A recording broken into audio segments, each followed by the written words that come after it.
This is Atomic Shinobi, and today I'm going to narrate second part of what Naruto mastered, the dark art of a Death Knight. If you enjoy this video, please like, share and subscribe to this channel. Now wasting no more time, let's start the story. What? Ryuzaki inquired irritably.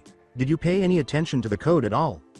Yes, but I honestly don't give two flaming shits about you two or the code. Well, I hope for your sake you remember. I don't need to waste time waiting for you to recite the code if we get separated. Anyway, listen, I'm going to try to locate some teams by conducting recon. Unbeknownst to his teammates, Ryuzaki was actually going to try to narrow down the competition before the exam was finished. He had 5 days to complete the exam, so this was going to be a long week. Ryuzaki got up and leapt into the trees above them. Sasuke smirked at Ryuzaki as he vanished from view, thinking he was being a coward. When Team 13 arrived at the base of a tree to watch Ryuzaki leave for a recon mission, they saw their old teammates standing there.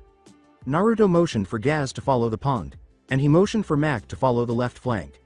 Naruto would walk into the clearing to divert Sasuke and Sakura's attention, and once they were distracted, Gaz and Mak would start the ambush. When he noticed that Gaz and Mak were signaling by sticking their heads out of their hiding places, Naruto gave them the thumbs up and they ducked under their cover. Naruto then drew his blade and advanced on Team 7. When Sasuke and Sakura turned around, they saw Naruto approaching them with his sword ready. "Well, look who's here," Sakura, smirked Sasuke. Sakura teasingly said, "He must be an idiot coming here alone." "Am I a fool?" "Not in my opinion." Naruto retorted, "I think you two are the idiots for not looking underneath." "What is the intended meaning of that?" "This is what he means," Gaz said as he materialized behind Sakura, pressing his blade to her throat. Naruto walked over to Sasuke and felt around his pockets, finding the scroll inside the right pocket. A heaven scroll, exactly what they needed, and motioned for Mak and Gaz to release their former teammates. Sasuke and Sakura were caught off guard when Mak appeared behind him and put him in a full Nelson. They had allowed their egos to get the better of them, and it cost them dearly. Naruto grinned widely and remarked, "Well, I must say that went better than I thought it would." Gaz concurred, "Indeed." Feeling triumphant, the three of them started to leave Team 7. Gaz called forth Walter and wrapped him in the Doryu armor. Mak called forth 2 clones and prepared them for battle, and Naruto spun around and swiftly used Hungering Cold, freezing several balls of fire. Sakura was preparing to fight with a kunai in her hand, and Naruto swiftly used the cage Bunshin to summon over 30 clones, while Sasuke snarled in rage that the ice barrier had blocked his jutsu. "I suggest you stand down, Sasuke. This won't end well for you if you two fight," Naruto said quietly. "Naruto. Baka, stop talking," Sakura let out a shriek. When Gaz lifted his hand, a purple aura surrounded it, and a purple arm sprang out of it and wrapped around Sakura's neck. The death grip dragged Sakura to Gaz, who punched her in the stomach, causing her to fall to her knees and then to the ground after Gaz slammed his elbow down on her spine. Sakura struggled to get back up, looked up into Gaz's eyes, only to be struck by the foot of his boot, and then fell to the ground, knocked unconscious by the blow. Gaz mumbled, "Damn, that felt good. Sasuke, if you continue to try and attack us by yourself, not only would you lose, you will probably fail this exam," Mak argued. "Like you, an elite like me can be defeated by losers," Sasuke shot back. "Are you a member of the elite? I assumed you were simply holding back at this point. However, Sasuke, you are not as strong as us. It depends on how you fight and how you use the new jutsu that Kakashi may have taught you. Because the jutsu you know uses too much chakra, you won't be able to defeat all 3 of us at your current chakra level. Stop talking."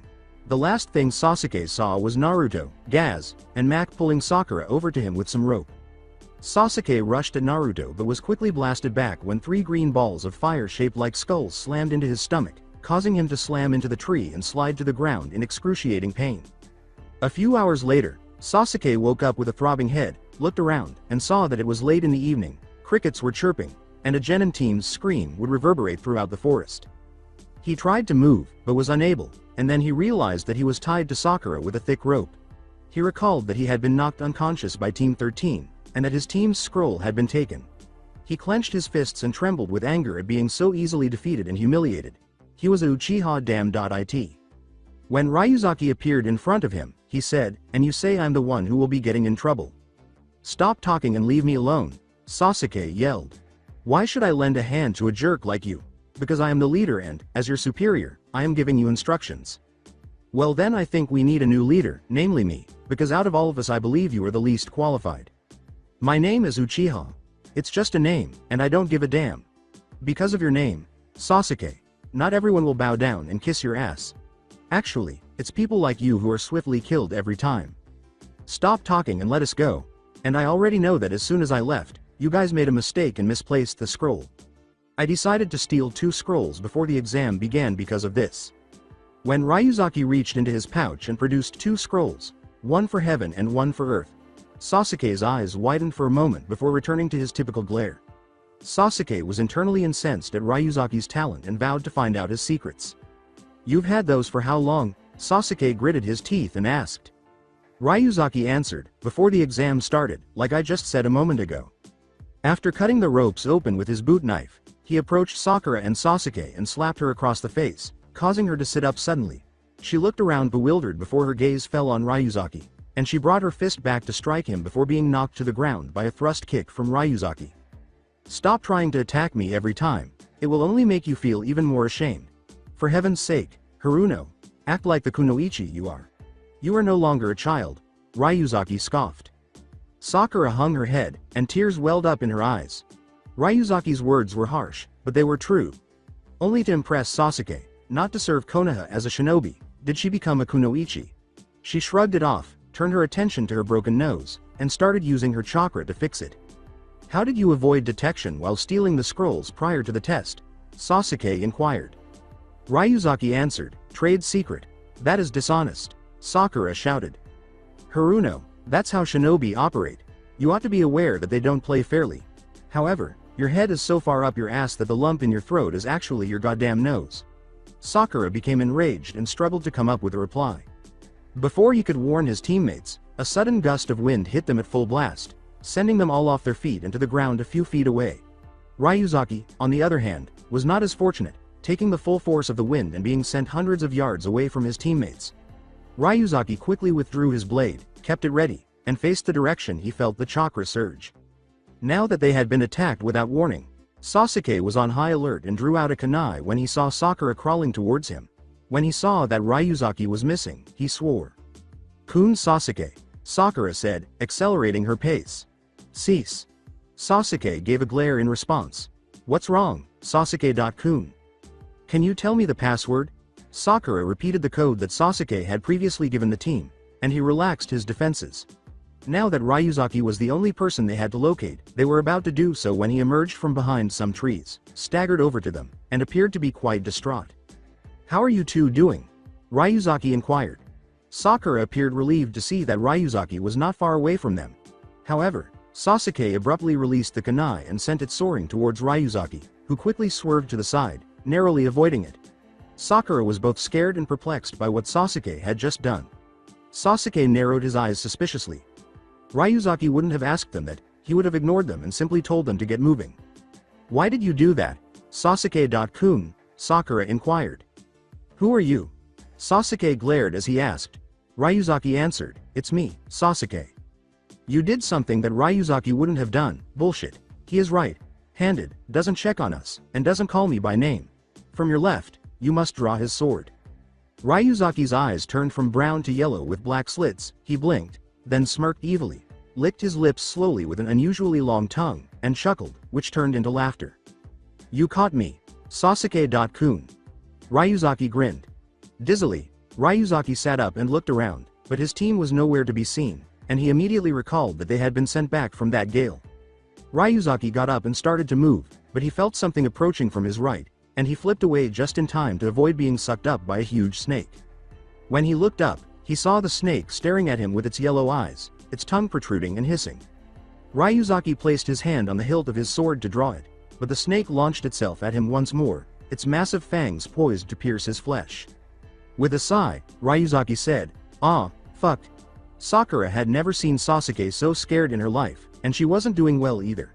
At the moment, Sasuke and Sakura were hiding in the trees from the insane shinobi, and Sasuke was looking around frantically, trying to find the shinobi that was pursuing them both. Are you alright, Sasuke.kun? Sakura approached him and asked. Stop talking, Sakura, she'll hear you, Sasuke growled. Sasuke's eyes widened in horror as he felt something approaching from beneath their hiding place, and he swiftly dragged Sakura away with him. As they jumped, the branch they were hiding on burst into splinters of wood, and a huge snake with evil yellow eyes swung at them, threatening to swallow him whole. Sasuke jumped back, and as the snake approached him again, he saw the face of the grass shinobi instead of the snake. "No, don't come!" Sasuke yelled and hurled shuriken and kunai at the snake. She chuckled and smirked at Sasuke, licking her lips as the snake took the blows of all the thrown weapons and rolled back in agony, and the grass shinobi materialized on top of the snake's head. "I'll strike a bargain with you, Sasuke-kun. The shinobi said, "I'll let you and your teammate go if you give me your scroll." "Why ought I to trust you?" Sasuke fired back, "Because your shinobi skills are something I admire. No genin has lasted as long against me as you have." Sasuke swallowed in fear at the thought of telling his enemy he didn't have the scroll, but he was still prepared to fight again despite the pride he felt at the praise. The female said, "I'm waiting, Sasuke-kun," while tapping her foot. As Sasuke stammered, I don't have the scroll, we lost it." "I see, well, that's a shame." The grass shinobi approached Sasuke, prepared to deliver the final blow, but as she got closer, she saw a tiny flash and had to halt, smirking as she turned to face the direction from which the shuriken had come. She ducked, barely avoiding the shuriken that had embedded themselves in front of her feet. The snake that attempted to devour him earlier was much too large to be one of the forest snakes, so it was summoned, and only 2 people have the summoning contract for snakes. Anko Mitarashi, the exam proctor, and Orochimaru of the Sannin. Ryuzaki was standing in the branches 50 yards from his teammates, glaring at both the grass shinobi and his teammates. He was certain that the grass shinobi was the one who had struck him with that sudden blast of wind some time ago. The grass shinobi remarked, "Now this is a surprise." Ryuzaki answered, "Yes, it is, Orochimaru." Either this genin was a very talented shinobi or very perceptive, because Orochimaru was mildly surprised that he knew who he was without asking. Ryuzaki crossed his arms in disappointment and shunshined over to Sasuke. "If you gave up like you just did, Sasuke, how would your family view you?" Ryuzaki scoffed. "You loser, don't even dare mention my family with that dirty tongue of yours," Sasuke yelled. When Ryuzaki had had enough, he made a fist and punched Sasuke across the face so quickly that when it struck, he was flung off his feet and into the tree trunk, landing on his rear. He slid down the tree and glared at Ryuzaki angrily, but the genin gave him an even more menacing glare. When Sasuke looked into Ryuzaki's eyes, he was greatly alarmed by the look he was receiving, which reminded him of his brother Itachi when he killed the entire clan that fateful night. "After only a few hours of getting to know you, Sasuke, I've decided that you're a cowardly pussy in need of a serious makeover. If you only fight for yourself, how are you supposed to get stronger?" Ryuzaki spoke venomously. Ryuzaki's words reminded Sasuke of what his brother had said to him, and his eyes widened in surprise before returning to their irate glare. "Immature younger brother. Get hateful if you want to kill me," he growled and clenched his fists as Itachi's voice echoed in his mind.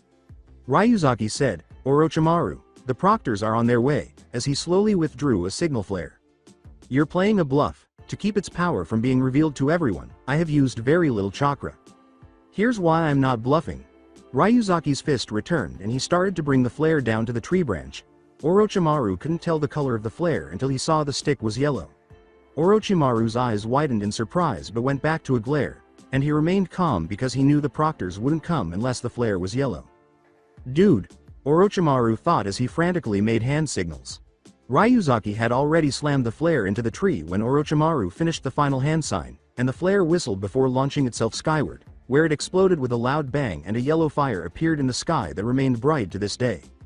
When Ryuzaki brought his fist back and sank it into Orochimaru's stomach, he pulled out his sword and made a quick slash that tore through the Sannin, but Orochimaru was too preoccupied to notice, so he narrowed his eyes, knowing that it was too easy, and sure enough, Orochimaru's body turned to mud and splattered around the branch. Ryuzaki mumbled, looking around the trees, "I knew that was too easy." "Yes, Ryuzaki-kun, it was, but I'll admit that the real me was struck by that punch in the stomach. With a Kawarimi, I just barely escaped the slash," Orochimaru said, emerging from behind him. "Gosh!" Ryuzaki raised his arms to protect himself as he spat. Ryuzaki felt his wrist break and fell to his knees in shock as Orochimaru's kick struck his forearms with such force that he grabbed his left wrist in agony, knowing that he would not be able to use his normal blade and that he would have to use his other blade if he wanted to survive. After being punched across the face and sent flying into the trees above, Ryuzaki disappeared into the thicket and was never seen again. Orochimaru turned to face Sasuke, who got to his feet shakily, and as he was about to grab him, Ryuzaki appeared where Sasuke was using the Kawarimi and used it once more to replace himself with the clone he had created after being sent into the trees. Orochimaru grabbed Ryuzaki by the neck, drew a kunai, brought it up to his throat, and gave him a sly smile. "Do you have any final remarks, Ryuzaki-kun?" Orochimaru pressed the kunai to his throat and asked. Ryuzaki said, "Yeah, I do actually," struggling to breathe due to the lack of air. "What would that be?" "Whoa!" Orochimaru jumped from the smoke with some cuts and burns on his body, stunned that Ryuzaki had managed to injure him with a Bunshin Bakuha. Orochimaru ducked as he felt a presence approaching him from behind, and there was a swish as a blade howled over his head, almost severing it. Ryuzaki's sudden explosion rocked the entire tree and caused the branch beneath him to snap. Orochimaru considered his current idea and chose to follow it. Ryuzaki was holding a new blade in his right hand, which he must have summoned from a hidden scroll in one of his vest pockets. He opened his mouth, and a blade sprang into the air. Orochimaru grabbed the blade by the hilt and aimed it at Ryuzaki, who appeared startled by the sight.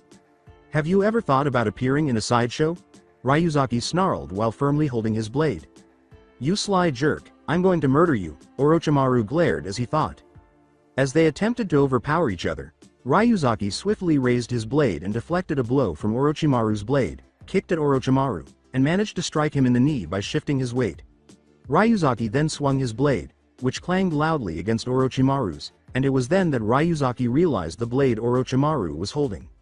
"You took the Kusangi, then," Ryuzaki growled. "You know what it is, don't you?" Orochimaru asked.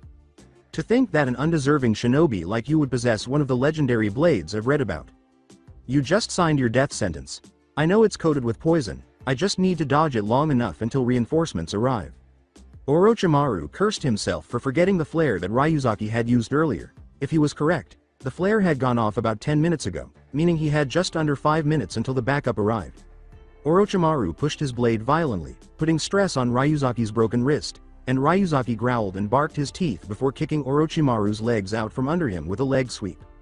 Ryuzaki's sword struck the tree branch where Orochimaru would have been and sank deeply into it, and he started pulling on the hilt as hard as he could to pull it out of the branch. Orochimaru nearly fell to his back, but he was able to do a perfect back flip at the last second. "Ryuzaki-kun, it's been enjoyable. However, this marks the conclusion of our battle," Orochimaru declared as he appeared in front of Ryuzaki. The force sent Ryuzaki off the branch with his blade and slammed him into a nearby tree trunk, where he struck and hacked up a bunch of blood, fell to his knees, and his vision became blurry. Ryuzaki had not had time to defend himself from the attack when Orochimaru delivered a double roundhouse kick into his face and stomach. Having planned to kill Ryuzaki, Orochimaru stopped when he sensed 2 chakra signatures closing in on him. He swore and turned to face Sasuke, who was sitting in terror. Orochimaru stretched his neck and sank his teeth into Sasuke's neck, causing his eyes to widen in shock before turning to pain as he felt his body burning from the inside out. He let out a loud cry of pain and collapsed on all fours, clutching his neck. After Ryuzaki was knocked unconscious, Sakura, who had previously fainted in terror, regained consciousness and rushed to embrace Sasuke, glaring angrily at the man who had bitten him. "You did what to Sasuke-kun?" Sakura let out a shriek. "I granted him his wish," Orochimaru responded. "Now he'll come after me for power," as he sank slowly into the branch. "Who are you?" "I'm Orochimaru of the Sannin." Sakura looked up to see Anko and Grimes standing on the branch, staring at her team, while Orochimaru laughed as he disappeared into the branch, his evil laugh echoing around the trees and gradually fading away. 2 figures exploded through the trees and landed on the branch. "Where is he?" Anko yelled. "He's long gone now, Anko," Grimes said as he approached Ryuzaki. "We have to get these 3 to safety." "Yeah, you're right." After squatting down and putting Ryuzaki in a sitting position, Grimes jolted him awake with 2 quick slaps across his face, causing his eyes to snap open and dart around the wood. "Where is he?" "Orochimaru, where are you?" Ryuzaki inquired. "Slow down, child. He's gone," said Grimes. "Whatever became of him?" With a glance at Sasuke, Anko inquired. Sakura whimpered. "That freak of a ninja bit him on the neck." "He what?" "Anko, what's wrong?" Grimes inquired. "We must get these 3 to the tower as soon as possible. I can create a clone to carry my teammates, and we can then drag ass to the tower if you can heal me." Ryuzaki interrupted. "You guys can go to the tower and warn the Hokage and Junin." "Good luck, youngster." Anko picked up Sasuke and said, "We're getting you 3 to the tower to get patched up because you're too screwed up to even move right now." Grimes said, "I got him," while holding Sakura's shoulder and slinging Ryuzaki over his shoulder. The pieces of the puzzle were starting to fit together. Ibiki had shown the other Junin the note stating that Kabuto was a spy, and now it was obvious who he worked for. He was working for Orochimaru.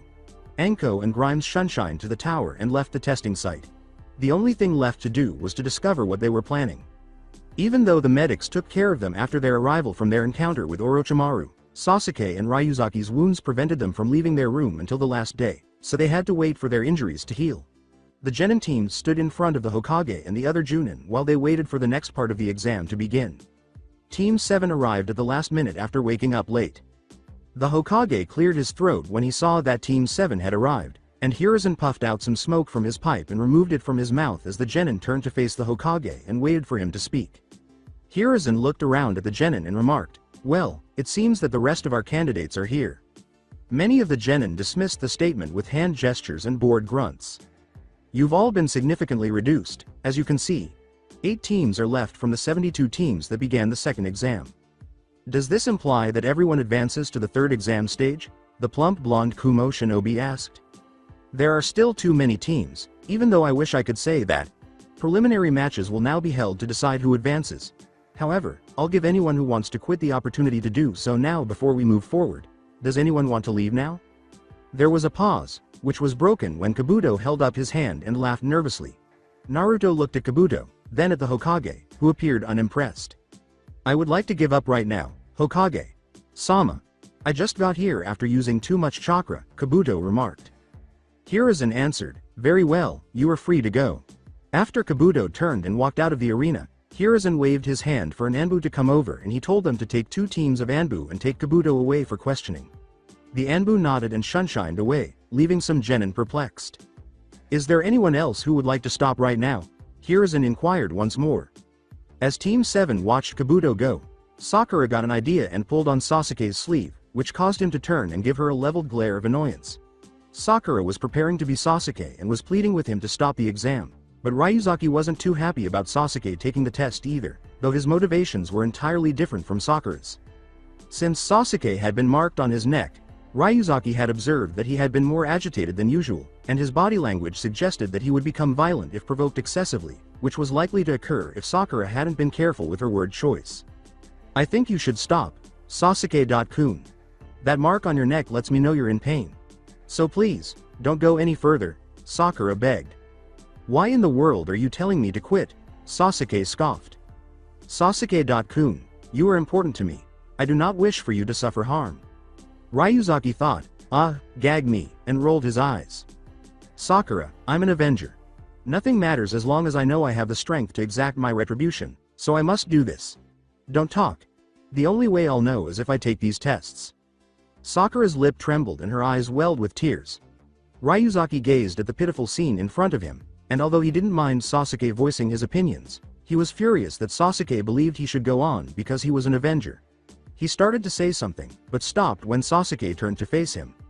Sasuke whispered, "You're one of the ones I want to fight, Sanderson."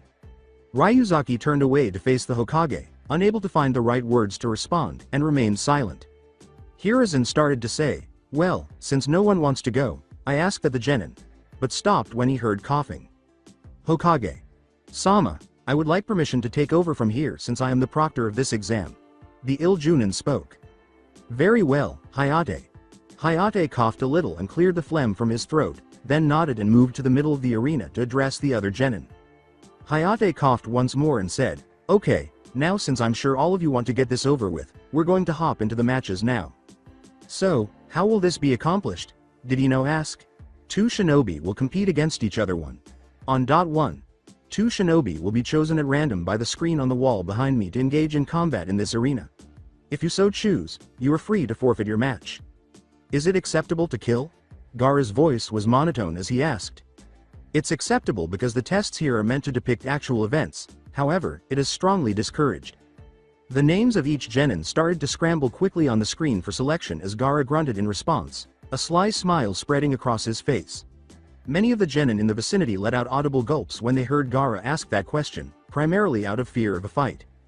"When the 2 Genin are chosen, we ask the non-competitors to step into the balconies on either side of the arena here." Hayate began to cough. In response, the genin followed orders and cleared the arena for the two fighters, and the names on the screen slowed and then stopped completely, listing Uchiha Sasuke vs Yoroi Akato. Grimes and Anko looked at Sasuke uneasily.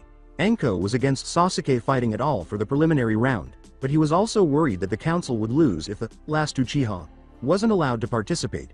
Grimes was in the same boat as Anko, but he was even more irritated that Kakashi was allowing Sasuke to fight while he had the cursed seal on his neck. His eyes shifted to Kakashi, who had just finished whispering something in Sasuke's ear before shining up onto the balcony and opening his book, causing Grimes to growl in rage. Anko heard this and gave Grimes a worried look. "What's the matter?" Anko put a hand on his shoulder and asked. "Tell the Hokage that this match cannot take place, and I will put an end to it. It doesn't matter to me if the council gets upset about it. I will not allow a mentally ill genin to participate in this match," Grimes said. When Anko finished telling Hiruzen what Grimes had told her, she noticed the Sandaime glance up to where Grimes and Kakashi were standing. Grimes shined up to the balcony where Kakashi was and stood behind him. Grimes said, "Kakashi," in an attempt to catch his eye. "Grease, what is it?" Without taking his eyes off his book, Kakashi posed the question. "What gives you such composure when Sasuke enters this match? You are aware of Orochimaru's treatment of him." "I have faith in him. I'll just end the fight if he uses the seal." "You're doing something wrong, Kakashi. This will come back to haunt you if you allow it to happen." "Walcroft, don't tell me how to do my job. Remember, he's my student. I will worry about my students, and you will worry about yours." Whack. Wham. Grimes grabbed Kakashi's book out of his hand and slammed him against the wall, drawing the attention of several Junin and Genin from the skirmish. Kakashi was a little taken aback by the unexpected attack, but he glared at his fellow Junin. Kurenai, Asuma, and Guy attempted to remove Grimes from Kakashi, but they stopped as soon as he turned and gave them a fierce look, causing the genjutsu surrounding them to disappear and reveal the neon wisps. "Avoid getting any closer. You understand that this is between me and this piece of shit?" Grimes scoffed. The three Junin were out of breath because they could feel the death intent coming at them, so they nodded stupidly and backed away from the furious Death Knight. Kakashi was able to break his grip on Grimes by punching him in the face, but it was a bad idea because he felt 3 punches hit him before his face began to sting. Grimes had punched him in the stomach, chest, and nose before he called forth one of his blades and slashed Kakashi across the face. Many people in the room watched the battle in disbelief. Kakashi wiped the blood from beneath his right eye and took out a kunai. "Hitaki, I would tell you to stop right now. If you're challenging me to a knife fight, you're going to be in trouble. I'll cut out that fucking eye you're so damn proud of if you don't stop," Grimes spit furiously. "Enough of that." With a roar, Hiruzen emerged between them. "Hokage. Sama, what are you up to? The council will get upset if he doesn't compete, so you're just going to let that jerk compete?" Hiruzen sighed and rubbed his weary eyes before stopping and giving Grimes a glare. He didn't appear intimidated and he held his ground. "Grimes, I don't really have an option, even though I agree with you that Sasuke shouldn't take this test. It's impossible to predict what that bastard would do to the village if Orochimaru learned that Sasuke had been denied his fight. Since it is a shinobi conflict, the council would be powerless to intervene," Hiruzen explained. "All right, I won't argue about this. Don't claim, however, that I didn't warn you both. His blood is on your hands when the genin is killed in this battle," Grimes said gravely. Using the genjutsu to shield his eyes, he shined back down to Anko and Hayate, who gave him a worried look before he turned to face her and shook his head. Grimes said, "I tried, Anko. He's going to fight, then?" Anko frowned as he asked. "Yeah." After a lengthy silence, Grimes turned to face Sasuke, who had a menacing grin on his face, and Yoroi, who were both glaring at one another. With a sigh, Grimes took out his cigarette and said, "Anko, tell Ibiki to get a body bag on standby." Anko simply nodded since she was at a loss for words. The Hokage shined back down to his observation area, nodded, and cleared his throat, signaling to Hayate to continue.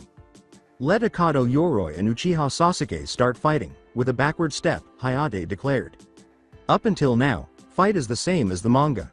After slamming Yoroi into the ground with a modified version of Lee's primary lotus, the Lion's Barrage, Sasuke pulled out a kunai and jammed it into Yoroi's jugular vein, causing blood to spray all over the floor.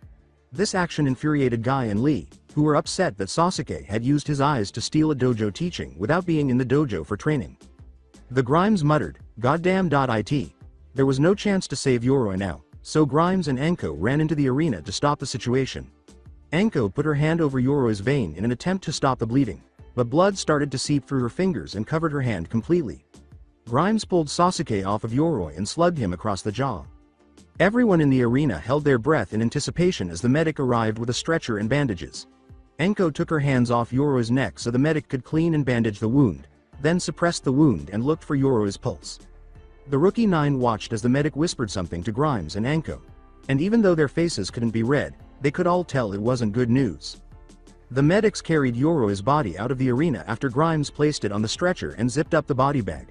Grimes turned to see Kakashi place a hand on Sasuke's shoulder and Shunshin go with him, and Anko took hold of Grimes's hand and gently dragged him out of the arena as the names started to scroll through the screen once more, pausing on Gaz Zanovich versus Samui. "Good luck, Zano," Mac remarked, giving him a back pat. Gaz recognized her as the voluptuous Kumo shinobi, and his face flushed when he saw her breasts bounce when she stood up. Gaz nodded and leapt over the railing into the arena, seeing his opponent land before him. "Zano, take control of yourself. You aren't a jerk," Gaz whispered in his own voice. Samui glared and said, "I know what you're thinking, you perv."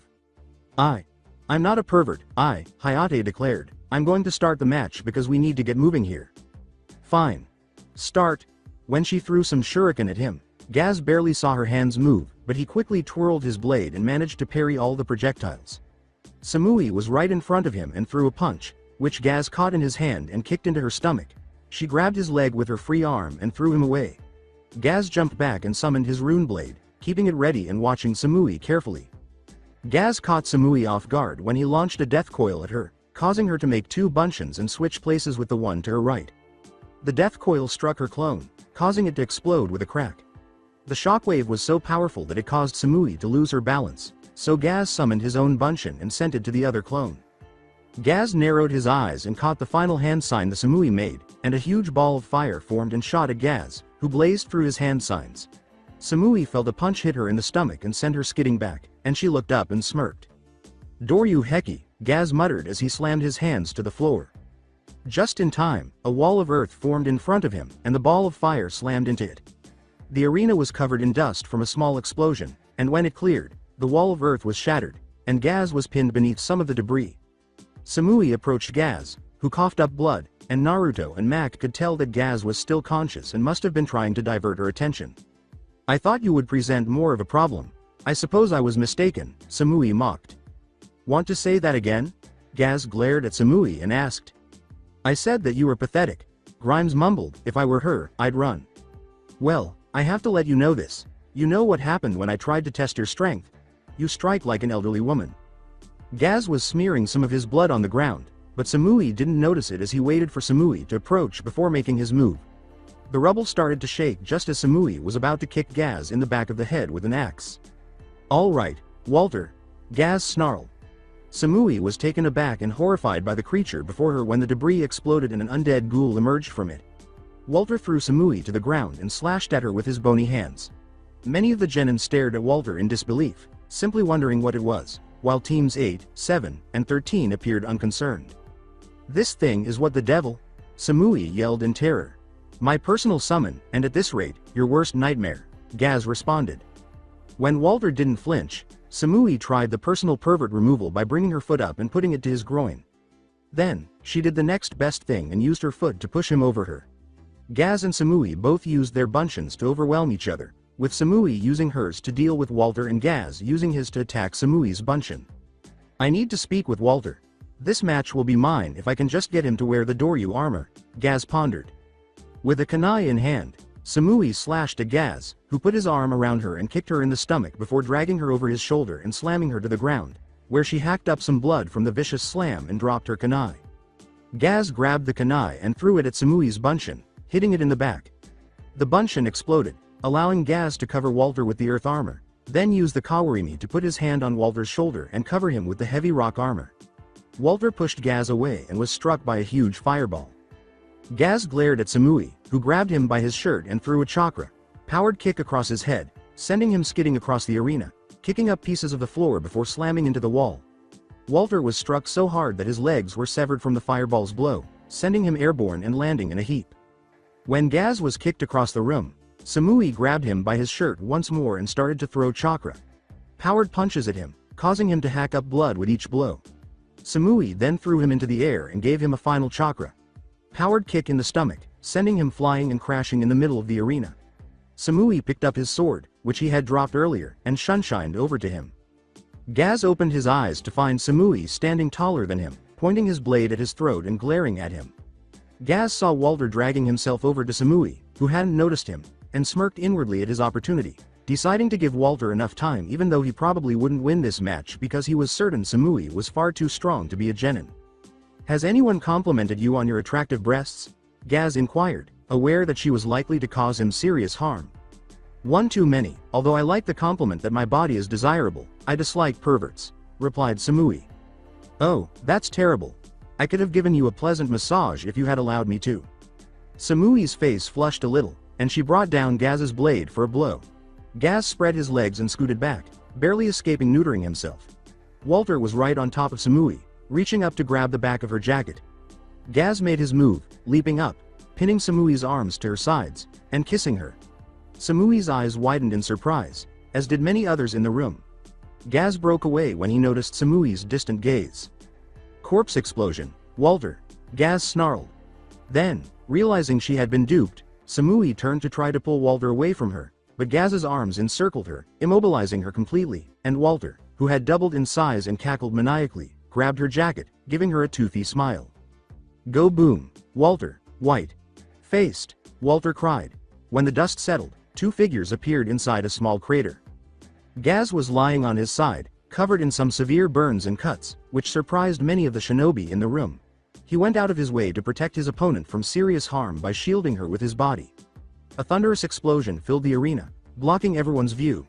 Many genin thought that Gaz was crazy for getting himself caught in his own explosion, and many of the guys weren't sure whether to praise him for the clever diversion or envy him for kissing a hot kunoichi. The match would end in a draw, so when Samui opened her eyes and realized she was lying in a crater and that Gaz had protected her from the explosion at the last second, she chose to remain down rather than get up. The medics hurried to the crater and carefully pulled the two of them out and onto the stretchers after Hayate, who had coughed and was looking at the two of them, motioned for them to bring 2 stretchers. "This match ends in a double knockout," Hayate declared. "Neither fighter will advance to the finals." Names started to scroll on the screen for the next match as the room cheered for the two shinobi who fought well with both strength and wit. Mac and Naruto shook their heads and looked at each other, knowing that though the fight was good, Gaz could have won if he hadn't shielded Samui. A.N. Each fight is identical to the canon because I didn't want to spend time on everyone and instead decided to do the fights that I believe the readers will find entertaining. After a lengthy fangirl tirade, Yamanaka Ino and Haruno Sakura drew. Aburame Shino defeated Abumi Zaku by using his bugs to cut off the chakra in Zaku's arms, which exploded when he attempted to use them. Nara Shikamaru defeated Tsuchi Kin by a forced knockout using his cage main no jutsu. Sabaku no Damari defeated Tenten by using a long-range fan attack, and Sabaku no Kankuro defeated Misame by using his puppet as bait and tricking Masumi into attacking it as a decoy. When the names finally paused on the screen reading, Uzumaki Naruto vs Inuzuka Kiba, Naruto gave a whoop and leapt into the arena. Kiba smirked and glanced at Naruto, thinking this would be an easy fight. Naruto and Mac were growing impatient as they waited for their match to arrive. "We were fortunate, Akamaru. We are opposing the loser," Kiba boasted. "Well, don't make me wait, fuckstick," Naruto shot back. In order to support Asuma, Kurenai, Kakashi, and Guy, Grimes and Anko shunshined to the balcony. Grimes gave Kurenai a confident smirk. "Well, Grimes, I hope you have faith in Mac because I believe Naruto won't win this fight," yelled Kurenai. "Really? So, if you're so sure, how about we place a wager?" Grimes answered. "What is the wager going to be?" "I will be your slave for the remainder of the week if Kiba prevails. I'll take you out to dinner tonight if Naruto prevails. Deal?" Asuma and Kakashi shook their heads, already anticipating Kurenai's rejection of the wager. She tried dating men because she believed that all Konoha men were perverts, so you can imagine how shocked they were to hear her response. "Agree." Kurenai shook Grimes' hand and spoke. They both thought the same thing as they turned to face their students. "Don't you lose this." As they waited for Hayate to signal their match, Naruto and Kiba stared at each other, knowing that he had completed his strategy for defeating Kiba. All he needed to do was get Kiba to melt his ice, and he would defeat him in one shot. Hayate walked between them and coughed once more. "Dude, are you in need of a cough drop?" Naruto asked, holding a tiny red pill in his pocket. I got one in my pocket here. Despite his irritated expression, Hayate took the cough drop and put it in his mouth. Let the match between Inuzuka Kiba and Uzumaki Naruto commence, said Hayate. After standing motionless and waiting for Kiba to hit him, Naruto got his wish when Kiba suddenly materialized in front of him and decked him in the gut with a tackle. Naruto skidded back and assessed the blow, determining that it wasn't particularly powerful but that Kiba was likely holding back. He then got up and grinned at Kiba, who growled at him. Kiba, is that all you have? If you sent your master in, I'm willing to wager that you would pose a greater threat to me. Naruto made fun of it. My master is not Akamaru, Kiba yelled. Akamaru, please humor me and aid your pet. Completely unaware that Naruto could control ice without hand signs, Kiba ran at him. Naruto smiled and raised his hand, and as ice sprang up from the ground and coiled around Kiba's legs, slowing him down. What the devil? Gazing down at his feet, Kiba uttered those words. Kiba glared at Naruto and gestured for Akamaru to approach him after Naruto gave him a roundhouse kick to the head, which caused him to stagger to the wall. Akamaru swallowed the pill Kiba threw him, grew twice as big as he was normally, hopped on Kiba's back, and changed into Kiba. Beast mimicry, huh? Naruto asked. You're correct, loser. I own this match. Kiba hurried at Naruto in response. Well, Fleabag, come get me. As Kiba and Akamaru approached from opposite directions, Naruto swiftly raised his hands in front of Kiba and used his runic power. Hungering cold, murmured Naruto. Kiba had time to deal with Akamaru because a block of ice had frozen him in place. Naruto grabbed Akamaru's claws and headbutted him, causing him to stumble back in agony and sweep his legs out from under him. As soon as he landed on his back, Akamaru cried in agony and threw the henge away. You will be held accountable for that, Kiba shouted while reviewing hand signals. Kiba completed the final hand sign and exhaled. Naruto saw the signs and knew Kiba was preparing to use a fire jutsu. He waited for Kiba to finish so he could make his move, which required making his ice weak enough to melt. Dai Enden, Kaden, Kiba yelled. Naruto raised his hands in response to a huge ball of fire, indicating that he would need to create a stronger ice wall to prevent burns.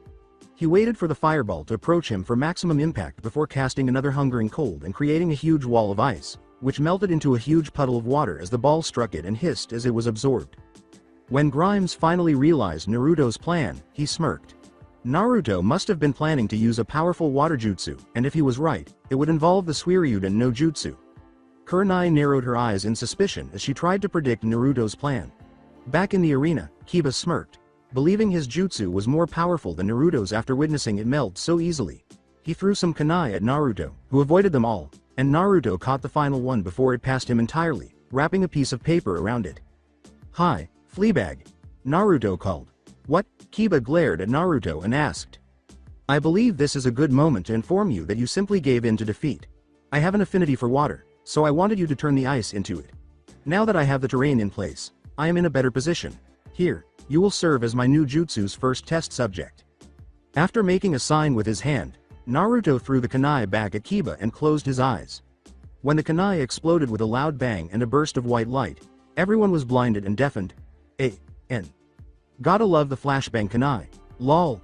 When their vision and hearing returned, they saw Naruto and a Bunshin practicing several hand signs. After the Bunshin completed his final hand sign, a whirlwind began to attract the attention of a particular wind mistress. Is he attracted to wind? I think that's a plus, Tamari grinned as she thought. Just as Kiba regained his vision, he saw Naruto complete his final hand sign, and then a huge water dragon emerged from the rippled puddle, and the wind picked it up in the air and carried it around with the gale, blowing straight at Kiba, who stood terrified at the sight of the flying water dragon approaching him. Suiryuden soaring strike, Fuden, Naruto yelled. A body crater was left in the wall where Kiba crashed after the dragon slammed straight into his stomach, knocking him off his feet. He fell to the ground, hacked out some blood, and then passed out. Very intriguing. With his wind affinity, he was able to control it and combine two affinity attacks into one. Furthermore, that jutsu's power is about A-ranked. I'm always in awe of this boy, Hiruzen thought, grinning. A deal was a deal, but perhaps she would enjoy this date. Kurenai looked at Naruto in shock. That jutsu was really powerful, and to top it off, it was his specially made jutsu. She turned to see Grimes smiling broadly at her, and she smiled back. Shosha, Naruto Uzumaki, Hayate declared. After her match was over, Hinata hoped that Naruto would see her as a stronger shinobi, so she bounded up the stairs in triumph and approached Mac and Hinata, who were both grinning. As the names started to scroll through the screen again, they stopped on two names: Hyuga Hinata versus Hyuga Neji. Hinata was taken aback when she felt calm for an odd reason. She didn't feel like she could lose, she felt like she could win and be regarded as a strong kunoichi. Is this how confidence feels? Hinata inhaled deeply, jumped into the arena, and looked directly into Neji's hateful eyes. She scowled at the scene, knowing that he was still upset with the main branch for what they had done to his father, and that he would vent his rage on her. She would fight back as best she could, and she would never again cower in fear. Allow Hyuga Hinata and Hyuga Neji to start their match, Hayate declared.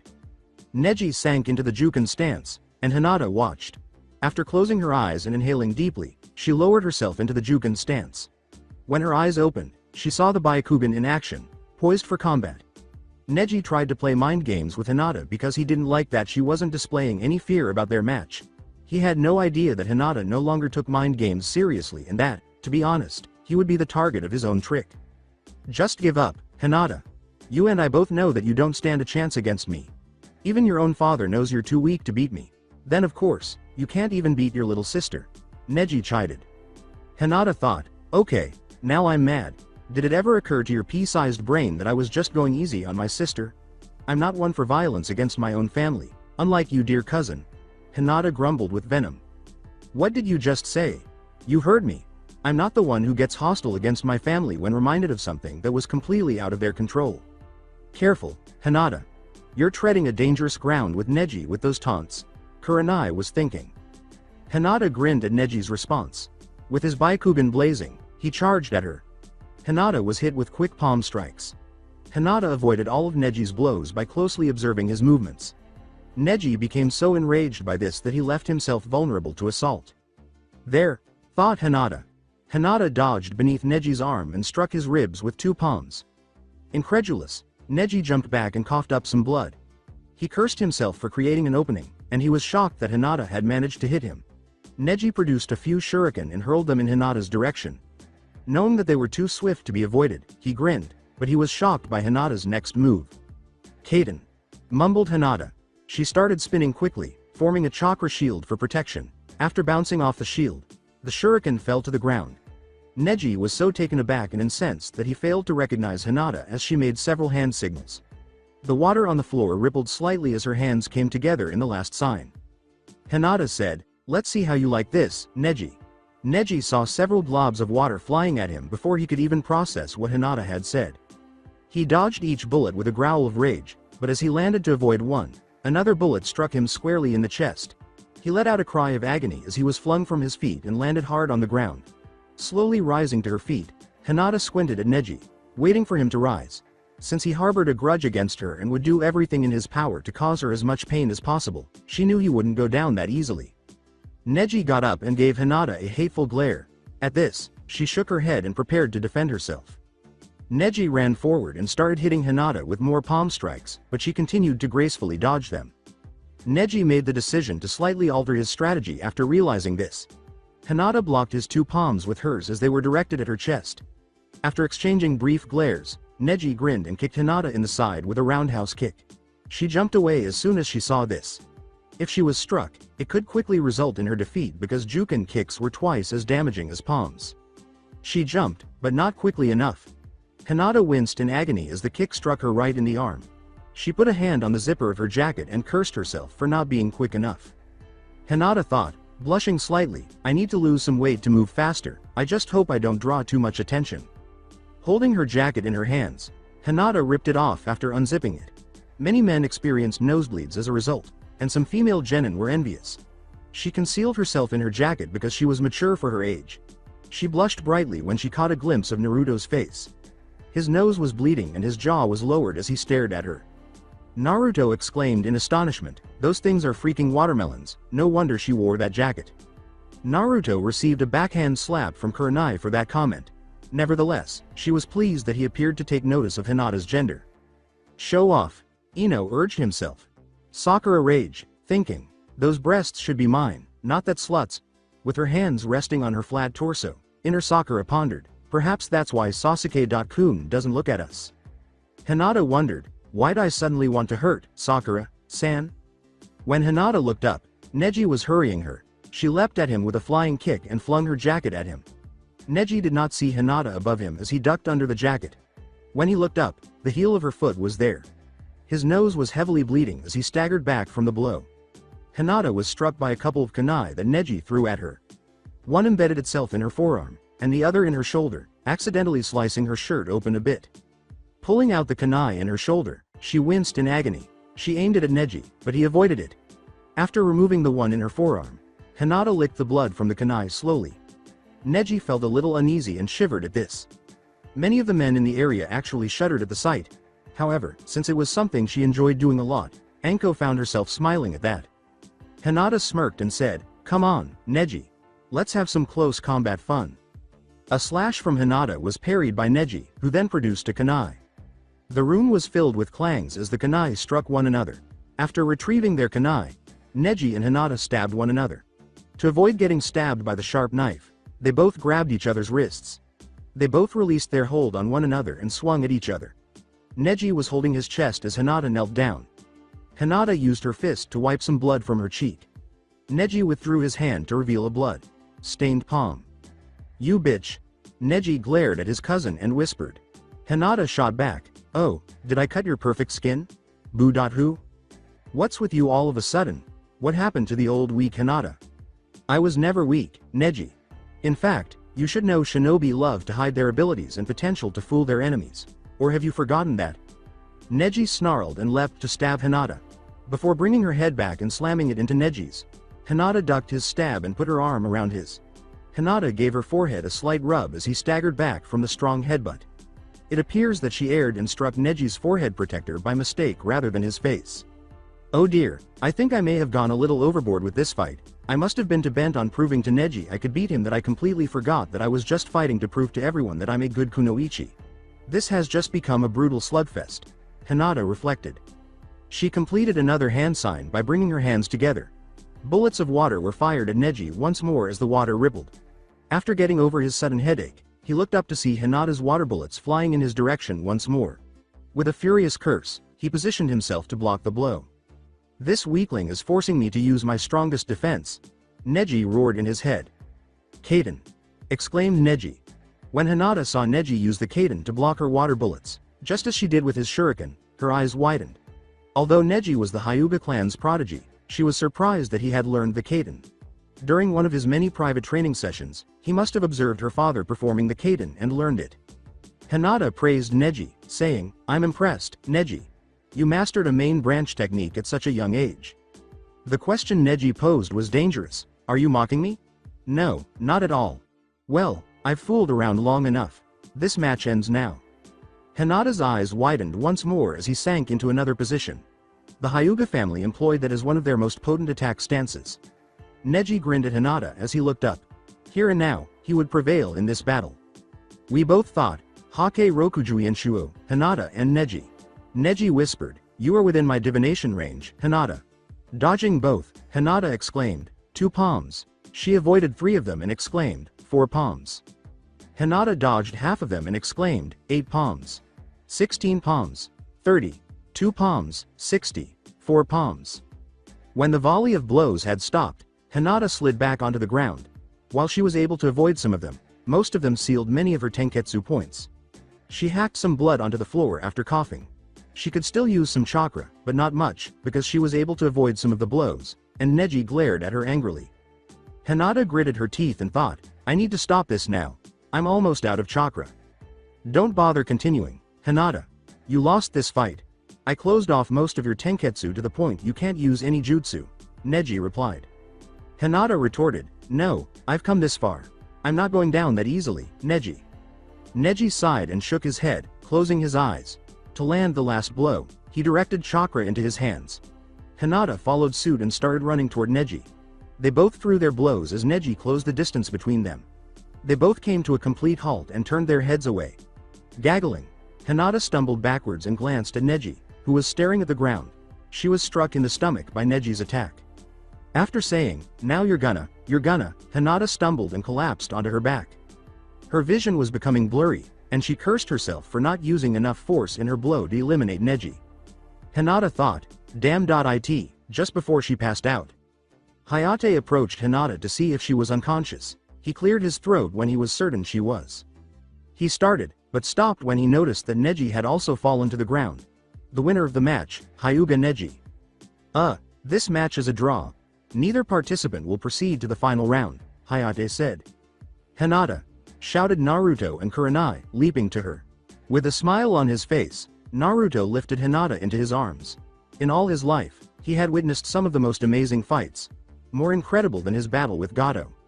Whispering, Naruto said, "Nice job, Hinata-chan." The moment he said that, he thought he saw Hinata smile. Hinata was seated against the wall as Naruto Shunshin walked up to the balcony. Hinata's jacket contained a tiny healing salve, which Kurenai took out and applied to her kunai wounds. Once more, names started to scroll across the board. Sabaku no Gaara defeated Rock Lee and nearly killed him before Guy stepped in and ended the bout. Dosu defeated Choji by infusing Choji's body with sound waves while he was in his human boulder. Ryuzaki Sanderson vs Omoi were the next names to stop. Ryuzaki was glad that he could now fight. His opponent followed suit as he leapt into the arena. He used Kenjutsu, as did his opponent. Ryuzaki smiled because it had been a while since he had engaged in combat with a swordsman. Omoi stared boredly at Ryuzaki while putting a sucker in his mouth. The words, "Don't disappoint me, kid," came from Omoi. Ryuzaki answered, "Oh, believe me, I won't." "Let Ryuzaki Sanderson and Omoi's match begin," exclaimed Hayate, leaping off. "Okay, I'll shake your bouncy booty. Karui, press play," Omoi yelled. Ryuzaki thought with a drop of perspiration, that came out wrong, and is he seriously playing music? I don't know why you'd want to get your ass kicked to a soundtrack. When Omoi pointed his blade at him, Ryuzaki drew his own and aimed it at him. Ryuzaki twitched with annoyance as the music started. The morning after must come. Omoi shouted, "Damn.it, Karui, that ain't cool." The priceless expression on Omoi's face made the redhead roll on the floor in laughter. Ryuzaki thought, "Oh, hell no, this music has to go." Ryuzaki produced a shuriken, hurled it, and it struck the radio with a crash. Karui stopped laughing and walked away with her hands raised, while Omoi stared at his radio in horror at the damage. There was a change in the beat of the music. "I might have erred a little. I lost more than my pride because of that. However, somewhere in the middle at last, that aspect of me passed away. I never tried that part of myself." Ryuzaki exclaimed, "Ah, that's much better." Omoi questioned, "What is this garbage? Do not mock the power of rock." The Death Knight said, "Amen to that, Ryuzaki, amen indeed." Ryuzaki ran forward and slammed his blade into Omoi's, making his hands shake. Omoi punched Ryuzaki in the face after pushing his blade away. Omoi went up in smoke after Ryuzaki took the punch and slammed his knee into his stomach. Surprised, Ryuzaki said, "Cage. Bunshin." Omoi shouted behind him, "That's right, motherfucker," at him. "A portion of me is still alive, in the bed I made here. Not being able to sleep because my conscience keeps me up. Keeps me up." He ducked as Omoi slashed at Ryuzaki. The blade nearly split Ryuzaki's hat in two as it passed over his head. Ryuzaki knocked Omoi back by driving the heel of his foot straight into his chin. Pushing his shoulder deep into Omoi's stomach, he tackled him. Come and avoid runting it away. Omoi slammed his elbow onto Ryuzaki's back, causing him to wince in agony. He stumbled to the ground and cut up some blood.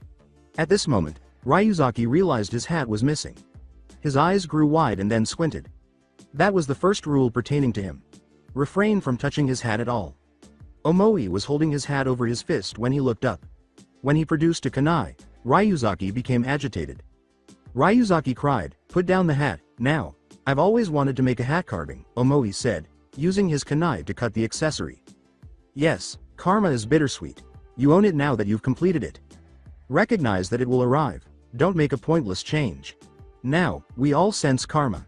Approaching Omoi, Ryuzaki Sunshine delivered a quick uppercut to his chin. After that, he punched him twice in the stomach before roundhouse kicking him in the head. The crushing blows to his person caused Omoi to stagger away and drop to his knees. He was obviously mistaken when he assumed the child would become so upset over a hat being cut. Ryuzaki, meanwhile, noticed a crude smiley face carved on the top of his hat when he picked it up. He attracted Omoi's attention by snapping his fingers. Ryuzaki was pointing to his now demolished hat when Omoi looked up. Ryuzaki was shaking his head and glaring at him while pointing to his hat. Ryuzaki hissed, "You did not just do this." Omoi shot back, "I didn't think it would be such a big deal." The clock never pauses to take a breath. The well's tears. "Help me see, there's nowhere better to be, compared to where you are. Up until you experience the fall, examine everything." Ironically, the song that was playing was about to become Omoi's dilemma. Ryuzaki slammed his blade down on Omoi's and replaced his hat. As they attempted to subdue one another, they glared at one another. Ryuzaki, who was winning at the moment, pushed Omoi away and then slashed quickly. As Ryuzaki sliced open Omoi's shirt, the sound of tearing clothing filled the room. "Come and avoid running it away." Ryuzaki channeled his chakra into his blade while holding onto the hilt with both hands. The blade throbbed with power and started to glow red. A huge wave of fire shot at Omoi as he swung the blade in his direction. Many people were taken aback when they saw this. Depending on how much chakra was pumped into the blade, Ryuzaki's blade appeared to have the ability to shoot elemental chakra blasts at the opponent. The sequence of elemental chakra blasts from a sword was fire, wind, water, earth, and lightning. The fact that Ryuzaki could execute such a technique surprised many of the Jonin. But this raised the suspicions of one Jonin. After witnessing Ryuzaki launch that attack, Kakashi's eyes widened and he narrowed them. There was only one shinobi capable of carrying out that attack, and he had witnessed it before. And Uchiha Itachi was the shinobi in question. A small hint and some background information here. Yes, karma is bittersweet. You own it now that you've completed it. Recognize that it will arrive. Don't make a pointless change. Now, we all sense karma. Karma is so bittersweet. You own it now that you've completed it. Recognize that it will arrive. Don't make a pointless change. Now, we all sense karma. Omoi had to avoid the attacks that were powered by chakras. He acknowledged that he was to blame for this and wished in his mind that he could go back and prevent himself from ruining Ryuzaki's hat. To avoid being impaled by the earth's spears, he rolled sideways and overturned a water strike. Omoi took hold of his blade and also directed chakra into it. But his method was different. Omoi slashed upward with his blade, waiting for the next attack to come within range. Some pieces fell from the ceiling after Ryuzaki's attack, which was directed towards the ceiling, burst. Omoi swung his blade once more as the rocks started to rain down on the floor. A beam of lightning smashed through the falling concrete and flew towards Ryuzaki. Ryuzaki raised a pillar of earth to deflect the blow as he swung his blade once more. Ryuzaki was only a few inches above the pillar when the lightning bolt struck it. He hurriedly created a bunshin and gave it instructions to remain in place while he hid from Omoi under the dust's cover. Where can it go, in your opinion? Assume it can go. Seeking assistance but receiving a negative response. The response is no. When karma strikes, what do you do? What are you doing?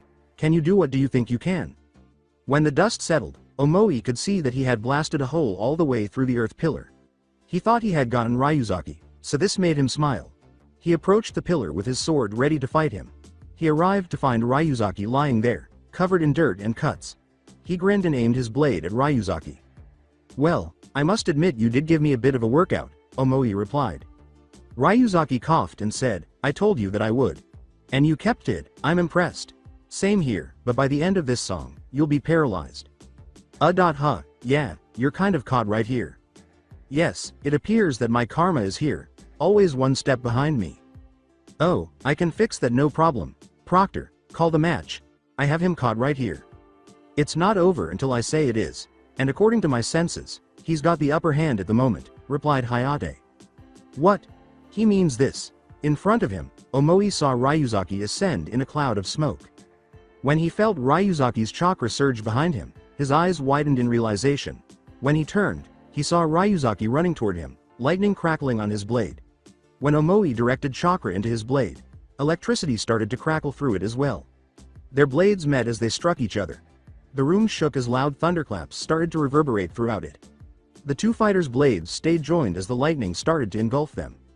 With every second that went by, they both gritted their teeth in an attempt to withstand the shocks that came to them. Ryuzaki decided to stop it now and started directing the remaining chakra into his blade. White light radiated from his blade. Everyone was blinded by the intense light that filled the room. After everyone heard a loud cry of agony, the light abruptly went out and Omoi was seen struggling to move while lying on his back. Yes, karma is bittersweet. You own it now that you've completed it. Recognize that it will arrive. Don't make a pointless change. Now, we all sense karma. Karma is so bittersweet. You own it now that you've completed it. Recognize that it will arrive. Don't make a pointless change. We all experience karma. We all sense karma now. To declare it a checkmate, Ryuzaki aimed his blade at Omoi's chest. Glancing down at Omoi, Hayate approached the two of them. Omoi was making every effort to move, but he was unsuccessful. Hayate indicated that the match was over by nodding his head. Omoi must have been paralyzed when Ryuzaki's final chakra powered attack overwhelmed him and shocked his body's nerves. Ryuzaki Sanderson won the match, declared Hayate. With a stretcher in hand, the medical staff entered the room. Being a good sport, Ryuzaki assisted in getting Omoi onto the stretcher. Before shining up to the balcony, he patted Omoi on the shoulder, picked up his blade, and placed it by his side. The final match had finally arrived. Karui vs Mac Compton were the final two names to appear on the screen. After giving Naruto and Grimes a nod, Mac leapt into the arena. As he approached the middle of the arena, he saw Omoi's final teammate approach him. To express their opinions about the fight, the two of them glared at one another. They were not going to fall that easily. With a hop back, Hayate declared, "Let the final match between Mac Compton and Karui begin." Mac leapt to his feet and drew his blade, aiming it at Karui. Karui smirked arrogantly and aimed her blade at Mac. After giving her a fierce look, he extended his hand in her direction. When Mac did this, a lot of people were confused. Karui growled softly, believing he was mocking her. Naturally, this was altered when a purple arm sprang from his grasp and encircled Karui's leg. She was drawn toward Mac, and her eyes widened in surprise.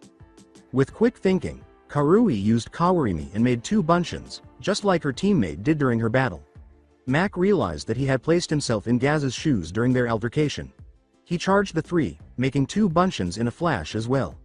Mac channeled some chakra into his blade and drew close enough to swing at Karui. Fuden. Kazikiri no Jutsu. Mac swung his blade in a shout.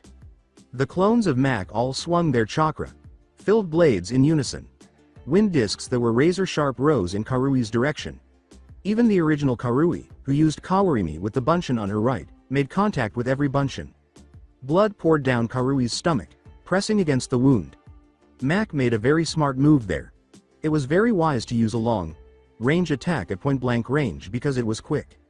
Karui sidestepped Mac's slash by rolling to the right. Taking advantage of the situation, she spun around and struck Mac and all the clones. Mac felt the blade cut into his back, and he winced in agony. He slammed his fist down on Karui's wrist while glaring back at her. Surprised, Karui dropped her blade. Mac used his other hand to catch the blade after kicking it back up. He gave Karui a sly smile, but his triumph was soon followed by pain when his hand was shocked by lightning. Karui caught her blade after he dropped it. Then she gave Mac a heart-stopping kick to the chest. Mac made the decision to use his runic power since he believed it was fully charged. With a kunai in hand, he leapt at Karui and entered her defense. He slashed her arm, shoulder, and ripped a portion of her shirt open with 3 swift strokes. To Karui's surprise, the cut on Mac's back healed fully. She was a little alarmed by this because it resembled something from a vampire book. Karui demanded, "What the hell? How did your wound heal?" "I used a special ability of mine. When I manage to cut my opponent with a weapon, it connects my soul to theirs. By doing this, I steal some of your blood. In this case, I must have taken more white blood cells since my cut is now gone," Mac responded. "What the hell are you, you freak? Aw, that's not very nice." Karui made a close-range lunge at Mac. She was surprised when her sword completely bounced off his clothing. After doing that, her hands became numb. She punched a wall hundreds of times, it seemed. Mac gave her a sly smile and made a no.no motion with his finger. Karui's cheeks turned red with rage at this. "You would have had me there. Too bad for you. I can manipulate ice like my friend from earlier, Apple." "That doesn't explain how my blade didn't hit you though," Karui gasped. "This is why." Mac raised a portion of his shirt to show a brightly shining plated chest of ice. His skin returned to normal after it subsided. Taking advantage of the situation, Karui stabbed Mac in the stomach. His eyes widened in surprise, and the abrupt, cheap shot caused a look of shock to spread across his face before turning into a malicious grin. The cowardly attack disgusted many of the people on the balcony, but that changed when they noticed something emerging from the pool of Mac's blood. Massive pink worms emerged from the puddle and clung to Karui's back and legs. When she felt fangs pierce her skin, she let out a startled cry of pain and shock. His gaze shifted to Mac, who was recovering from a stab wound to his stomach.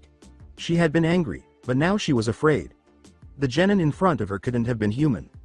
Mac said as he collapsed to the ground, "If you want to know how I healed this time, look on your legs and the back of your shirt." Karui paled as she looked over her shoulder. She had 3 enormous pink worms attached to her. They were all drawing blood from her in an attempt to cure Mac. She realized then that the pool of blood behind Mac was no longer there. As she collapsed to her knees, Karui stumbled, "Where'd that puddle of blood go?" Mac looked at her like she was crazy and cackled. "They live inside me. Somewhat like the Aburame clan, I have a special form of ability. It's not a bloodline, but it is similar to the Aburame's bloodline. You see, those things attached to you are bloodworms. They come with a price, which isn't fun. They come to existence after I lose enough blood to make a puddle of it. Depending on the size of the puddle, the bigger the worms will be. And I lost a lot of blood from that dirty trick you pulled earlier. That's where those 3 bloodsuckers came from. Unfortunately, I'm not going to be able to continue my fight since I only managed to get white blood cells from you again. I need red to regain the amount of blood I lost. This match is a draw," Mac said. Karui fell to the ground, looking very pale from the blood loss, and the bloodworms disappeared. She trembled a little and threw up from the nausea she was experiencing. She lapsed into blissful unconsciousness as her eyes drooped. The double knockout was confirmed by Hayate, who came forward. "This match is a draw. Neither contestant will go to the next round. This concludes the preliminary rounds," Hayate stated. "I would like the winners of the matches to come down to the arena.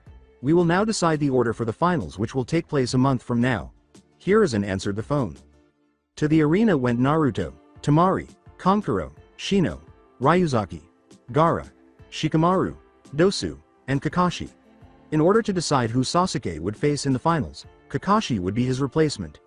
Ibiki and Enko came forward with a chart and a hat filled with paper. Ibiki approached Naruto and extended the hat in front of him. Ibiki walked down the row and said, "Take one piece of paper out of the hat. It has your opponent's name on it." They opened their papers once everyone had them. They all glanced at the name and started to consider their strategy for the next matches. Enko took out the pen to write down the fighting order and placed the chart on her clipboard. "Alright, shit stains. Starting with Uzumaki. San, we'll go down the row. I want you to say the name of your opponent." As they waited for Naruto to reveal the name of his opponent, everyone fixed their gaze on him. Glancing down at his paper, Naruto cleared his throat. Naruto said, "Sabaku no Temari." Aburame Shino, Kankuro said, clutching the piece of paper in his pocket. Kakashi recited, "Sabaku no Gaara," while he read from his book. "Kinuta Dosu," muttered Shikamaru. Ibiki came to the conclusion, "Okay, then that leaves Ryuzaki with a free round." Enko displayed the chart with the fight order when she was done. First round, Sabaku no Temari vs Uzumaki Naruto. Uchiha Sasuke vs Sabaku no Gaara. Round 2. Aburame Shino vs Sabaku no Kankuro. Round 3. Nara Shikamaru vs Kinuta Dosu. Round 4. Ryuzaki Sanderson vs Round 4 winner in Round 5. Before leaving with Enko, Ibiki said, "All right, you are all dismissed. We'll see you at the Konoha Stadium in 1 month's time. Train hard and enjoy your month off." The 8 genin went to their assigned locations after exiting the arena. They were all starting to think about their training plan and their month off. As Naruto left the room, he ran into Grimes, who was beaming down at him. Grimes patted him on the back and remarked, "Well, even though you only made it through this round, I'm damn proud with the 3 of you." In response, Naruto said, "Thanks. Well, I gotta get ready for my date tonight." "You got a date? With who?" "Kurenai. She and I had a bet on your match with Kiba. If she won, I was her slave for the week. If I won, she had to go on a date with me, and since you won the match." "Okay, I got the idea. Enjoy the date." After Grimes disappeared, Naruto visited the hospital to see how Hinata, Mac, and Gaz were doing. The entire time, his foxy smile was fixed on his face. "Kung Kao," Omake Hiruzen declared, "I just received word that we have a late entry." Hayate questioned, "So what does this mean?" "This means one of the winners will have to fight one an extra time, but if they lose they don't get disqualified since they won their original match." "Okay, let's get a name going on the board there." Everyone was a little taken aback by this and felt more energetic than before. They didn't care if they had to fight again if they couldn't be eliminated from this fight because they had already won their first one. The names came to a halt and finally settled on Ryuzaki Sanderson. With a sigh, Ryuzaki leapt into the arena and waited for his opponent to introduce himself. He looked at the Hokage inquiringly after failing to see him, but Hiruzen responded by pointing to the doors leading out of the arena. As soon as the doors opened, Cow? The sight caused everyone to perspire, and Ryuzaki's face broke. There was no doubt that this was a dumb joke. As Ryuzaki put it, is this some kind of joke, Hokage? Sama? Hiruzen answered, nope, now get ready. Let Ryuzaki Sanderson and Cow's match begin, yelled Hayate as he bounded off. While the cow chewed its cud, Ryuzaki observed it. The cow spit out a loogie and squinted at him before growling and squinting its eyes. Ryuzaki narrowed his eyes at the cow. Abruptly, the cow flipped onto its hind legs and rose to a 6 feet 4 inches taijutsu stance. Ryuzaki's jaw dropped and his eyes widened in shock. Huh! Rambled Ryuzaki. Ryuzaki blocked the cow's double snap kick as it charged at him. Ryuzaki continued blocking as the cow landed and started to punch at him with its hooves. Ryuzaki jumped in the air, performed several backflips, and landed 20 feet away from Cow as he tried to sweep his legs out from under him. He swiftly raised his arms in a X shape to block the cow's thrust kick as soon as he looked up. The soles of Ryuzaki's sandals sent him skidding back, kicking up dust. He smiled at the cow and let his guard down. Ryuzaki made one finger with each hand and pressed them against Cow's head to give the impression that he had horns as he assumed a crane stance. The cow snarled in retaliation for being made fun of, and Ryuzaki lunged at him before kicking him into the air. The cow also kicked into the air, and after they hovered there for a while, the cow kicked Ryuzaki in the stomach with its other leg. Ryuzaki stood up abruptly and gave the cow a thoughtful look. The cow gave a growl and beckoned to him with its hoof. Ryuzaki's gaze dropped and he saw the cow's words waver a little. Ryuzaki was forced to backblock as Cow started delivering roundhouse kicks to his head repeatedly. When it eventually used its other leg to spin around and throw Ryuzaki off, he ducked beneath it. He spun around and gave the cow's jaw a backfist as it swiftly brought its leg to a crescent kick across his face. Ryuzaki was sent to his back when the cow kicked his shoulder with its back legs after spinning around and dropping to his front legs. Dazed, Ryuzaki rolled out of the way as Cow flipped into the air to stomp on him. The cow jumped over Ryuzaki's attempt at a leg sweep and landed on its front legs once more. The cow's back legs were resting on his shoulders as he moved forward to enter the guard. The cow's tail repeatedly slapped him across the face before kicking him away with its hind legs. With a growl, Ryuzaki rose to his feet and assumed another taijutsu stance. However, when the cow spit milk at him with its udders, this changed. Ryuzaki let his guard down when the milk struck him in the face. The cow continued to blast him with milk from its udders. With a triumphant moo, it finally stopped. Glancing up, Ryuzaki wiped his upper lip of the thick milk mustache. When he looked up, he saw a cow lowering his head onto his shoulder with a hoof on it. Break! The headbutt turned Ryuzaki's head into a splitting headache. A pile driver picked him up and held him upside down. He pondered as he saw Ryuzaki hanging upside down. Who's the guy that writes this stuff? I'm getting my ass kicked by a freaking cow, thought he. Ryuzaki's head hit the ground when the cow leapt into the air and landed on its backside. Too stunned to move, Ryuzaki lay face down. In an attempt to have some fun, Cow sprayed Ryuzaki's jackets back with milk. When Ryuzaki rolled up and started hurling quick chakra punches into Cow's mouth, the cow stopped laughing at his humiliation. To stop Ryuzaki from punching the udders anymore, Cow let out a loud cry of pain and got down on all fours. Because he was able to hold Cow's head in place, Ryuzaki gained the upper hand. He then sent Cow flying by driving his knee into his chin 3 times. Ryuzaki was 20 feet away when the cow aimed a long-range jet of milk at him. Ryuzaki swerved to the left and charged at the cow in order to dodge. In slow motion, the cow leapt into the air and aimed its words at Ryuzaki, causing him to come to a complete stop. After watching a movie, Ryuzaki had enough time to try something he wanted to do after several long-range milk shots flew in his direction. Ryuzaki muttered, "Cue famous Neo Matrix dodge," instead. The jets of milk flew over Ryuzaki's head, shoulder, and legs as he leaned back at a flexible angle, making everything seem to move slowly. The cow landed on its side and then got back up. Ryuzaki jumped toward the cow while holding out both hands. He grabbed 2 of the cow's teats and slid across the floor. Cow said, "Moo." Laughing, Ryuzaki started to milk Cow dry of all the liquid in its body. "Ha ha ha ha," he exclaimed. After 2 minutes, Ryuzaki got up and appeared content. The cow fell to the ground, nothing more than a skinny, empty skin. After it rolled onto its back, Ryuzaki felt triumphant and left. A long moo was let out by the cow as if to say, "Come back." The fight had been entertaining, and everyone in the stands had been enjoying some beer and popcorn. Ryuzaki said, "I have left the building," as he left the room. At the moment, Kakashi was reading his book while making his way to the Hokage's office. He had some questions about certain things. His thoughts strayed to Ryuzaki's battle as he was walking. Ryuzaki had only witnessed that blade technique with his chakra once before, and that was during his years as an Anbu. That technique was only known by one person, and that person was none other than Uchiha Itachi. And then he remembered his old students' fights.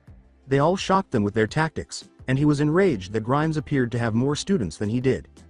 Copying Naruto's jutsu was the one thing he wished he had succeeded in doing. Kakashi was annoyed that Naruto was able to hide his hand signals. He would still spy on Naruto's training, though, despite this. It would take all of Sasuke's strength to defeat Gaara, and Naruto's technique might work well against Gaara's sand shield. When he realized he was standing in front of the receptionist's desk, he shook his head. He cleared his throat, glanced at the secretary, and closed his book. The secretary said, "Oh, Kakashi-san, how may I help you today?" Kakashi answered, "I have to talk to the Hokage about something important." Of course, he should be in his office right now. Thanks very much. Rising up the stairs, Kakashi came to a halt before the office doors. He heard some bustling in the room as he rapped his knuckles on the wood. Hiruzen called, "Enter." Kakashi went into Hiruzen's office, opening the door and shutting it behind him. The elderly Hokage scowled as he glanced up at Kakashi. He remained dissatisfied with Kakashi's handling of Sasuke during the preliminary round. Hiruzen signaled Kakashi to sit down while lighting his pipe. Kakashi put his book away and took a seat in one of the armchairs in front of Hiruzen's desk.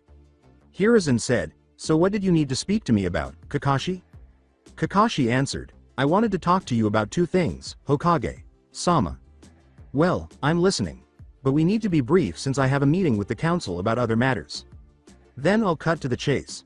The first thing is about the cursed seal on Sasuke's neck. I managed to put a seal on it to prevent him from using it.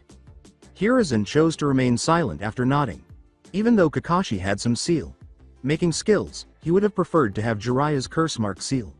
After deciding to investigate that further, he gestured for Kakashi to carry on with his inquiries. "Now for the next thing I wanted to talk to you about. Why did you put Ryuzaki Sanderson into my squad? Are you saying he's not cooperating with the team?" "No, well yes, but that's not what I meant." "Well, what do you mean?" "You never gave me a background on the kid. You only told me that you were picking him out from a new batch of genin. From the skill he's displayed in the exams, from answering the questions without cheating on the first test, stealing 2 scrolls before the second test, and using a Jonin level technique in his preliminary match, I have concluded you planted him for a reason." Hiruzen gave Kakashi a slight narrowing of the eyes. With a sigh, he rubbed them and then put his hand under his chin. Thinking about what to do with Kakashi next, he chose to give an explanation. "Kakashi, what I am about to tell you is not to be revealed to anyone under any circumstances.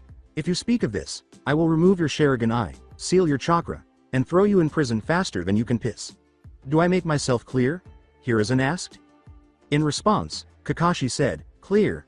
I suppose I should start from the beginning. Ryuzaki Sanderson actually graduated from the genin class 2 years previously. While growing up in the orphanage, Ryuzaki had a bad run-in with some genin.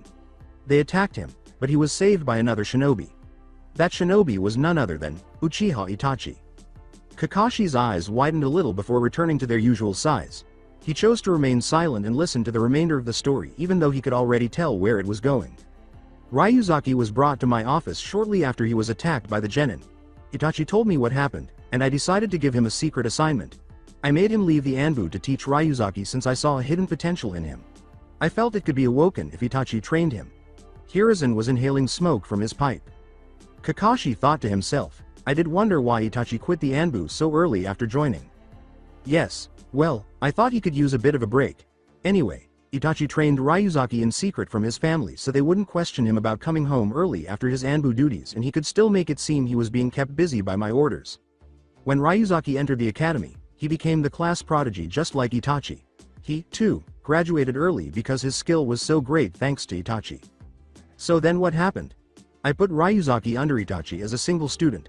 The two of them were given missions of all sorts for the next several months. But then, something happened. The Uchiha massacre. Yes, that's when everything went downhill. How so?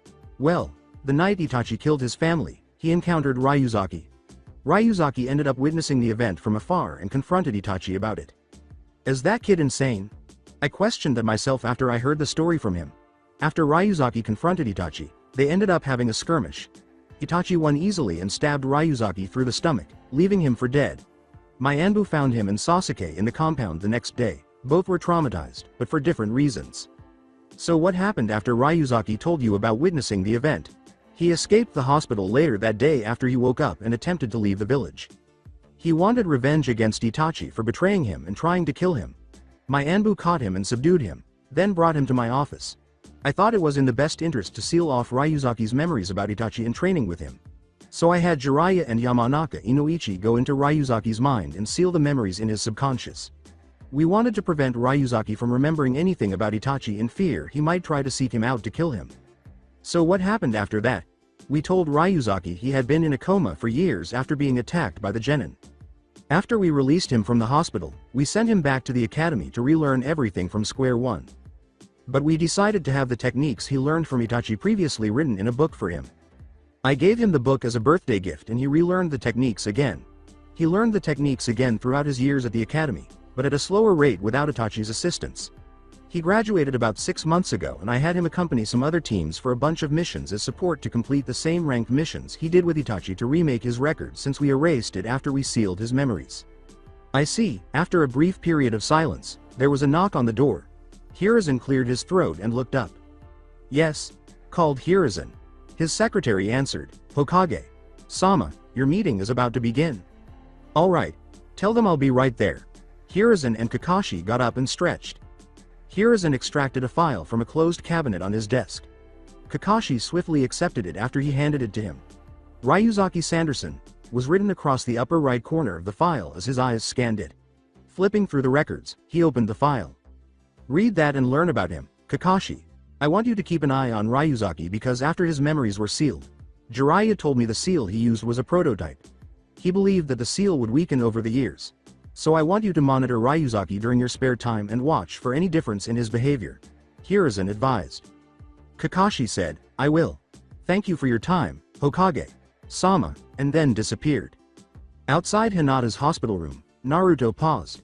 He rapped his knuckles on the door and bided his time until someone answered. To which Hinata replied, Come in. Hinata was sitting upright in her bed, reading a novel, when Naruto opened the door. When he walked into the room, she smiled at him and closed it. He sat down by her bed after giving her his foxy smile.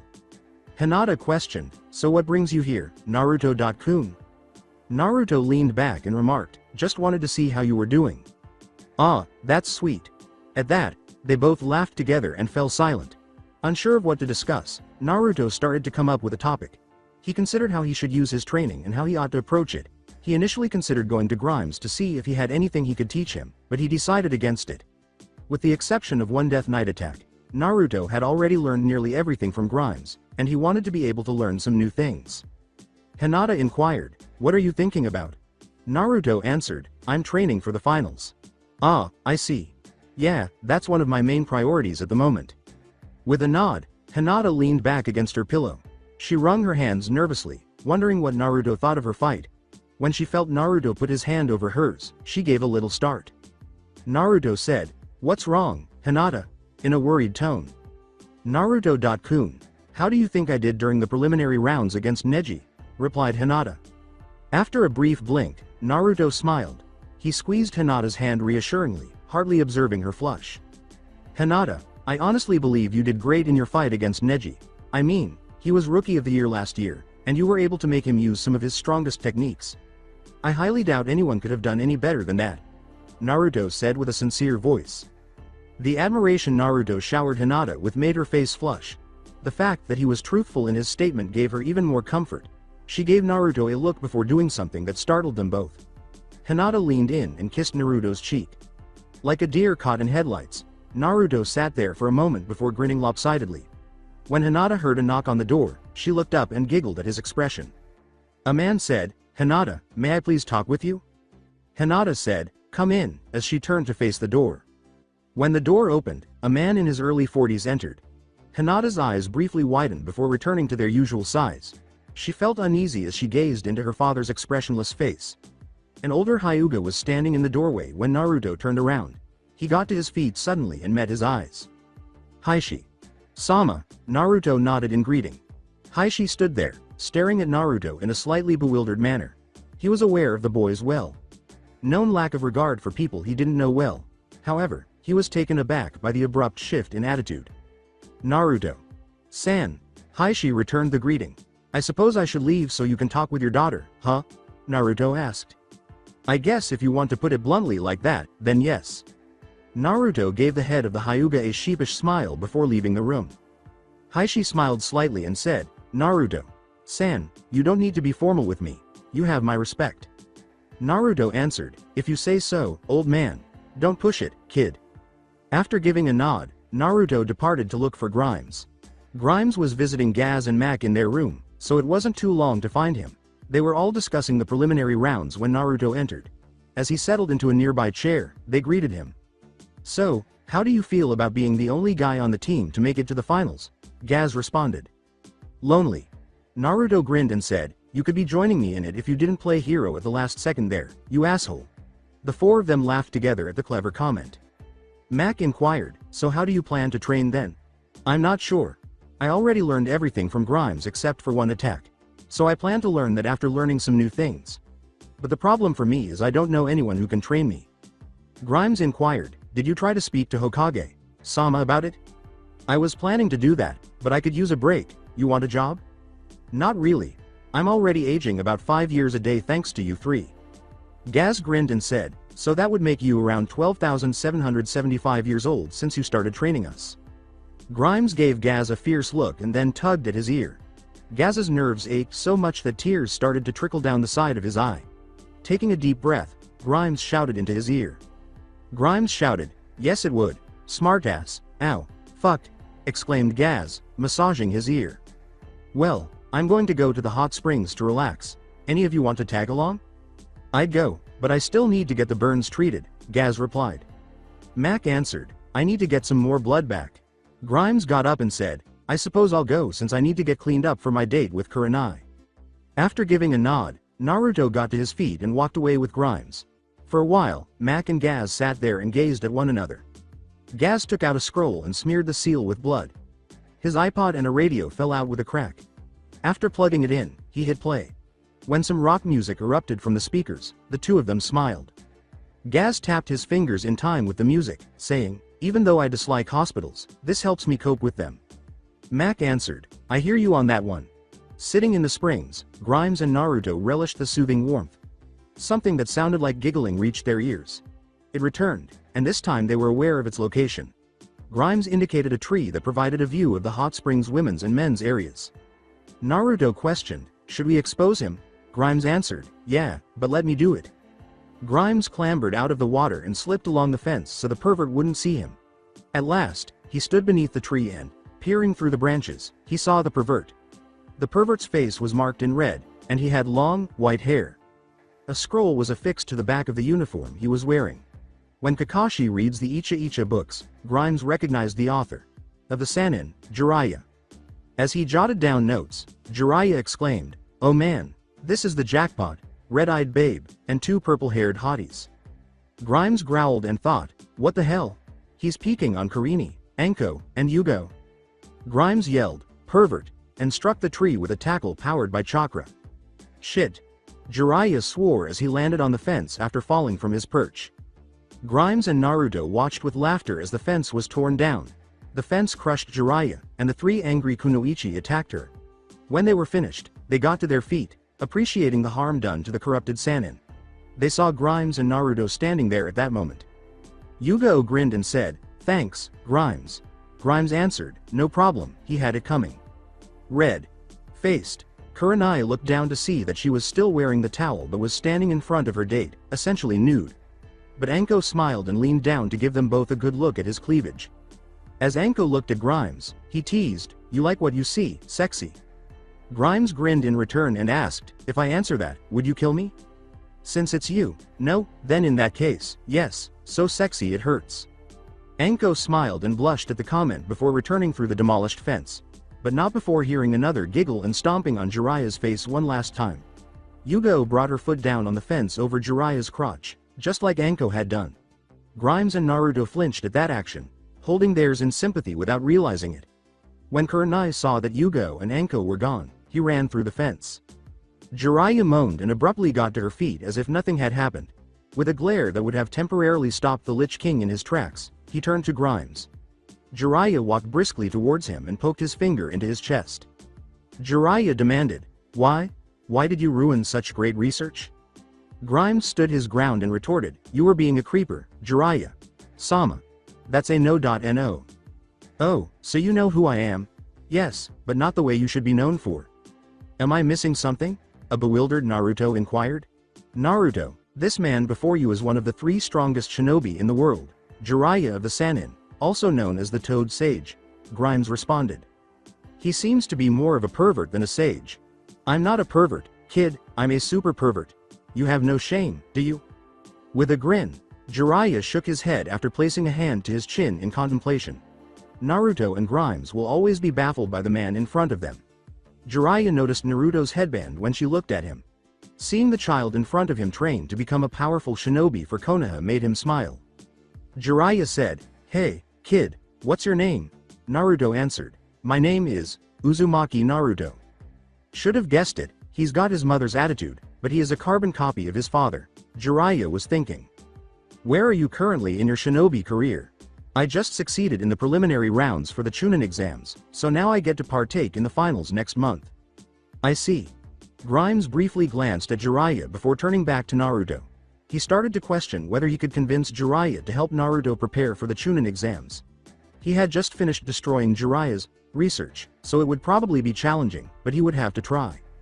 Grimes turned and said, "Jiraiya. Sama, I got a favor to ask of you." "What might that be?" inquired Jiraiya. "Do you think you can train Naruto for the finals?" "I would, but he's learned everything I could teach him at the moment. And I got 2 other students that can use some work." "I don't know, you interrupted my research, so why should I help you?" Grimes crossed his fingers unconsciously and said, "If you do, I promise never to alert ladies when they're bathing here that you're hiding in the trees." "Deal. Well, I think I'll leave you 2 alone so you can get to work." Grimes turned and disappeared into the bathhouse. Before turning away, Jiraiya put a hand on Naruto's shoulder and turned to face him. They were both unaware of the Junin observing from a distance. A waterfall with a view of other hot springs brought the 2 of them together. At the location, Naruto perspired. This man genuinely didn't feel ashamed of his status as a super pervert. When Jiraiya started speaking to him, he jerked back to reality. "Alright, kid, I want to see how your chakra control is before I start training you. Depending how you do, it can either prevent you from learning some of the things I can teach you or you could learn everything I want to teach you," Jiraiya replied while reclining under a tree. "Alright, which chakra control exercise do you want to see?" asked Naruto. "Start with tree walking, and then water walking and so on." After giving a nod, Naruto moved to a tree close to Jiraiya's location. He focused his chakra, opened his eyes, and started to move in the direction of the tree. He halted and faced Jiraiya after taking a few more steps. Naruto questioned, "Do you want me to run or walk up the tree?" "Either one, it's up to you," Jiraiya answered. After looking up, Naruto pumped chakra into his feet and started running. At the top of the tree, he rushed through the branches and got to his feet. He saw Jiraiya staring at him from the floor when he looked down. With a nod, Jiraiya motioned for him to descend to the bottom. Naruto leapt forward, flipped, and hit the ground. With ease, he landed and got to his feet, glancing at Jiraiya. "Nice job. Now let's see how you fare with the other exercises." Naruto had completed the chakra control exercises one at a time. Although she didn't express it, Jiraiya was quite impressed. Given that Naruto possessed 2 chakra networks, he anticipated that his chakra control would be appalling. He was approached by Naruto, who grinned at him. It was clear to him that Jiraiya was pleased with his performance. "So what's next?" inquired Naruto. Jiraiya inquired, "Do you know your elemental affinities?" "Yeah, they're wind and water. 2 affinities, huh? That's quite impressive. So are you going to show me some new techniques for my affinities?" "It depends on how fast you learn the technique I want to teach you at the moment." "Oh, tell me, Naruto. What do you know about summoning?" "That there is a contract for the summons and that the user needs to sign his or her name on the scroll that allows them to summon the companions." "Excellent. And here I thought you might be brain dead." Jiraiya received a growl from Naruto, but he let it go. Naruto found it extremely annoying to hear that. It usually turned violent if someone called him a moron or said he was brain dead. Jiraiya ruffled Naruto's hair and laughed at this. Jiraiya said, "I'm just kidding, kid, but yes, you are correct about that. I also know that there are summons such as dogs, toads, and others. Naruto said. That's right. But I plan to teach you how to summon toads since I have the contract with me. Reaching behind his back, Jiraiya removed the enormous scroll that was fastened to it. After unfolding it, he set it in front of Naruto. When Naruto looked at the scroll, he saw that it only had 2 names written on it. The Yondaime Hokage owned one, and Jiraiya owned the other. Naruto was taken aback by this and felt privileged to be the third party to sign the contract. He sunk his teeth into his thumb, drawing blood. Naruto started writing his name on the scroll after placing his thumb on the paper. After finishing, Jiraiya put the scroll in the holster on his back after rolling it up. Jiraiya smirked and said, "All right, so you can now call forth the toads. The question is, can you do it?" Naruto said, "Of course I can do it, then let's see." After giving a nod, Naruto reviewed the signs he had read on the scroll. He slammed his palm on the floor after completing the final sign. Smoke rose from the ground and there was a loud crack. There was an unusually large toad sitting there when it cleared. "Yo." It waved its hand in greeting. To which Naruto replied, "Hello." Jiraiya crossed his arms and remarked, "Well, this is a start, but this wasn't the one I was hoping to see." "Ah, shit, I thought it was a good try." The toad exclaimed, "Well, good luck with the future summoning kid, you'll need it. Haha," before vanishing into smoke. Naruto sat staring at the location where the toad had disappeared just a moment before. Then, when Jiraiya hinted that there were larger toads than the one he had called forth, he smiled expectantly. His desire to become proficient at summoning was only strengthened by his failure to do so. Naruto grinned and said, "Let me try again." Jiraiya got up and dusted off his trousers before saying, "Why don't we stop for today, Naruto? It's getting late and I have some things to do, so I won't be able to be back here tomorrow." "But I was close." "Yes you were, but not close enough. Now go home and get some shut-eye. Come back here in 2 days and we'll pick up from there." "Okay." Jiraiya averted his gaze, leaving Naruto alone. Before shining home, Naruto stood there for a minute more.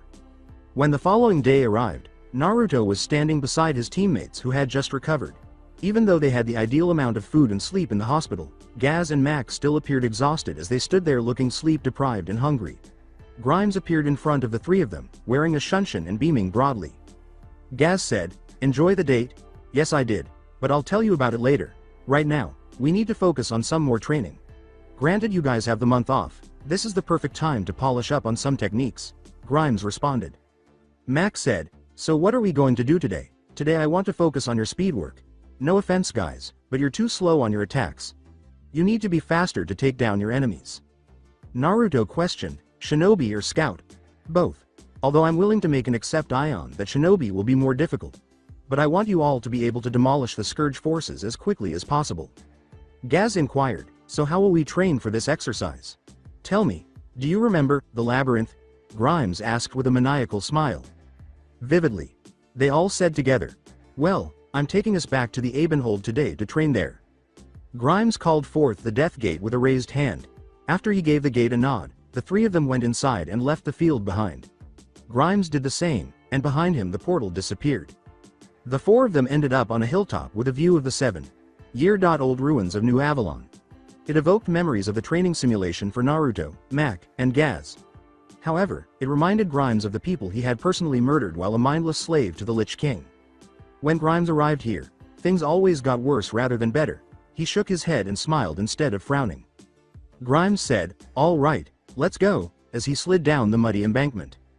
Naruto, Mac, and Gaz were now covered in the filthy earth after following their captain to the foot of the hill. Grimes was standing in front of an enclosed space when they noticed him. During their Death Knight training, this was the second thing they detested the most. The place in front of them was called Hell's Labyrinth, because of the demanding time attack that had to be finished. It was given that name. There were hundreds of undead and traps in the labyrinth that needed to be avoided or destroyed. The training was designed to test the Death Knight's speed and endurance. In less than 3 hours, the Death Knights in training had to complete the labyrinth. If they failed, they would have to repeat the process until they succeeded. "So, what do you want us to do? Do you want us to try and break our old records?" Gaz responded. "Yes, but I'm going to change this up a little bit. You are allowed to use chakra, but you cannot use your weapons or ninjutsu. This time, you can only use taijutsu when you encounter an enemy. And the last thing is I locked the exit. You have to kill the abomination at the end in order to get the key to unlock the gate," Grimes continued. "Are you insane?" yelled Gaz. Well, since you spoke up Zano, you can go first. I really think I hate you now. Join the club, we got jackets, now get moving. Grimes abruptly shoved Gaz into the labyrinth, causing him to fall into the entrance path. Coughing, he got to his feet as the chill of the maze began to set in. Gaz cursed himself in his head, forgetting that he needed to keep moving or perish from the cold. He got up and started jogging in place. His ears were filled with hundreds of ghoul, skeleton, specter, and abomination cries and growls. Grimes called over the intercom, "Get moving, Zano.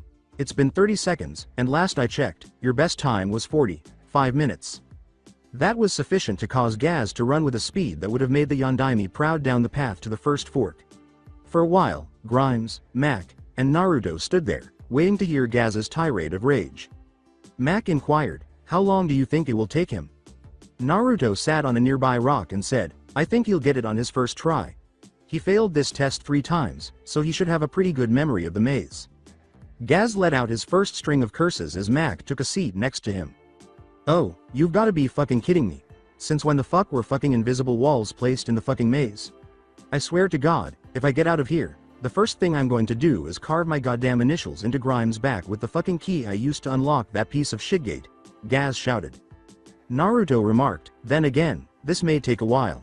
Gaz's cries and angry curses came from the maze, and the 3 of them started to perspire. Grimes was laughing so hard at his students' rage that he was clutching his sides. During Grimes' watch, they would occasionally hear the yell of rage from the undead or the cry of someone being killed by Gaz. Grimes muttered as he pressed the intercom button once more, "He'd better hurry up. He's got 10 minutes left." "Hey, Zano. I think now would be a good time to tell you that you only have 3 minutes left," Grimes said with a smirk. Gaz yelled, "Fuck," but his voice sounded farther away, suggesting that he was close to the exit. Knowing why, Mac asked, "Why'd you lie? I'm giving him that little push." After 2 minutes, a bell rang, indicating to the 3 of them that Gaz had finished the labyrinth. 10 minutes later, he came riding his death charger and collapsed to the ground, looking utterly worn out. Grimes nodded, checking his watch. Grimes, who loved the shocked and hateful expression on his face, said, "Niece, your old time was 45:05. Your new time is now 37 to 34, good job, Zano." With his eyes slowly closed, Gaz answered, "I'd hurt you now, but I need a nap." "So which of you 2 are next?" As Mac and Naruto ran through the maze for the next few hours, this kept happening. They both exceeded their time by over 6 minutes. Gaz was completely awake when Naruto returned from his run, drenched in sweat and intestines. Grimes confirmed the broken record by nodding at Naruto. Naruto questioned, "So are we done for the day then?" "No, this time I want you all to do it as a group, and I'm going to change it up again. Now, you can use your weapons and chakra and your necromancy, but no taijutsu unless you are disarmed, and no ninjutsu or genjutsu at all," Grimes replied as he approached a lever. Mac said, "What are you doing?" "I'm giving our undead friends a bit of a boost in strength, hence the green fog there. And now that the sun is down, you have to do it in the dark." Gaz muttered, "Now that is just plain unkind. One of you, take the lantern there. If you run out of oil, there are some cauldrons filled with them throughout the maze." Mac struck a match and lit the lantern, then walked over and picked it up. He nodded, indicating that he was ready, and walked back to Naruto and Gaz. They all leapt to their feet and called forth their blades.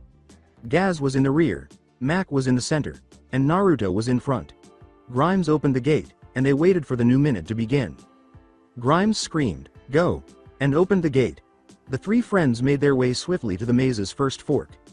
Gaz was an old hand at this maze and would be the guide. They heard growls coming from the path directly ahead and stopped as they reached the fork. "Is it just me, or is Grimes trying to kill us?" Gaz responded. Smirking, Mac said, "I think it's just you." Naruto muttered, "Shish, we got company." In an attempt to locate the source of the growl, Mac directed the lantern's light toward the path ahead. 3 big dogs lunged at the 3 of them as a greeting. Naruto dropped his blade after one of them successfully tackled him to the ground. Gaz screamed, "Plague hounds," and stabbed one of them in the neck as it jumped at him. Naruto hissed, "Down boy," and snapped the dog's neck when it attempted to bite him.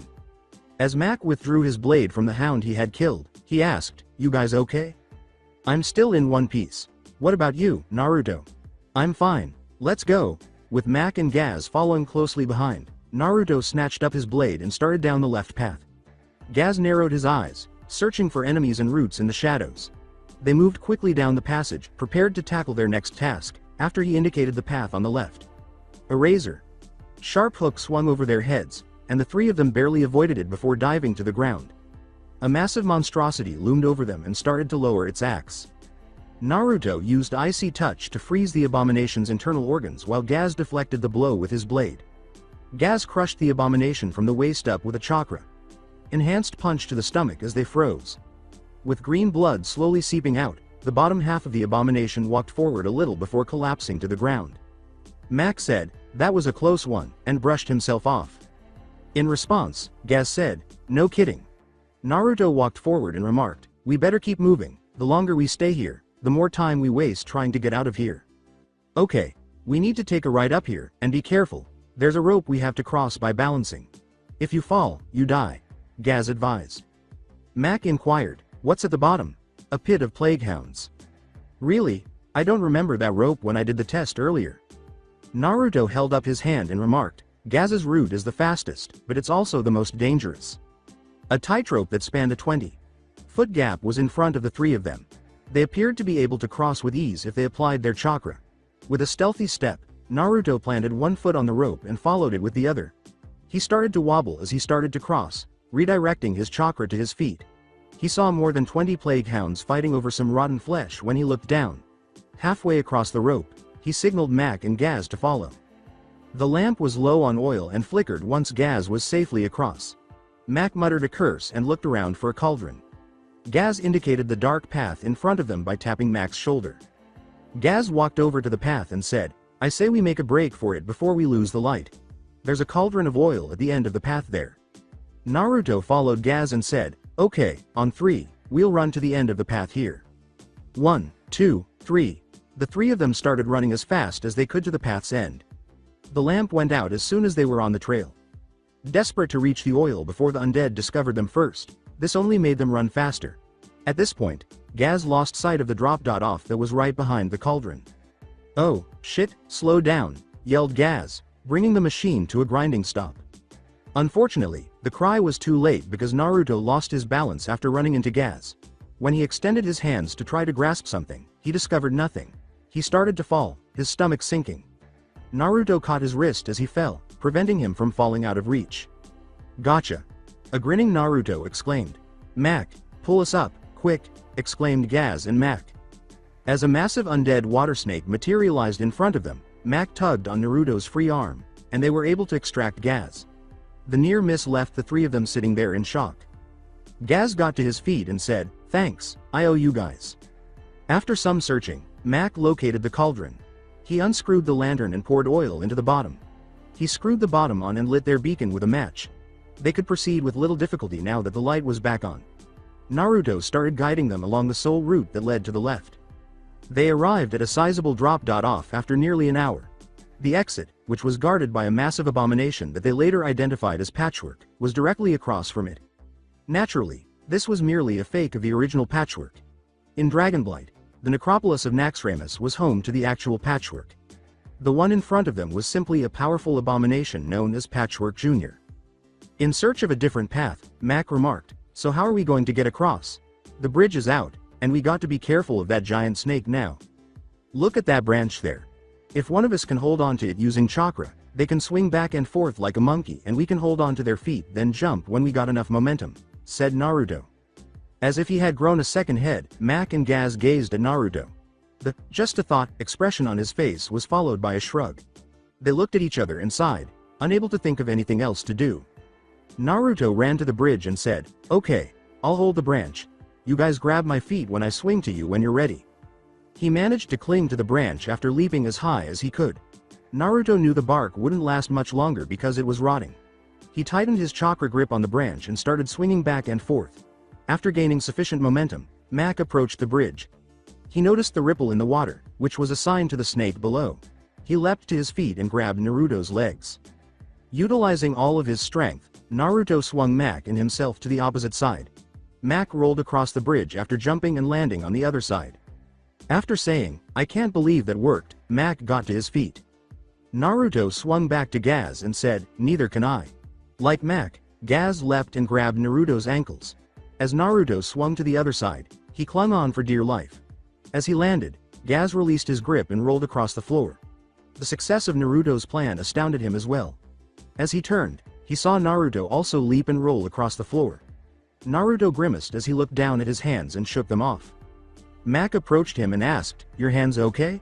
"Yeah, but now they're raw from rubbing the branch when I was swinging," replied Naruto. Gaz said, "Let's do this," and approached Patchwork. As their teammate approached the enormous abomination, Naruto and Mac trailed behind him. Naruto smiled and said, "Why don't we try dual-wielding, guys? Take a break from just the one blade." "Good idea.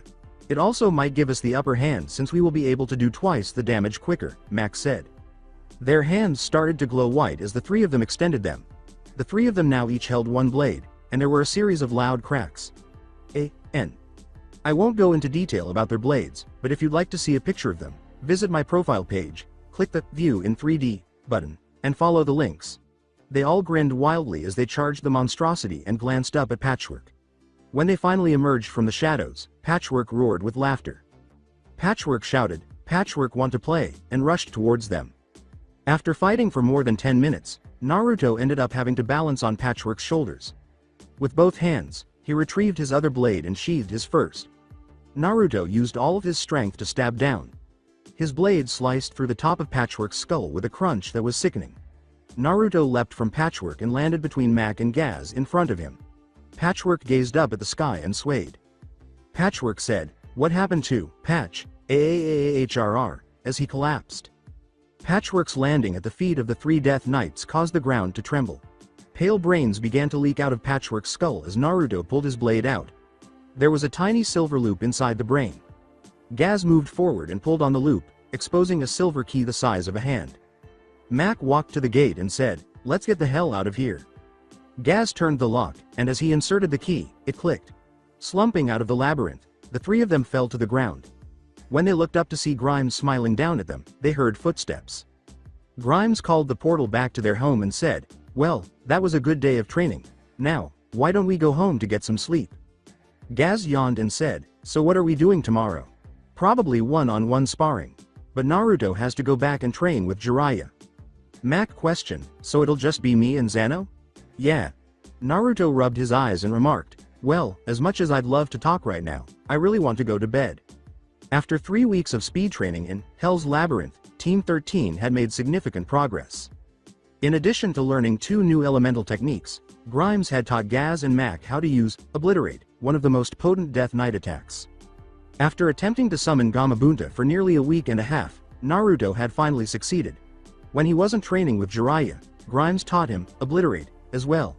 They repeatedly performed Obliterate after learning it, primarily due to the fear of what would happen to the ghouls they practiced on.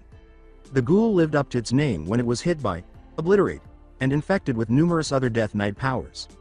The enemy exploded into a heap of bone and flesh when hit. In honor of their achievements over the month, Team 13 celebrated by drinking in one of the neighborhood bars. Grimes called for their attention at this point. Grimes gulped down the remainder of his whiskey and said, "Okay, guys. I just want to say a few things." As he sipped his beer, Mac questioned, "Like what?" "First thing is, I want to say I'm very proud of you guys and your progression you've made this past month. The second thing is, Darien is coming to watch the Chunin exam finals tomorrow, so he might give you your promotions after the tournament." Gaz exclaimed, "Sweet," as they pumped their fists in the air. Grimes stated, "Now, the third thing is this," in a grave tone.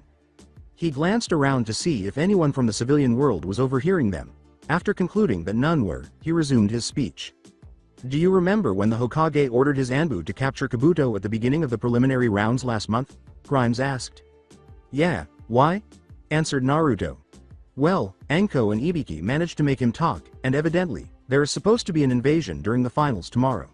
Sanagakure and Otogakure are going to attack us during the fights, and they got some sort of secret weapon to ensure their victory." Gaz questioned, "What? But, why would they attack us?" "I'm not sure. All I know is that when the attack starts, it's going to get hectic." "Do you know if there is a signal to start the attack?" asked Naruto. "I'm not sure, but the only thing I could think of would be some sort of strong genjutsu." "So what do you want us to do when the attack starts?" Mac inquired. "Group together, then come and find me. I'll give you further orders then." "Okay." Counting down the seconds until the invasion, The four of them got up and left the bar. As they headed to the stadium to witness the conclusion of the Chunin exams, Konoha was a hive of activity. Grimes waited for Darien and his guard to arrive in front of the stadium. A few minutes earlier, he had witnessed the Hokage enter the stadium with his guards and the Cage enter with two of his. After puffing on his cigarette, Grimes took another look around the room. He made the decision to watch for any significant numbers of Suna or Auto Shinobi even though he was waiting for Darien. "You're never going to kick that habit, are you, Walcroft?" replied a woman. Grimes turned to see Darien and his guard standing there. When he saw Darien's bodyguard, his eyes briefly widened. A smirk shifted upward in his mouth. The only original Death Knight from his squad from the Ice Crown campaign who wasn't a replacement stood in front of him. Like him, she was a private, but she was now wearing the lieutenant's insignia. Grimes saluted Zara and said, "Hey, guess not. It's been a long time, Zara." Zara answered, "You're doing it backwards, Captain Walcroft." He blinked, then smirked when he understood her meaning. Zara shook his hand and grinned back. Despite her hatred of most men, she came to terms with Grimes. In her opinion, he was a very respectable man who always looked out for others, something that many of the men she knew did not do. Even though Grimes was only 20.1, she believed he deserved to be a captain because of this. Grimes, for his part, couldn't help but gaze admiringly at his old friend. Despite being in her late 30s, Zara Ashwing looked no younger than 25, proving that she was a true beauty. Her long red hair fell like a waterfall down her back. She could freeze the most powerful being in place with her dazzling blue eyes. Even though her skin had turned dark gray, her appearance remained unaffected. Zara questioned, "Are you quite done eyeing me, you pervert?" Grimes's face flushed from the remark and he sputtered. Darien smirked at the exchange between his officers and shook his head. Darien said as he entered the stadium, "That's enough. Come Zara, we need to get to the Cage's booth." Zara punched Grimes' shoulder playfully and trailed behind Darien. Grimes made the decision to enter the stadium and locate a seat once she was out of sight. The rookies who didn't advance to the finals were, in the meantime, finding seats in the stadium's crowd. In good spirits, Kurenai took a seat next to Asuma and Anko. She would encourage Naruto despite the fact that only one of her students advanced to the next round. Anko chose to speak with Kurenai after noticing her joyful expression. Anko inquired, "What's got you so happy, Kurenai?" "Nothing, just in a good mood, but I guess I should be alert for the invasion as well, huh?" replied Kurenai. With a playful smile, Anko inquired, "Oh, did someone have a good date with the hunk by the name of Grimes Walcroft?" The remark caused Kurenai's face to flush. It was accurate. That night's date with Grimes was enjoyable. Asuma smirked at his companion after noticing the flush. Asuma grinned and remarked, "I think you're right, Anko. She's blushing." Stuttering, Kurenai said, "S. Shut up. Oh no, you're telling me what happened on that date right now." Well, flashback, Kurenai was recuperating from a fit of laughter brought on by one of Grimes's stories. She had just learned of a practical joke that Grimes' students had played on Darien Mograine, their leader. Wiping a tear from her eye, Kurenai questioned, "They seriously did that?" Grimes smiled in response and said, "No joke. Those three are constantly doing pranks like that when they get the chance." Their waiter approached them with two menus in his hands. His eyes widened as he put them down and took a moment to look at Grimes. This was the man with the amazing singing ability, if he was correct. The waiter said, "Excuse me, are you Grimes Walcroft?" Grimes turned to him and said, "Yes I am. Hey, listen. We're kind of slow tonight, and we could use some more business. Do you think you can sing to attract anyone?" Kurenai was surprised to learn that Grimes could sing, and her eyes widened slightly. Grimes nodded at Kurenai and said, "Well, I would be happy to help out, but I'm treating my date to dinner here." Kurenai interrupted, "I don't mind, Grimes. In fact, I want to see what you can do." The waiter said, "Great, I'll go get the microphone," and left. Kurenai tapped Grimes' arm as the waiter left. He smiled when he turned to face her. Kurenai questioned, "Why didn't you tell me you could sing?" "I didn't want to draw attention to myself. I don't even know how that guy knew I could sing," replied Grimes. Many patrons were drawn to the waiter when he set the microphone up on stage. He turned it on after he was done configuring it. "Good evening, ladies and gentlemen. Since it's a slow night and we want some more life in here, we're going to have some open karaoke," the server said. The dinner was filled with cheers and whispers. The waiter approached Grimes after leaving the stage. He led Grimes up on stage and handed him the microphone. Grimes' face slightly heated up when he heard the women cheering him on while he was on stage. Grimes laughed into the microphone and said, "I guess I'm the icebreaker tonight, EH. All right, ladies and gentlemen, Let's give Grimes Walcroft a round of applause, the waiter declared. Grimes sat on the stool and the restaurant erupted in cheers and applause. The music started when he gave the waiter a nod.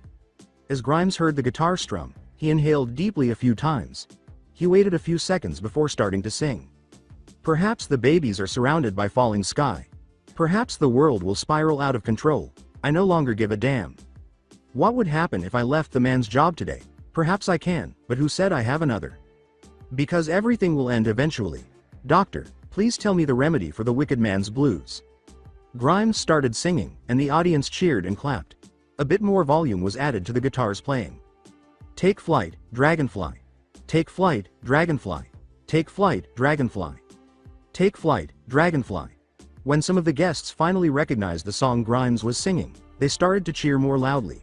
Grimes took another breath before continuing, feeling himself smile at the compliment. When the sky descends into the ocean, I won't mind. I am the cause. When the trees are blown by the wind, I'd like to go riding. The dragonfly, take flight, dragonfly. Take flight, dragonfly. Customers started leaving the restaurant in droves and returned with additional patrons. It didn't take long for the establishment to be fully occupied. The cheering grew louder and louder as the tables filled up. When I arrive, give me a beat, and heed my counsel. Let me be, please. When the moon goes dark, it becomes nighttime. When it explodes, dragonfly. Oh, when the guitar solo began, Grimes opened his eyes and looked around. The patrons of the restaurant were standing at their tables, encouraging him continuously. When he looked at Kurenai, he noticed that her jaw was dropped, but it quickly turned into a wide smile. Knowing that she was having fun made him smile. Take less time. I'll be here sooner rather than later. I see you in my thoughts. Take flight, dragonfly. Take flight, dragonfly. Take flight, dragonfly. Take flight, dragonfly. The restaurant erupted in applause as the final note was played. Grimes put down the microphone and got to his feet, smiling. He left the stage after waving to the audience. The waiter walked back to the table and pointed to Grimes, saying, "Give it up for Grimes Walcroft, ladies and gentlemen." Grimes returned to his chair and waved away the applause that was being directed at him. Kurenai had a slight flush on her face and was smiling at him. At this moment, Grimes became aware that a large group of women were approaching his table. It made him a little anxious because he now knew what fangirls did. "Back off, he's with me," Kurenai said firmly. One woman shot back, "I don't see your name on him." Despite their rapid thinking, neither of them was able to come up with a solution to get rid of the women gathered around the table. Grimes took the only action that occurred to him. Everyone's eyes widened as he scooted over to Kurenai and gave her a passionate kiss. Kurenai was taken aback by the unexpected kiss, but she collected herself and started kissing back. The women stomped away after turning around in a huff. Grimes and Kurenai parted ways for much needed air when they were all gone. Both of their faces were red as they gazed at one another for a moment. Kurenai was drawn to Grimes, who placed his mouth against her ear. Silently, Grimes said, "Let's get lost." Kurenai said, "Yeah." To spend the remainder of their evening together, the two of them shunned away. End of flashback. After sitting with wide eyes, Anko and Asuma's expressions changed to playful smiles. Kurenai felt uneasy because she was aware of the likely questions they would pose. In order to distract them from her and focus on the fights, she hoped the matches would begin. Anko teased, "So did you guys do the nasty? With a red face, Kurenai yelled, "Anko, for heaven's sake. So you didn't fuck his brains out? No, and would you please refrain from using such language in public?" They would have argued further, but Grimes's sitting between them put an end to it. Grimes looked at the three of them and said, "So, are you guys ready to watch these fights?" "Sure am," said Anko. "What about the invasion? Are you all prepared to prevent this war from happening?" Asuma said, "Definitely," and extended a cigarette to Grimes. Grimes lit the death stick and placed it in his mouth. Thanking Asuma for the cigarette, he exhaled the smoke. As the competitors entered the field for their bouts, the audience erupted in a sudden roar. Grimes glanced down to see Naruto standing there, composed and self-assured. However, he also saw that something was lacking. Kurenai said, "Hey, where are Sasuke and that Auto Shinobi?" after failing to spot them on the pitch. "I don't know, but I have the feeling Kakashi is responsible for the Uchiha's tardiness," Grimes responded. The remaining Chunin exams competitors stood on the field down in the arena, staring at the spectators. Naruto noticed that Sasuke and Dosu were absent as he glanced down the row of his opponents. His eyes narrowed suspiciously, more because of Dosu's absence than because of Sasuke's. Dosu ought to have arrived by now, but he was certain Sasuke would make a grand entrance. In front of them, a whirl of leaves represented the exam proctor. Before turning to face the spectators, he glanced at the competitors and nodded. "Welcome to the Chunin exam finals. I am Genma, the proctor of this exam," announced Genma. Eager for the matches to begin, the crowd roared and cheered loudly from the stands. Genma noticed that Dosu and Sasuke were gone, but he was aware of the reason for Dosu's disappearance. His remains were discovered on a roof that had been destroyed by him and a fellow Jonin. On that day, they discovered Hayate's body a few miles away as well. Genma turned to the competitors and stated, "Before we start, we need to do a quick change in the matches ahead." Under the brim of his hat, Ryuzaki glanced at Genma and said, "Why, what's wrong?" Long story short, one of the contestants dropped out, so now we need to switch up the matches. I want you to take a close look at who you're fighting. Genma displayed a revised schedule of the games that would be played. First round, Sabaku no Temari vs Uzumaki Naruto. Uchiha Sasuke vs Sabaku no Gaara in round 2. Aburame Shino vs Sabaku no Kankuro. Round 3. Ryuzaki Sanderson vs Nara Shikamaru in round 4. Shikamaru moaned, unwilling to engage in combat with Ryuzaki. "Aw man, what a drag." Genma rolled up the chart and said, "Now, we're behind schedule. It's time to get this show on the road. I would like to ask those of you who are not fighting to head up to the contestant booth and wait for your match. The two of you who are fighting will remain here until I start your match." After leaving the field, Ryuzaki, Kankuro, Gaara, Shino, and Shikamaru approached the contestant box. Genma began the match as the 5 of them stood up in the box with a view of the arena. Genma jumped to a surveillance point and yelled, "Let the match between Uzumaki Naruto and Sabaku no Temari begin." As he waited for Temari to move, Naruto gazed at her. After taking out her fan, Temari set it down on the ground in front of her. The fan caught Naruto's attention, and he thought of her long-range attacks. He also knew that she could fold the fan and use it for melee if she wanted to. A purple aura emerged in his outstretched hand. As Naruto drew his rune blade and kept it ready, there was a crack. Temari grew impatient and asked, "Are we going to start today?" Naruto answered, "You asked for it." Temari made her first error by blinking. As soon as she did that, Naruto appeared in front of her and disappeared. As his blade struck her fan, it shook against the impact. When she returned, Temari swung her fan at Naruto's face. He punched Temari's wrist after ducking beneath the assault. She dropped her fan in surprise as his fist struck her wrist. Her foot dropped to the ground and caught her fan, which she swiftly kicked back up with her foot. She swung, causing her fan to open and blast Naruto with wind. Naruto was hurled to the other side of the arena by the wind blast. He was able to backflip and land with grace. He glanced at Temari, his eyes narrowing in contemplation. In order to increase his runic power, Naruto ran at the wind mistress. Temari returned with her fan to blast Naruto with more wind. Naruto swiftly performed a few kage bunshin and proceeded in Temari's direction. He was suddenly seized by Naruto's clones and flung over the piercing wind. Naruto thought, "Clone catapult, success." After landing, he swung his rune blade and struck Temari with a death coil. Returning with her fan, Temari swung once more, chasing the flaming green ball away. The death coil hit the stadium walls after being blocked by the wind. A crater was created inside the wall when it exploded. Without stopping, Naruto charged up another death coil and sent chakra to his clones. At Temari, he and his clones placed several death coils. "Death coil barrage!" yelled Naruto. His attacks were once more thwarted by Temari's fan. The 2 death coils were hurled back at Naruto, who leapt between them. His attempts had failed, and he growled in frustration. He had no choice but to take out her fan and attack her closely. Temari mockingly said, "I was hoping you would be more of a challenge, Uzumaki." Naruto smiled in return, saying, "Don't get cocky, Temari, I was just warming up." "Well, pick up the pace then." Naruto got to his feet and shut his eyes. He moved quickly, but not quickly enough to breach Temari's defenses.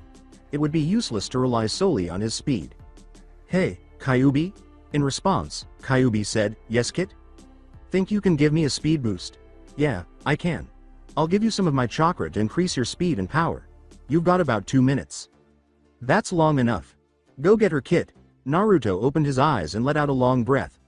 The chakra of Kyuubi surged through his whole body. He could hear Temari's breathing because his senses were sharpened. He could tell she was getting tired from swinging her fan so often, but her breath was steady. He smirked as he glanced at Temari. Murmuring, Naruto said, "Here we go." When the next thing happened, everyone had to look twice. Naruto stood there for a moment before abruptly vanishing from view. There was a tiny hole in the spot where he had been standing.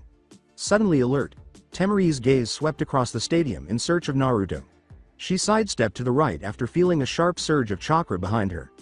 Naruto swung his sword at her while standing where she had been. She deflected the blow, but the force nearly knocked her fan off balance. What the heck? It wasn't that strong when he did that earlier, and now it's stronger, Temari thought, startled. She ducked beneath Naruto's swing and used her fan to poke his ribs.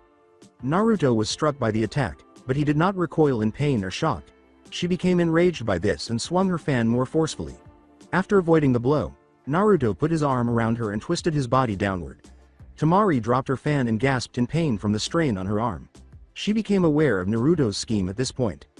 It's not good that he's attempting to distance himself from my fan, Temari thought. Temari was thrown away from Naruto after he lifted her back up. As she rolled across the floor, she noticed her fan a short distance away. Temari didn't notice Naruto finishing a hand sign as she hurried for her fan. Naruto stepped on the fan, which Temari was within arm's reach of, and aimed his blade at her face. Before going over hand signs, she sprang back and gave a furious growl. She was tackled from behind, which abruptly stopped her. She looked over her shoulder and saw a cage. Bunshin pointing his blade at her spine while putting his foot on the small of her back. Naruto said calmly, "Yield." Temari was about to speak when she became aware of Naruto's piercing glare. In actuality, she would be killed right now if this were a battle. She scolded herself in her head for failing to see the plan before it was too late. "Tell Genma, Proctor, I yield," Temari yelled. With a nod, Genma gestured for Naruto to let her go. Following instructions, he returned Temari's fan. In her ear, Naruto whispered, "Good fight, Temari-chan." The suffix caused Temari's face to flush, and she started to stutter in shock. Genma exclaimed, "Shosha, Uzumaki Naruto." At the fight, the crowd erupted in cheers. Naruto's victory in the battle surprised a lot of shinobi and civilians. Temari's range advantage had previously caused them to have their doubts, but he was able to get past her defenses and make her give up the match to him. The loudest applause came from Grimes, Kurenai, Anko, Gaz, Mac, Darien, Hinata, and Zara. Grimes yelled, "Yes, that's how you do it, nice job, Naruto." "Go, Gaki," exclaimed Anko. "He won," exclaimed Hinata with a joyful clap. Darien, Sarutobi, and the Cage were cheering the battle from up in the Cage's booth. Darien grinned to himself, anticipating Naruto's reaction upon hearing of his new position. Sarutobi was giving his surrogate grandson a big smile. Sarutobi reflected, "Minato, Kushina, you would be very proud of your son right now." "It seems Naruto was trained very well, Darien," replied Zara. Darien said, "Definitely. The Kyuubi. Brad actually won. Let's see how he gets through the rest of the day." The Cage pondered. A Jonin was standing there when Sarutobi and Darien turned after sensing a presence behind them. "What is it?"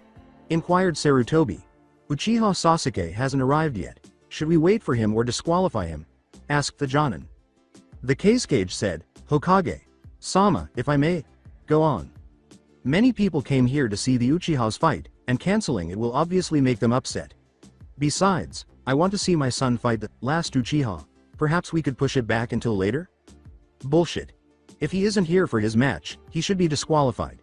Everyone else is on time for their respective fights. The Uchiha shouldn't get that right since it wouldn't apply for any of the other contestants. If this were a mission, he would have just screwed his comrades over. He needs to learn from his mistake," Zara exploded. "Zara, calm down. But I must agree with this, Hokage Sama. We shouldn't give him a chance because it would be unreasonable to the other participants," Darien responded. Sarutobi nodded and said, "Very well, you have a point. As of now, Uchiha Sasuke is disqualified from the finals." The Jonin shunned away and said, "Hi, Hokage Sama." Zara whispered, "Serves him right." The Cage thought angrily, "Damn.it, this isn't turning out how I expected."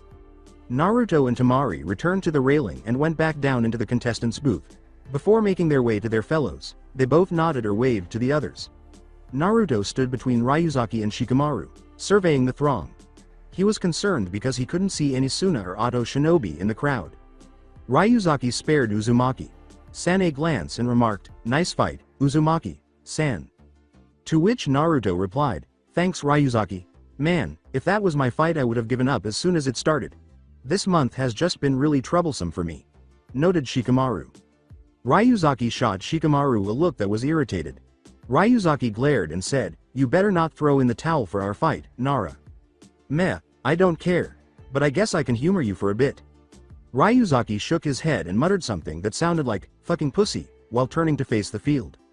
Genma entered the field and surveyed the spectators. It worried him that he hadn't spotted any Suna or Oto shinobi among the crowd.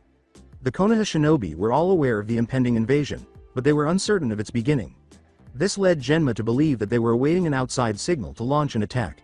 He glanced at the audience after clearing his throat. "I ask for the contestants in round 2 to come down here at this time." Genma made the request.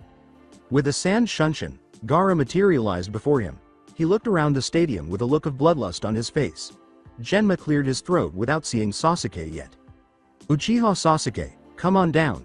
If you aren't here in 5 minutes you forfeit your match," said Genma. That statement caused the crowd to erupt in rage. A few rows away, Sakura's irate screams caused Grimes, Kurenai, Enko, Asuma, and Guy to wince. As the minutes passed, Sasuke was still nowhere to be seen on the field. The Uchiha's tardiness infuriated some shinobi, who started to hope he would be disqualified. After 5 minutes, Genma let out a disappointed sigh. Since Uchiha Sasuke has failed to report to his match, he is now disqualified. "Shosha, Sabaku no Gaara," Genma said. The announcement was met with a lot of yelling and jeering from the audience. Before retreating back into the contestants' booth, Gaara scowled and growled. Kankuro's thoughts were racing when he glanced at Shino out of the corner of his eye. Damn.it, I wasn't even supposed to fight. Sasuke was supposed to be here for the attack to start, and if I do fight I'll ruin the plan. Kankuro was thinking. Kankuro called down to Genma, "Proctor, I forfeit my match, continue without me," before continuing. Shino narrowed his eyes at Kankuro and asked himself, "What?" Genma exclaimed, "Very well. Shosha, Aburame Shino. Ryuzaki Sanderson and Nara Shikamaru, come on down." "Ah, come on," moaned Shikamaru. Despite his neutral expression, Ryuzaki was happy that Shikamaru would at least take part for a little while as he stood in the field facing him. "Begin!" exclaimed Genma, leaping away. With amazing speed, Ryuzaki ran towards Shikamaru and punched him in the stomach. Shikamaru was launched into the air as his face contorted in agony. He tried to come up with a plan to use his shadow possession to capture Ryuzaki as he flew higher. Shikamaru felt a blow strike him in the back as he attempted to flip to land correctly. Ryuzaki had dropped his heel onto Shikamaru's back and shunshined into the air. After launching himself to the ground, Shikamaru executed a flawless landing and landed on his feet. He cursed his bad luck in fighting Ryuzaki and getting a bad deal. With a quick thought, he drew a kunai and hurled it at Ryuzaki. Ryuzaki was thrown off balance and forced to swerve out of the way by the unexpected attack. When Shikamaru threw another kunai at Ryuzaki, Ryuzaki's blade parried it. He changed tactics and wrapped the new kunai he had taken out with an explosive tag. He wrapped it around the hilt and hurled it at the location where Ryuzaki was going to land. The kunai was about to strike Ryuzaki when he landed. He veered sharply to the left and saw the kunai pass by. It was then that he saw the explosive tag around the kunai's hilt. "Shit!" hissed Ryuzaki. Ryuzaki was engulfed in the dust and fire when the kunai exploded. Shikamaru decided to hide and wait by running to the trees and bushes. Ryuzaki was seen dusting himself off after the dirt had cleared. With a laugh, he searched the arena for Shikamaru. His gaze landed on the trees and bushes, which provided the only cover. Ryuzaki called to him and said, "I must say that was a clever move, Nara-san." Channeling chakra into his blade, he withdrew it. He swung his blade and blasted the trees with wind. Shikamaru cursed himself for forgetting about Ryuzaki's long-range blade attacks after being slammed into the wall by the unexpected attack. Before removing his jacket, Shikamaru hastily drew out another kunai and some rope. Shikamaru prayed, "Please Kami, let this work." Ryuzaki waited for Shikamaru to move, his gaze fixed on the trees. With his blade ready in case of an unexpected attack, he started to move toward the cover. It grew darker as he got closer to the bush. Ryuzaki whispered, "Wait a minute, this guy can manipulate shadows." He saw a dark shadow emerge from the bushes as soon as he finished speaking. Even after he backed away, it kept pursuing him. He was initially perplexed by this, but then he saw that the arena was shadowed by clouds in the sky. "Damn.it!" exclaimed Ryuzaki. He leapt into the light from the shadows. Ryuzaki saw the shadow extend briefly into the light before coming to a halt. He grinned inside with relief. As was to be expected of all Nara men, this child was quite intelligent. Ryuzaki was about to swing when he was abruptly paralyzed. Ryuzaki asked himself, wait a minute, what the hell is going on? He heard the 3 words that caused his eyes to enlarge at that moment. As he entered the arena, Shikamaru declared, shadow possession success. Against his will, Ryuzaki's body started to move in Shikamaru's direction. Although he was relieved that Shikamaru fought hard, he was quite upset that he had been apprehended. At that moment, Ryuzaki noticed Shikamaru's jacket floating to the ground while being pulled by a kunai as he looked up into the sky. I see now. You used your jacket as a form of shadow to stretch it further into the light to get me. Very clever, Nara-san. Ryuzaki responded. Shikamaru answered, thanks. But why don't we finish the match here? Ryuzaki imitated Shikamaru as he raised his arm as they stood in the middle of the arena. According to Shikamaru, Proctor, I forfeit. A lengthy period of silence was broken by 2 irate shouts. What the fuck? Exclaimed Ryuzaki and Ino. I'm out of chakra, Ryuzaki. This match is yours, so I only have 10 seconds until the possession wears off on you. Ryuzaki flexed his fist as he felt his body return to normal. He started to approach Shikamaru to slap him across the face, but he stopped. Ryuzaki grinned and said, well, since you put up a good fight, I won't hit you. Shikamaru rolled his eyes and said, whatever. Ryuzaki and Shikamaru went into the contestant booth and approached Naruto. He shook his head, looking at them. Despite the fact that it took a long time, he found that fight to be a little boring, but strategy is the key to success. The second round of matches was about to start. Naruto caught a glimpse of Gaara's crazy smile out of the corner of his eye. As Naruto thought, oh boy, Kyuubi remarked, I've got your back on this one, Naruto. Thanks, Kyuubi. Grimes glanced at Gaara after glancing down at Naruto from his seat. He started to worry about whether Naruto would survive this after recalling what Gaara had done to Lee in the preliminary rounds. He would step in and end the match if things got out of hand. As he watched Gaara and Naruto gaze down at one another on the field, Sarutobi was also experiencing anxiety.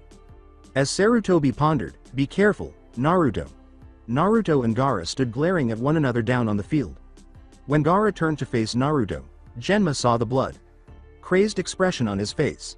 He was tense about it and prepared to step in if things got out of hand. He glanced at the audience after clearing his throat. Let the match between Uzumaki Naruto and Sabaku no Gaara begin, said Genma. At that moment, a whirl of leaves materialized between Naruto and Gaara. The final 2 individuals Naruto wished to see were visible when the leaves dispersed. Uchiha Sasuke and Hitaki Kakashi were standing in front of him. With a sheepish smile, Kakashi said, sorry, are we late? Naruto scoffed and said, yes you are, now get off the field for the fight. This is my fight, Dobi, get off the field, yelled Sasuke. You had your chance an hour ago, dipshit, now get off the field. Kakashi gave him a glare and said, Naruto, that's enough. Oh, put a cork in it and get off the field. Grimes appeared before him and yelled, Kakashi, get off the field, now, on him. I have yet to hear anything from the proctor. Until I hear his response I'm not moving. With a growl, Grimes put his hand on his blade and prepared to sever Kakashi. Genma glared at the 2 of them and said, Kakashi, Naruto, and Grimes are right. Sasuke decided to be late, so he was disqualified. Now get off the field before I throw you off. Sasuke protested, you can't disqualify me, I'm a Uchiha. I can and I did, now get off the field. Grimes aimed his blade at Sasuke's face, stopping him as he started to move toward Genma. Kakashi, keep Sasuke on a leash, this is your last warning. If he does something out of line in my presence again, I will not hesitate to knock some sense into him. Do I make myself clear? Grimes demanded, glaring at Kakashi. Kakashi put a hand on his student's shoulder and said, okay, come on Sasuke. You'll get another chance in a couple months. This isn't over, was the final message Kakashi sent Grimes. Under his breath, Naruto said, thanks for that. Grimes shunned away and said, no problem, now be careful against this guy, Naruto. Between Anko and Kurenai, Grimes reappeared in his seat. With a sigh, he lit another cigarette and bided his time until the match began. With a hand on Grimes' shoulder, Anko inquired, you okay, Grimes? With a puff of smoke, Grimes replied, yeah, I'm fine. But my patience has reached its limit with those 2. I can tell. You looked ready to kill them both. Beside them in the aisle were Kakashi and Sasuke. Grimes merely looked at them and blinked. but both of them shot a hateful glance at him. Placing his fist by his other, he sat there and started to crank it forward. His left middle finger gave them the finger after he clenched his fist. With a scowl, Sasuke turned on his Sharingan. Not wanting to deal with the two of them, Grimes rolled his eyes and turned back to the field. Genma returned to the field, cleared his throat once more, and turned to face the audience. Let the match between Uzumaki Naruto and Sabaku no Gaara begin. Naruto was facing Gaara, who at the moment had a crazy smile on his face. Without taking his eyes off Gaara, he squinted and slowly drew his blade. Gaara waited for Naruto to attack while standing with his arms crossed. Gaara closed his eyes and remarked, "I'm getting impatient, Uzumaki." Naruto quickly ran at Gaara after channeling some chakra. When Naruto's slash was blocked by Gaara's sand, his eyes widened a little but then reverted. He used an icy touch to continue his attack, freezing a portion of Gaara's sand shield. Gaara's sand was broken when Naruto drove his blade through it. He rushed towards Gaara and delivered a powerful tackle, slamming into him. Gaara's sand cushioned him before he hit the ground after being flung off his feet. Looking at Naruto, Gaara wondered, how did he do that? Gaara got to his feet and extended his arm in Naruto's direction.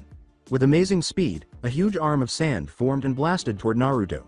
To avoid the crushing blow, Naruto dove to the right, but he had to do it again when it returned. A second arm of sand developed and approached Naruto's left. His back flipped away from the two arms of sand as he swore. The arms created a dust cloud as they crashed into his former location. Naruto, be careful. I can sense a demonic power inside him. It's possible that those sand arms are reinforced with that power. Depending where those arms hit you, I can't guarantee your victory. Kyuubi issued a warning. Naruto answered, I see. Any idea which demon he holds? It has to be Shukaku. That's the only demon that uses sand. Alright, thanks. As he ran toward Gaara, he launched a couple of death coils in his direction. Gaara's sand shield stopped the death coils one by one. After wrapping more ice around Gaara's sand, Naruto started to channel his chakra into his blade. He slashed hard, and his blade sliced right through the shield, barely avoiding Gaara's chest. Gaara decided to try something different after his eyes widened once more. Gaara punched out, striking Naruto squarely in the stomach with his sand. As Naruto was launched into the air and toward the wall, he felt the wind being knocked out of him. He was able to land on his knees after flipping. He got to his feet, winced, and felt a bruise starting to form on his ribs. When Naruto looked up, he saw that Gaara was encircling his person with a huge ball of sand. Grimes, back in the stands, watched Gaara withdraw into his sand dome, his eyes narrowed in suspicion. A giant demonic arm of sand shot towards Naruto from the dome, and his eyes widened in horror as he started to wonder what Gaara was doing. Everyone's faces were horrified as they watched the startling display. When Asuma saw it, she exclaimed, "What the hell was that?" Kurenai answered, "I don't know, but it wasn't human." Grimes thought, "Not human. Wait a minute." Flashback. As he gazed at the Jonin before him, the Hokage blew smoke from his pipe. Hiruzen asked, "You know what you're here for, correct?" The Hokage sat down in his chair, and Grimes nodded in agreement. "So did Kabuto give you any information regarding the signal for the invasion to begin?" Grimes responded. "Not exactly, but Kabuto did say that Suna and Otto had a secret weapon of some sort to ensure their victory." End of flashback. Grimes yelled, "Naruto, get out of there." "What's wrong?" inquired Kurenai. "I think Gaara is the secret weapon that Suna and Otto are going to use for this battle." "Are you sure?" "Positive. That means that the Suna and Otto shinobi are nearby." It slowly dawned on Grimes as he scanned the crowd. The audience was tricked into thinking the enemies were civilians. Since he was unable to detect any chakra from them and there was no way to gauge the strength of their force, this was extremely unsettling. He was startled out of his reverie by a deafening scream that echoed throughout the arena. "My blood, it's my blood," angrily exclaimed Gaara. Gaara clutched his shoulder where Naruto's blade had stabbed him as his sand dome gradually fell away from his feet. Kankuro and Temari showed up next to their brother, supporting him. The fact that Gaara was truly bleeding horrified them both. Temari said, "Gaara, are you alright?" After seeing his blood for the first time, Gaara was too shocked to reply. Temari and Kankuro gazed fearfully at Naruto. He was obviously stronger than they had first thought if he could cause Gaara to bleed. Kankuro muttered, "Temari, we need to get Gaara out of here." Temari answered, "I know, but we can't unless the signal is given." "Don't worry, the genjutsu just started." Temari felt the genjutsu, nodded, and threw it away. They noticed a cloud of smoke as they turned to face the cage's booth after a loud explosion. Naruto's eyes were wide as he gazed up at the booth. "Old man!" exclaimed Naruto. Pointing his blade at the Sand siblings, he turned and gave them a fierce look. To protect Temari and Gaara from Naruto's attack, Kankuro moved in front of them. Baki appeared in front of Kankuro, and he sighed with relief. Baki commanded, "Kankuro, move quickly and get Gaara out of here." Kankuro nodded. "Right." The Sand siblings started to flee in the direction of the demolished wall. Baki materialized in front of Naruto as he snarled and chased after them. Baki pointed a kunai at Naruto after drawing it. Between them, Genma materialized, turning back to face Naruto. Genma pulled out his own kunai and said, "Naruto, go and find Grimes to see what he wants you to do. I'll take care of this clown." After giving a nod, Naruto fled into the stands to look for his brother. After deflecting Asuna Shinobi's slash, Grimes stabbed him with his other sword. He threw his sword at an Auto Shinobi and kicked the corpse off his blade. Grimes flipped the Auto Shinobi over, removing the sword that had sunk into his head. He glanced around to see what was going on. In the stands, he and 4 other Jonin were killing the shinobi. Naruto disappeared from the field below where his students were battling some shinobi. Sakura was cowering behind some seats, avoiding the violent altercation around her, as he could see. The voice of Naruto called, "Grimes, look out." Grimes turned to see Asuna Shinobi abruptly freeze in an ice wall.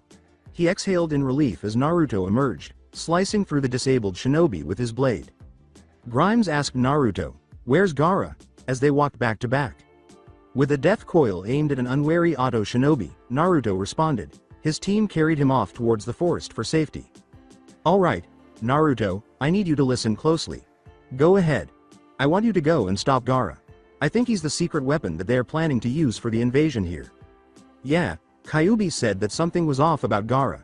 He said that he could sense a demonic presence inside of him. "If that's the case, it's a possibility he's a Jinchuriki like you. I take it you'll send Mac and Zano as backup?" "Yeah, I'll send them after we finish mopping up here." With a nod, Naruto turned to face the arena's demolished wall. At that moment, he caught a glimpse of Sasuke sprinting toward the Sand siblings. Naruto cursed, "Shit, Sasuke is going after Gaara. That stupid git. Alright, change in plan. Naruto, round up any genin that aren't unconscious and go after Sasuke. Stop him from reaching Gaara at all costs." Grimes responded. With a nod, Naruto rushed to tell Mac and Gaz about the plan. He got there in time to use a death coil to blast Asuna Shinobi away. Gaz and Mac were informed of the plan and decided to help Naruto by finishing up as soon as possible. Sakura was pulled to her feet by Naruto as he turned. "Get up, Sakura. We must stop Sasuke," Naruto said. "Says who?" Sakura shot back sourly. "Grimes told me to stop Sasuke from taking on Gaara, and he told me to grab any genin who weren't unconscious.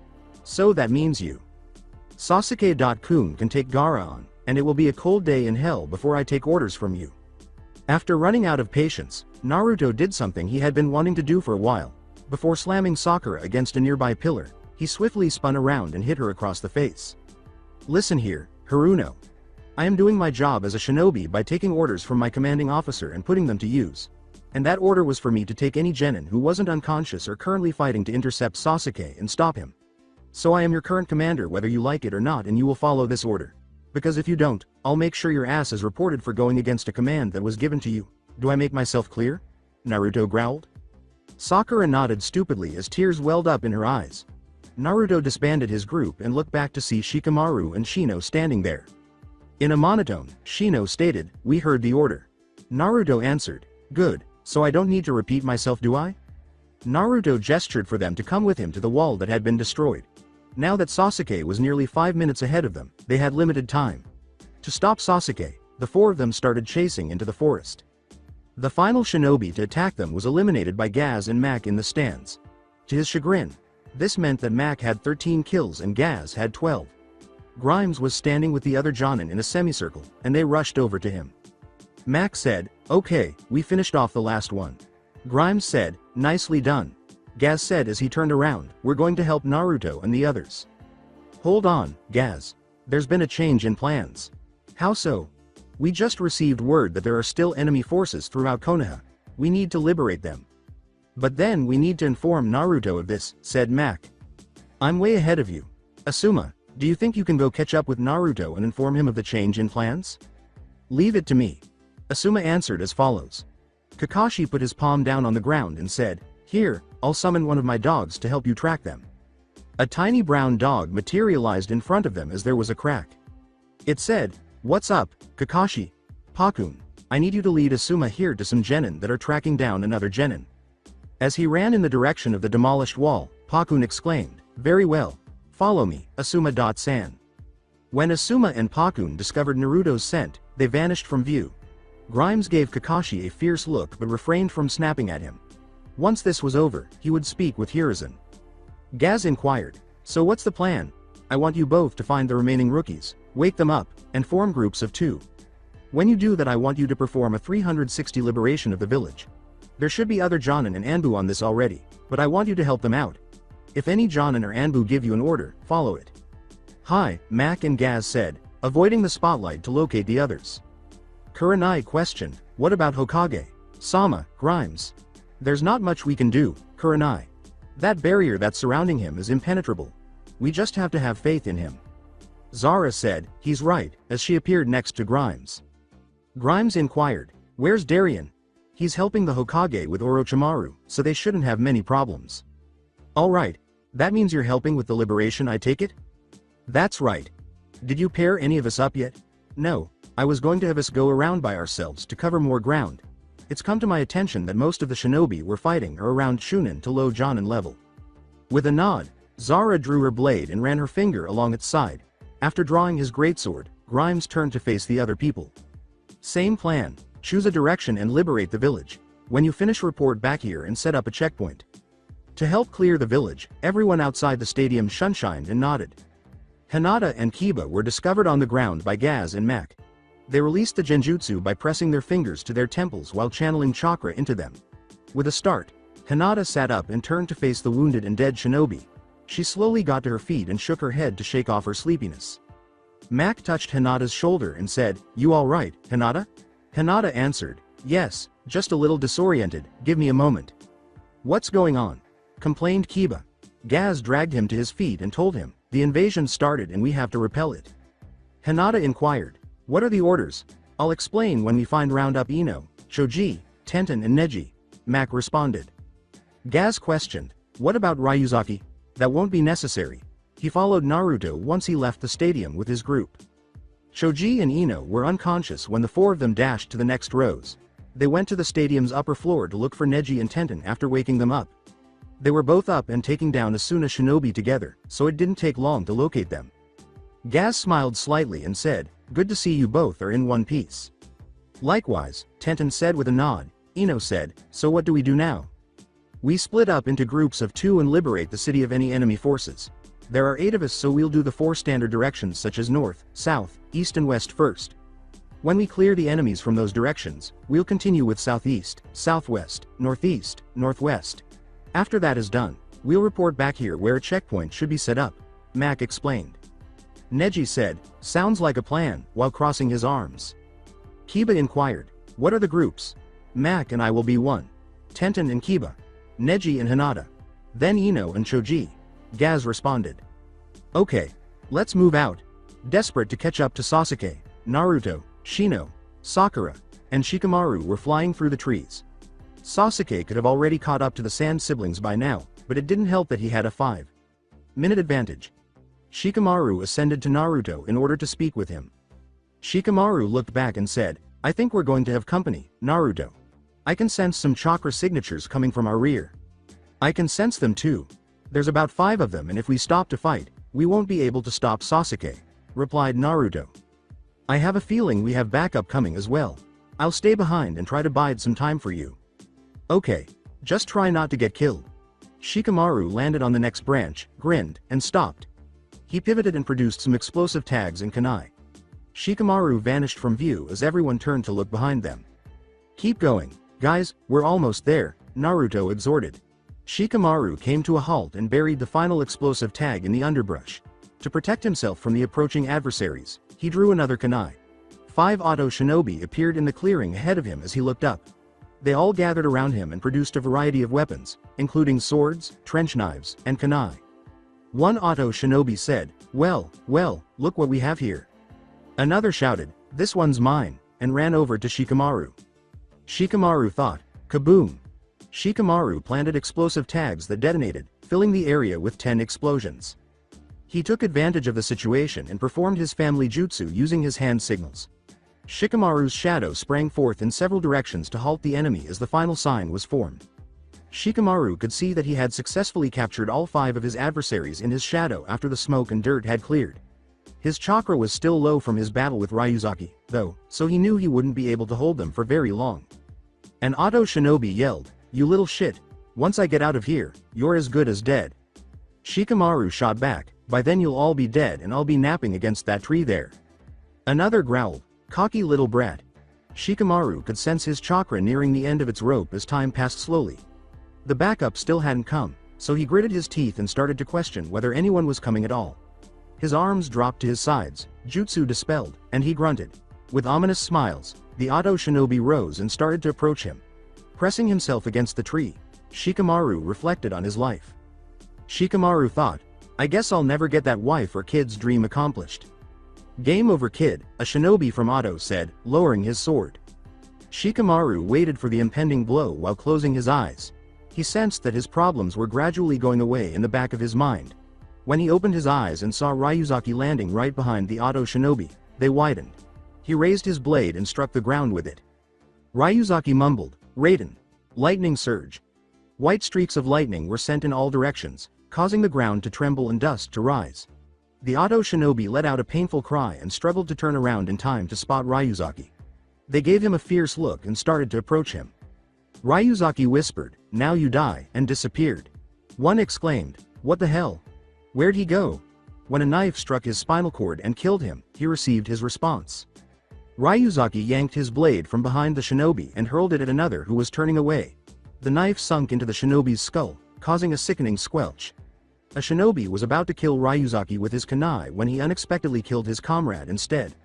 Ryuzaki dodged the deadly blow with a last minute kawarimi. He confronted his adversary and blazed through hand signals. Ryuzaki snarled, "Die Enden." The auto shinobi was hit by balls of fire, but the shinobi possessed the same skills as Zaku. "Zankuha!" he yelled out. Ryuzaki's fireballs were struck by the enormous sound wave.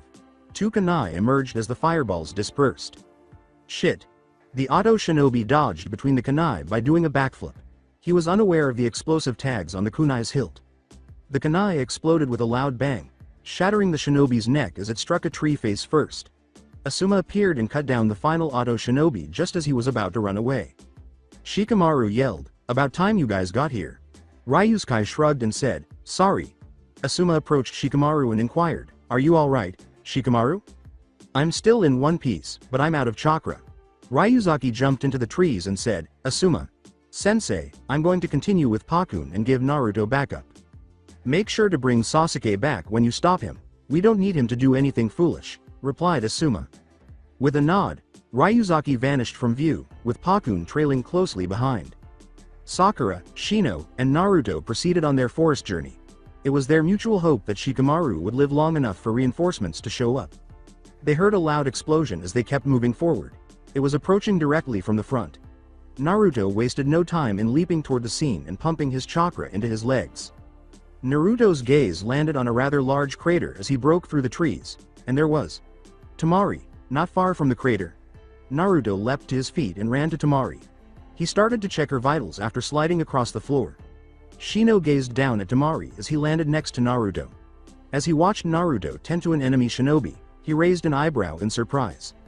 Naruto and Shino rolled their eyes as Sakura, who was panting heavily, arrived a few seconds later. Sakura cried out, "Naruto! Baka, what are you doing? We have to find Sasuke-kun." "Shut your mouth, Haruno. I'm pretty sure Sasuke was the one that attacked Tamari here, and I'm not going to leave her here wounded," replied Naruto. Naruto extracted some bandages and ointment from his medical pouch. He made his choice while tending to Tamari's injuries. Naruto looked at his companion and said, "Shino, take Sakura and intercept Sasuke. You're in command until I catch up." Shino said, "As you wish," and leapt back into the trees. Sakura glared back at Naruto and followed Shino. After completing the final bandage on Tamari's ankle, Naruto sat her against the tree. It took him roughly 10 minutes to bandage her, and he would need to work quickly to catch up to Sakura and Shino. He called forth a clone and gave it the task of watching over Tamari. Kyuubi, can you give me a speed boost? I need to catch up with Shino. Naruto was thinking. Kyuubi said, coming right up, Naruto, and directed his chakra towards him. Naruto could feel the demonic chakra tingling throughout his body. It surged through him, and for a moment his eyes flashed red. After inhaling deeply, he leapt into the trees. As he leapt farther than before to reach every tree, Naruto smiled to himself. He soon found himself within 40 yards of Sakura and Shino. Kyuubi made the last leap to land by Shino as his chakra waned. With a smile, Naruto said, I'm back. Shino answered, welcome back, Naruto. Sakura yelled, took you long enough. Ignoring Sakura, Naruto kept guiding them through the trees. He was beginning to detect subtle hints of chakra emanating from the front. He accelerated to Sasuke's location after he was able to fully sense his chakra. After a few minutes, they stopped on some branches and noticed Sasuke grinning at Kankuro and Gaara. Shit, not you now, hissed Kankuro. When Sasuke looked back, he saw Shino, Sakura, and Naruto standing behind him. He glared at them with a frown. Sasuke sneered. What are you doing here? Shino answered in a monotone, we're here to stop you from making a mistake, Uchiha-san. Well, you'll have to wait in line. I've got a score to settle with Gaara. Naruto tried to reason with Sasuke first, saying, Sasuke, just let them go. If you don't, I won't hesitate to use force. Ha, spare me, Dobi, you really think you can defeat me? I can and I will if I have to. Naruto. Baka, if you even touch Sasuke-kun I'll pound you into next week, Sakura yelled. Naruto yelled, that's enough out of you, and sliced her neck, essentially knocking her unconscious. Gaara groaned and stirred as the pain shot through his shoulder once more. He looked up to see Naruto and Sasuke standing in front of him. His anguish abruptly disappeared, to be replaced by a desire for blood. His face lit up with a sly smile, and he burst out laughing. With a slow release of his hold, Kankuro said, Gaara, how are you feeling? Gaara shouted, I'm feeling excited. I can now spill the blood mother craves for, and used a backfist to knock Kankuro off his feet, landing the blow in his chest. Sand started to accumulate on Gaara's left shoulder and the left side of his face as he started to shake. When the sand stopped forming, the Konoha Genin looked up and watched Gaara. The sight caused their eyes to widen in surprise. The other half of Gaara's face was shaped like a creature, while the other half was normal. Killing intent swept through the Genin as the yellow diamond. Like eye glowed brightly. Shino felt the perspiration running down his face and thought, WH. What is this guy? Naruto watched Gaara smile expectantly and thought, that must be the demon that resides inside Gaara. But he must not be fully awakened yet. Gaara shouted, come and fight, Uzumaki Naruto. A chirping sound interrupted Naruto as he opened his mouth to respond. He looked to his right and saw Sasuke clutching his electrically charred wrist. As Naruto asked himself, what's that? Raising his fist, Sasuke roared, try this, as he flew in Gaara's direction. Sasuke, no, shouted Naruto. Sasuke felt something slam into his stomach as he was halfway to Gaara. He keeled over and vomited up some blood as his eyes widened in shock. The sneak attack interrupted his jutsu, causing it to dispel. Ryuzaki was standing in front of him when he struggled to raise his head. Ryuzaki glared at Uchiha and said, this is for your own good, Uchiha. Sasuke lost consciousness as his vision darkened. Ryuzaki turned to Naruto and slung him over his shoulder. After Ryuzaki shunshined over to Sakura, Naruto nodded in gratitude. Nodding, Naruto said, thanks for that. Then Ryuzaki used a clone to pick up Sakura. No problem. Now you'd better deal with this guy quickly, Naruto. There are still a lot of enemy forces in the village that need to be dealt with, is his response.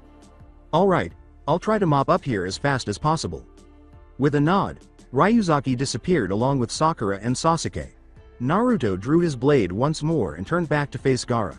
With the demon gradually taking control of him, he realized that Gaara was much stronger now and that he would need to exercise extra caution. He saw Kankuro glaring at him as he removed his puppet's bandages. Naruto, I'll deal with Kankuro. I'm still disappointed my match was called in my favor because of this coward, said Shino. Naruto could swear Shino was grinning beneath his trench coat, but he wasn't positive. He smiled slightly and nodded to Shino. Naruto answered, he's all yours, Shino, excellent. Shino jumped off the branch where he was standing and flew in Kankuro's direction. Kankuro looked at Shino and snarled when he saw him touch down beside him. Kankuro barely avoided the blow that Shino threw at him. His puppet's arm swung at Shien as he tugged on Karasu's strings. You seem more confident now. Why is that? Is it because you don't have to worry about losing in front of everyone at the arena? Shino asked. As Konkuro shot back, shut up, you freak. Karasu's mouth dropped open when Konkuro pulled on a few more strings. Shino stood there composedly as poisoned Senbon flew in his direction. He smiled inwardly as he gradually collected his chakra. It was time to demonstrate his abilities. As Shino's chakra abruptly came alive and he swung his arm, there was a crackle. The Senbon needles were knocked away by a long whip of lightning, covered bugs. Shino whispered, Raiden, Kikai whip, success. With some surprise, Naruto saw Shino use his bloodline and lightning affinity to deflect the Senbon. He acknowledged a clever and intriguing discovery with a nod. Never let your guard down, Uzumaki, Gaara said softly in his ear. When Naruto turned and saw Gaara standing by him, his eyes widened in horror. He brought his blade up to block the viscous punch because he didn't have time to dodge. Naruto slammed into the next tree after being sent straight through one by the punch's intense force. He hacked up some blood and dropped to his knees. Shit, even though I blocked the strike itself, it's still strong enough to toss me around like a rag doll, Naruto was thinking. Gaara hurried over to him and said, Is this all you've got, Uzumaki Naruto? Where's that power I sensed you using during my sister's match? After ducking beneath Gaara, Naruto slammed his foot into his stomach. The blow launched Gaara into the air. Naruto surrounded Gaara after calling forth 3 clones. Gaara was kicked across the face by one clone in the direction of the other clone. Gaara was sent flying toward the treetops after the subsequent clone delivered an uppercut to his chin. Naruto retracted his blade and slammed its pommel into Gaara's face as he opened his eyes. Naruto grabbed both of Gaara's ankles, stopping him from falling to the ground. Naruto tossed him at a few trees after spinning him around. Gaara went straight through one tree and fell through several branches below with a loud crash. At last, beneath the branch Gaara landed on, the final clone burst forth. Gaara was hit in the face by a fist as she flew upward. He fell to his knees after colliding with a tree trunk. After his brief barrage of attacks, Naruto huffed a little but collected himself. He waited for Gaara to get up while crossing his arms. As Gaara slowly got to her feet, laughter erupted throughout the room. On Gaara's body, more sand started to accumulate, forming a tail this time. Gaara exclaimed, Ha ha ha. Yes. This is what I've been waiting for, and then disappeared. Naruto mumbled, Crap, he's gone again. Gaara wrapped his tail around Naruto and yelled, Show me that power, Uzumaki. He lifted Naruto off the ground and swung him around, crushing him in the sand. Naruto screamed in agony as the heavy sand compressed his body. Gaara retracted his arm, sending Naruto tumbling to the ground. When Naruto hit the ground, he left behind a massive crater and a dense cloud of smoke. He struggled to his feet and started coughing violently. He was fairly certain that the last attack had bruised him, broken some of his ribs, and possibly caused internal bleeding. When he cut out a glob of blood, he gave his response. Naruto thought, This is getting ridiculous, and gingerly got to his feet. Naruto produced a few kunai and shuriken. He fastened some explosive tags to his belt and wrapped them around the kunai. In an attempt to identify a gap in Gaara's defenses, Naruto launched all of his shuriken at him. As the shuriken dug into the sand, Gaara languidly raised his arm to block them. At that moment, Naruto became aware of 2 things. His shuriken being absorbed into Gaara's sand arm was the first thing he noticed. The second was that Gaara appeared to be leaning against a tree to protect his story. Naruto said, Bingo, and withdrew his exploding kunai knives. He brought his sword back and flew in Gaara's direction. Naruto sent 4 death coils at Gaara with 4 swift swings. Gaara grunted in frustration and swatted 2 of the green flaming balls away, using his arm to block the remaining 2. Now that he had stopped Gaara from seeing his next move, Naruto grinned. Raising his sword behind him, he threw the kunai into Gaara's arm and shunshined. Using the remaining runic energy, Naruto lowered his blade in preparation for an obliterate. Gaara's tail burst into a rock and dirt cloud. He screamed in agony and struck Naruto in the face. In order to adhere to the tree trunk, Naruto quickly channeled chakra to his feet while flipping. Kaboom! Thought Naruto. After absorbing the exploding kunai, Gaara's arm abruptly exploded with a loud bang. As the sand gathered around his feet, he let out a cry of pain and rage. Naruto took advantage of the situation and struck Gaara in the face with his fist. Gaara fell to the ground, hitting it with a roaring crash. As Gaara struck the earth, a huge crater was created, creating a huge dust and dirt cloud. Naruto sensed the presence of murderous intent once more, but it was much more powerful and ominous this time. It occurred to Naruto. Here he comes. There's no way I'm losing to you, Uzumaki. Your blood is going to satisfy mother. Now it's time to end this, Gaara yelled. Gaara smiled maniacally as she rested on the final hand sign after blazing through the others. He laughed, and he was covered in smoke. A silhouette emerged in the smoke, looming over the forest trees, and there was a loud crack. Naruto put his hand on his blade and looked up. The smoke started to glow in two yellow eyes, which darted wildly. Naruto leapt to the tops of the trees and declared, "Now we're in business." Shukaku yelled at the sky, "Ha ha ha. Finally, after 13 years I'm free. Yahoo baby, I'm free." In the direction of Shukaku, Naruto found himself jumping to the top of the tree canopies. The enormous demon in front of him greeted him as he exploded through the tops of the trees. When Shukaku's gaze landed on Naruto, a sly smile appeared on his face. After drawing his arm back, he punched Naruto. Realizing that he would have to dodge at the exact moment to avoid being crushed, Naruto swore. Naruto leapt into the air just as Shukaku's fist was about to crush the trees. Everything in the vicinity shook as Shukaku's fist struck the ground with immense force. Luckily, Naruto was hidden by a cloud of dust and dirt created by the attack when he landed on Shukaku's arm. Taking the risk, he ran up the arm with his blade ready. As Shukaku's other arm approached him, Naruto was able to catch a glimpse of it out of the corner of his eye.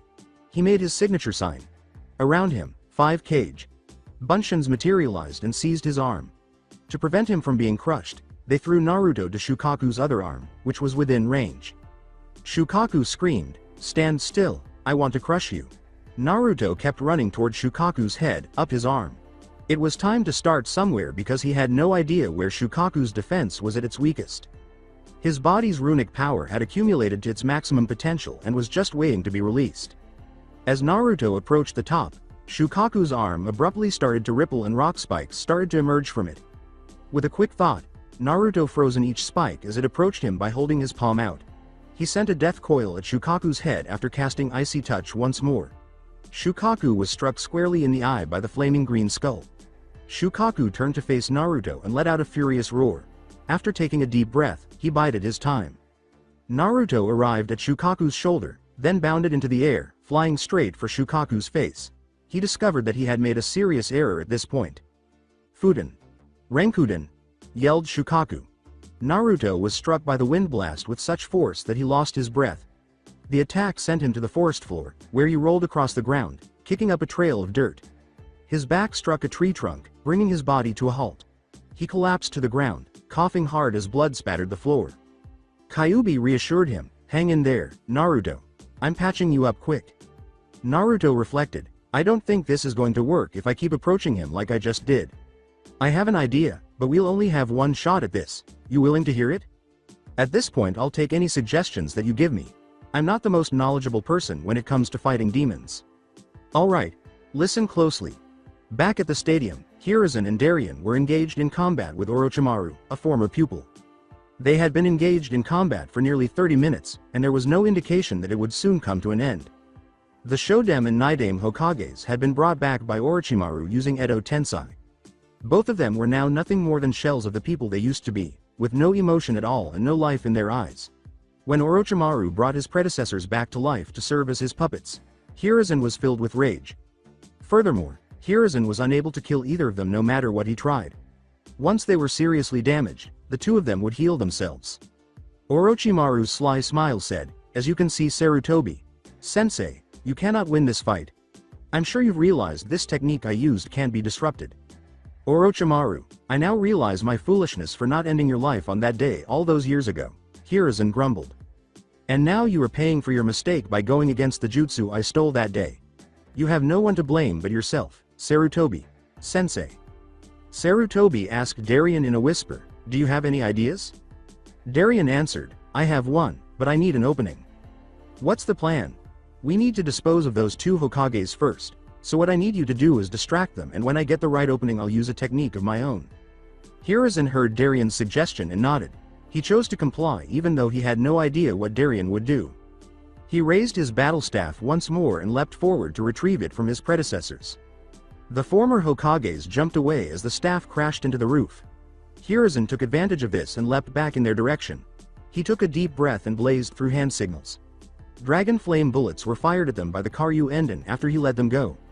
Baku Suishuha launched waves at the water in Hiruzen's direction as the Nidame retaliated. A misty terrain was created when the attacks collided and exploded upon impact. At the moment, Darien was directing his energy toward his crossed blades. He had developed the method he was going to use while in Ice Crown. Its power was so great that it would be a double-edged sword when used. A lot of energy would be lost by the user, and excessive use could be fatal. He nearly passed away from exhaustion after using it more than twice, but he did not die from using it a lot. He had only 2 chances if he were to do this now. His neon wisps glowed brighter than ever as his eyes snapped open. "I will put an end to your suffering using the necromancer's power," Darien muttered. At speeds that could compete with Gai's, he disappeared from view. When Hiruzen built an earth wall to defend himself from a Shodem attack, Darien was able to find both Hokages leaping at him.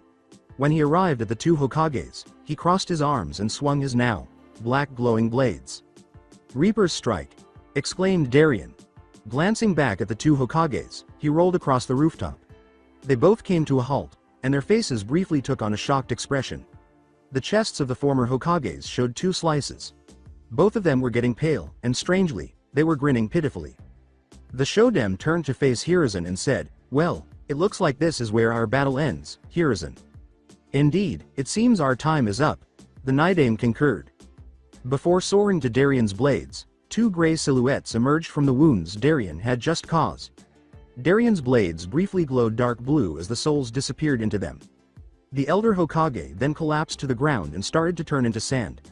Under the sand were 2 figures that Hiruzen identified as the Auto Genin from the tests. "You used your own shinobi for this. You truly are a monster, Orochimaru. That is why I never gave you the title of Hokage," Hiruzen yelled. Orochimaru glared at Darien and demanded, "How is it possible? That jutsu can't be stopped unless I stop it. What did you do, boy?" "Does it matter? Besides, only I can use this technique and it will be a cold day in hell before I tell you how it works," Darien replied. Orochimaru frowned, but it quickly returned to its arrogant grin. He concluded it wasn't worth it, even though the technique was intriguing because it stopped the Edo Tensei completely, which shouldn't have been possible. He was the only person who knew that jutsu because it was illegal and it would be unlikely to encounter anyone else who did. Orochimaru glared at the 2 of them and asked, "Do you 2 actually believe you can defeat me?" Hiruzen retorted, "In any case, I won't stop until I die." "Kukuku, well then, I'll just have to kill you quickly." With a wide, open mouth, Orochimaru launched the Kusangi into the air. After catching it, he leapt at Darien and Hiruzen. Ready to put an end to the altercation, Darien and Hiruzen leapt at Orochimaru. The battle was becoming more brutal and taxing at the moment with Genin and Junin's strike force teams. Slowly but successfully, both groups have been clearing their sections. The only issue was the constant onslaught of adversaries. Mac was doing a back clear with Gaz. Mac was keeping an eye on their back for any unexpected attacks, while Gaz was facing forward. They proceeded up one of the market district's roads. A shop directly to their left exploded, sending them to the ground with a loud boom. Both of them and their adversaries were now hidden by the smoke and ash that covered the road. Gaz called, "Mac, are you okay?" Mac answered, "I got cut across my arm but yeah, I'm fine." Gaz gingerly got to his feet, his ears still ringing from the blast. He swayed slightly in an attempt to get his bearings. Mac got to his feet and saw a shadow behind Gaz. Mac yelled, "Zano, duck," and threw a kunai. Gaz barely avoided a slash that would have sliced open his throat by ducking just in time. A squelch was heard as the kunai lodged itself in an Auto Shinobi's head. In a hurry, Mac went to check on him. "You okay?" inquired Mac. Gaz answered, "Yeah, thanks for saving me there." "No problem, but now we have a bit of a problem here." "How so?" Mac indicated a tiny grocery store just in front of them. Knowing that they would need to exit the building before they could verify that their area was secure, Gaz let out a small sigh. He nodded in agreement as he turned to face Mac. With Mac at one side and Gaz at the other, they rushed to the store and stacked up outside the door. "Do it," mumbled Mac. Gaz pushed his foot forward and turned to face the door. The sound of the door exploding from its hinges and landing on the floor reverberated throughout the store. Gaz entered slowly, then Mac, who chose to use a duel at this point. After giving Gaz a quick glance, Mac gestured down the left flank. After giving a nod, Gaz called forth his blades to descend his side. Mac walked down the frozen food aisle on his right flank. As he made his way down the dimly lit aisle, his boots hardly made a sound. Mac felt uneasy because he couldn't see anything in the store's darkness. Mac heard the crack of his radio earpiece. Gaz said over the microphone, "Mac, have you seen or heard anything yet?" "Negative, I'm nearing the back room now. I'll meet you back there," Mac responded. "Roger that." Gaz hugged the wall, removing his finger from his earpiece and keeping his blades ready. A creak came as a figure emerged from a door in front of him. Gaz caught a glimpse of his headband when he lit a cigarette, and squinted to see that it was Asuna Nin in front of him. Fortunately, he didn't appear to be aware of him. He approached the shinobi from behind and withdrew his knife slowly. He leapt forward, slitting the shinobi's throat with one hand after covering his mouth with the other when he was within range.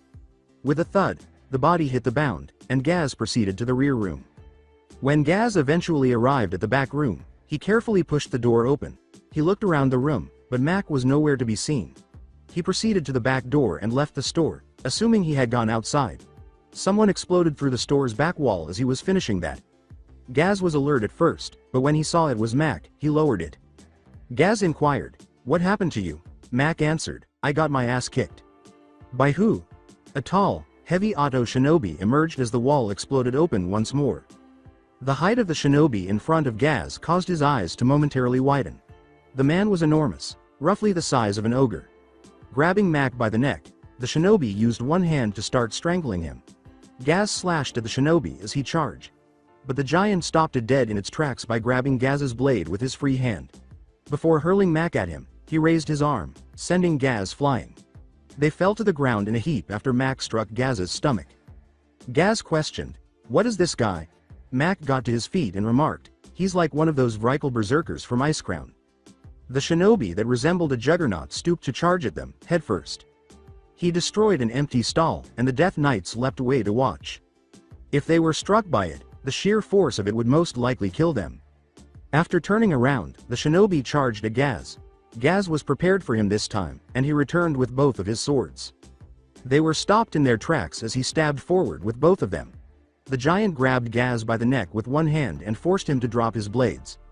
Gaz was unsuccessful in getting the shinobi to release him by applying pressure to his wrist. The next best thing he could do was to drive his foot straight into the shinobi's crotch. Gaz was strangled by the giant, who merely blinked at him.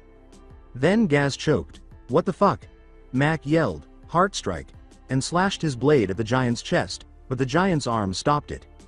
The shinobi swung at Mac after dropping Gaz, but he dodged the blow. The giant was forced to retreat after he delivered 3 more heart strikes. Gasping for air, Gaz picked up his blades and swung them both. The giant was struck in the side by both of the death coils that were fired at it. Mac slashed his blades across the giant shinobi's neck, causing it to stumble to the side and ultimately be cut down. The shinobi growled, then dropped forward, splattering blood. Gaz asked, "I think it's safe to say he's dead?" Mac nodded and said, "Oh yeah, he's done." Gaz shook his head and removed the tube's bottom by pulling a smoke flare from his belt. The green smoke rose far above the buildings as he threw it to the middle of the clearing. After completing his blade cleaning, Mac approached Gaz. Flashback. Gaz stopped them all just as he was about to send the other genin away with the order. Reaching into his belt, he extracted some smoke flares and radio pieces. He handed 2 radio earpieces and a flare to each group. "All right, everyone knows their group and their targets?" Mac asked. They all nodded to him, and he returned the nod. Tenton pointed to the smoke flare and said, "What's this?" "It's a smoke flare. They're used to mark locations for various things like attack points, evacuation points and all that. I'm giving these to all of you so you can mark your area when you completely cleared it. All you need to do is pull the bottom of the tube off and drop it on the ground. Smoke will rise above the buildings and we should be able to see it. Just get to the rooftops to see if anyone else has planted theirs. If not, go and see if they could use some help," Gaz replied as he looked at the group in front of the building. Nodding, Hinata said, "Sounds like a plan." With a, "Okay, let's move out," Mac got to his feet. The genin then departed for their respective regions. End of flashback. Taking the high ground to the north, Mac and Gaz leapt to the rooftops that overlooked Konoha's lower residence. In the hopes that everything was proceeding according to plan and that they were safe, they looked around for signs of green smoke from their fellows. They both knelt down and started to wait. Mac said, "What do you think? Let's give them 3 minutes. We didn't have many enemies to deal with, so we may be further ahead," Gaz responded. "Good idea." As Mac finished speaking, they noticed green smoke coming from Tenton and Kiba's location to the south. Gaz pressed his radio's button to speak to Tenton. Tenten, this is Zano. Have you and Kiba successfully cleared the area? Gaz responded. Tenten answered, yes we have, although we got a little banged up. Okay. Head back to the stadium and get patched up. There should be some Anbu there right now securing the checkpoint. Mac and I will go and give Ino and Choji a hand. Roger that, we'll meet you back there. Gaz nodded toward the west, where Ino and Choji were, after glancing at Mac. Even though Choji and Ino were respectable shinobi, they weren't particularly strong, so they chose to assist them. Mac exclaimed, let's go, and leapt to the next roof. 10 Otto and Suna shinobi surrounded Neji and Hinata, who were standing back. Back. They were both scanning their surroundings with their Byakugan activated. Both of them reached the last section of their patrol and were ready to give the all clear when they were ambushed by this group. Neji, we should stay close by and give each other assistance in case we get overwhelmed, suggested Hinata. I know what I'm doing. You worry about yourself and I'll worry about me, Neji yelled back. Neji's resentment made Hinata shake her head. He was obviously still very hurt from tying the knot with her during the preliminary round a month prior. She ignored that in order to concentrate on the current circumstance. She inhaled deeply before sinking into her Juken position. Neji had followed suit, jumping and charging at his first foe. Hinata got what she wanted when she gestured for one of the shinobi in front of her to attack. A katana. Wielding Suna shinobi leapt at Hinata. She swerved away from a slash and waited. He cut once more, but his blow was deflected. Hinata retracted her fist and struck the Suna shinobi in the face with a strong right hook. They threw him off his feet and bounced him all over the floor. Blood trickled out of his ear as he stopped. Who's next? Inquired Hinata. Neji had snarled in rage after witnessing Hinata easily defeat her first assailant. He simply did not see how someone with Hinata's kind disposition could be a good kunoichi. 2 Otto shinobi leapt at him, startling him out of his reverie. Kaden! Yelled Neji. Neji spun and successfully blasted the 2 shinobi back, covered by the revolving dome of chakra. One struck an empty stall, while the other flew through a storefront's glass window. He delivered a roundhouse kick to his side after deflecting a Suna shinobi's attack. The Suna shinobi's spleen was crushed when it struck his stomach. Neji's soft fist struck the Suna shinobi in the chest, killing him after he coughed up a pool of blood. Hinata barely avoided an attack by backflipping away from it. The shinobi from Otto leapt at her and punched her. She used her forearm to push the punch upward, blocking it. She then delivered a Juken knee strike to his stomach before severing his jaw with a jaw-crushing uppercut. From her left, she witnessed her final adversary attack her, bringing a kunai down on her. With a quick pull, Hinata broke his arm by bringing her arm up under his armpit. Pulling his kunai away from him, she whirled around and gave him a back elbow. Hinata stabbed the kunai in the back of the neck as he fell to the ground. 1. Neji leapt at another Suna shinobi and struck him with his soft fist. According to Neji, you're in my range of divination. With each blow, Neji sealed off the Suna shinobi's chakra by jabbing each of his tenketsu points. The shinobi was rendered totally immobile after the final blow. An Otto shinobi tackled Neji to the ground just as he was about to kill him. Neji stopped the Otto shinobi's attempt to stab him in the chest by grabbing both of his hands with his own. Neji found himself losing as the two of them fought against one another. The knife was now only an inch from his chest, and he was growing weaker. The Otto shinobi growled, "This is the end for you, Hyuga." Neji waited for his destiny while closing his eyes. Neji felt his body fill with fear and thought, is this what my fate was, to die like this? No, I don't want to die, I don't want to die. He opened his eyes slowly after something splashed in his face. When he noticed a shuriken pierced through the Otto shinobi's skull, they widened significantly. He turned to see Hinata sprawled on her side, her arm outstretched. Neji crawled away from the corpse after pushing the dead shinobi off of him. He turned back to Hinata and watched her stand up. She approached him after taking out the smoke flare. He took a moment to examine her outstretched hand before turning back to her. Neji, get up. We need to get back to the stadium and help secure the checkpoint, said Hinata. After blinking, Neji grasped his cousin's hand, and she tugged at his feet. Blood gathered around his head and he turned to face the dead shinobi a few feet away. He would have been the one on the ground, bleeding out, if it weren't for Hinata. Hinata watched as the green smoke rose above the buildings after clicking the bottom of the smoke flare tube and throwing it a few feet away. Hinata reported into her radio, Gaz, it's Hinata. Neji and I have successfully cleared our area and are currently heading back to the stadium. Nice job, we can see the smoke from where we are. We'll meet you both back there later, Gaz responded. Roger that, we'll meet you back at the checkpoint, out. Neji, Let's return to the meeting spot, Hinata said, giving him a gentle shoulder shake. And Neji said, yeah. After everything he had said to Hinata and the main branch family, he couldn't understand why she had saved his life. However, he was aware that he would thank her for saving his life today. Grimes placed a cigarette in the mouth of an auto shinobi and drove his blade into his back. He was surrounded by groans of pain from all the enemies he had maimed during the clearing of his territory. Taking out his lighter, he clicked it open to reveal the blue and orange flame. He ignited his death stick, then withdrew his smoke flare and his blade from the now dead shinobi. The smoke rose into the air as he walked away after pulling the tube and throwing the flare a few feet away. He cleared his section and leapt to the rooftops for a better view of the village. He noticed that green smoke was rising toward the sky in many places, and he smiled because he knew that his students had been able to secure parts of the village with the help of the other genin. His thoughts turned back to Naruto and the status of his search for Sasuke. He was concerned about Sasuke's relationship with Gaara, but he was sure Naruto would catch up to him and stop him. It might have been disastrous for his younger brother if Sasuke had caught up to Gaara and Naruto had arrived soon after. He was startled back to reality when he heard an explosion coming from Kurenai's direction. He went to see Kurenai to see if she needed help, even though he thought she could manage herself.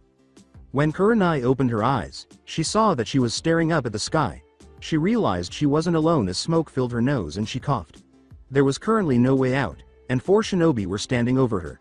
To gain some space from the scowling adversaries, she gradually retreated against the wall. One asked, "What should we do with her?" "We kill her, Yubaka. The less shinobi Konoha has, the better off we'll be," replied another. A tall auto shinobi said, "I agree, but that doesn't mean we can't have some fun, right boys?" "Good point. Besides, it's not like she has any backup nearby." The final statement. The tall one said, "I don't think she looks presentable enough. What do you think, boys?" "You're right, Jin. Let's give her a hand." The first threw a paralyzing poison coated senbon at Kurenai after pulling it out. Kurenai took a step to the right, but her pace was insufficient.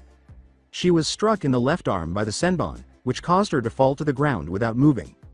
Fear grew inside her, and she started to curse repeatedly in her mind.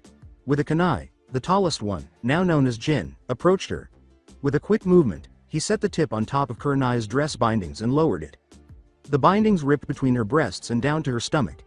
There was no other way for Kurenai to hide herself, so she was relieved that she had chosen to wear a bra today. Jin smiled and said, "We definitely got a beauty right here." Another exclaimed, "Jin, hurry up, we want to have some fun too." Jin was hovering over Kurenai, his pants unbuckled. As Kurenai closed her eyes, she felt tears welling up inside of her due to the impending event.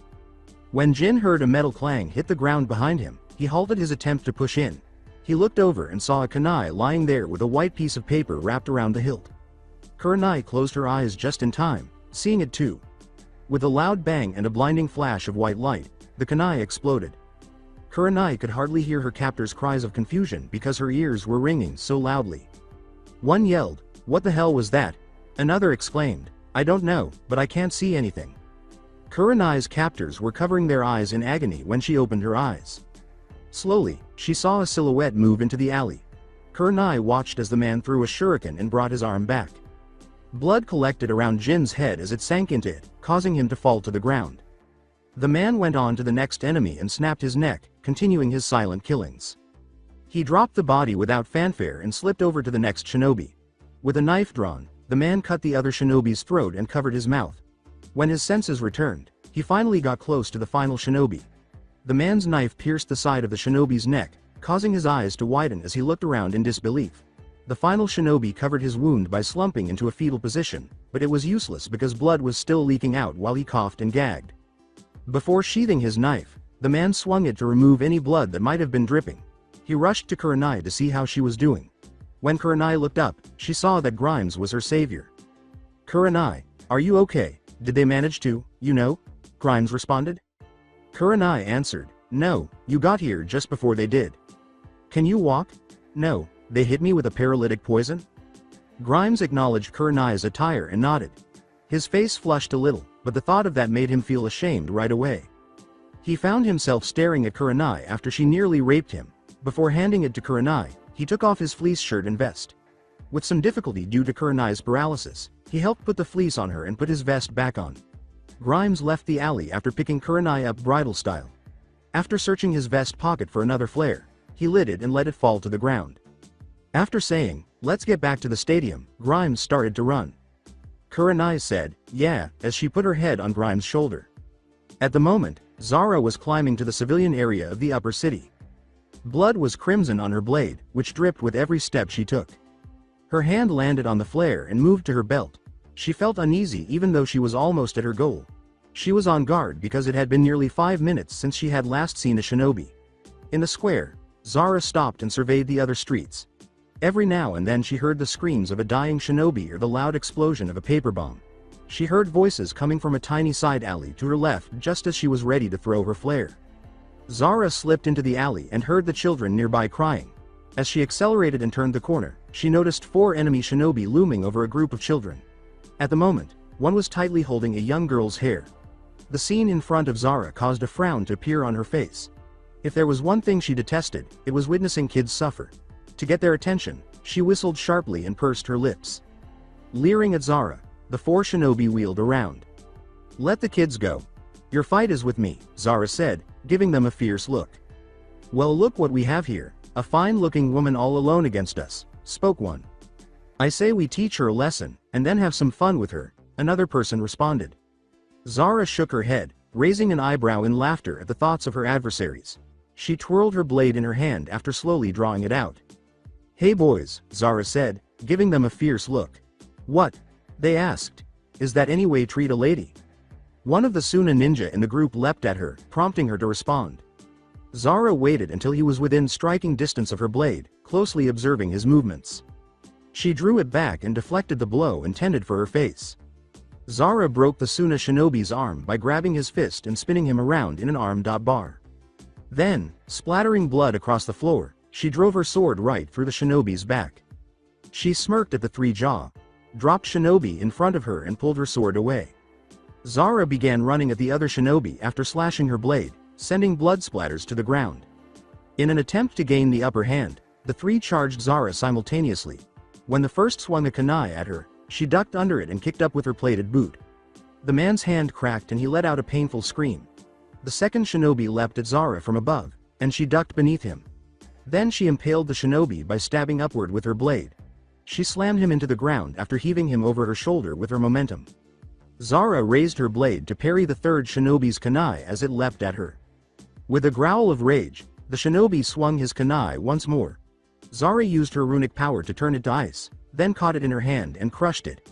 She took advantage of the shinobi's distraction by thrusting her blade forward and stabbing him in the chest. Before approaching the children in front of her, she took out her blade and cleaned the blood off. In an attempt to escape her, the children huddled together and pushed back against the wall. One said, "Stay away from us," another yelled, "Don't hurt us." Putting her blade away, Zara said, "I'm not going to hurt you, I just want to take you to the safety area," as she approached the children. The girl said, "How can we trust you?" Zara made the girl shudder by looking her in the eyes. Before kneeling and placing her blade on the ground in front of her, she allowed a reassuring smile to appear on her face. She got to her feet and extended her arms to demonstrate that she was not carrying any visible weapons. To get the kids to allow her to assist them, she chose to conceal the fact that she was carrying a combat knife in her boot. Zara approached the children and knelt beside them. "I'm not here to harm you. I'm here to help you," Zara responded. After some hesitation, the young girl drew nearer to Zara and gave her a hug. Zara rubbed the girl's back to soothe her as she felt her body tremble with tears.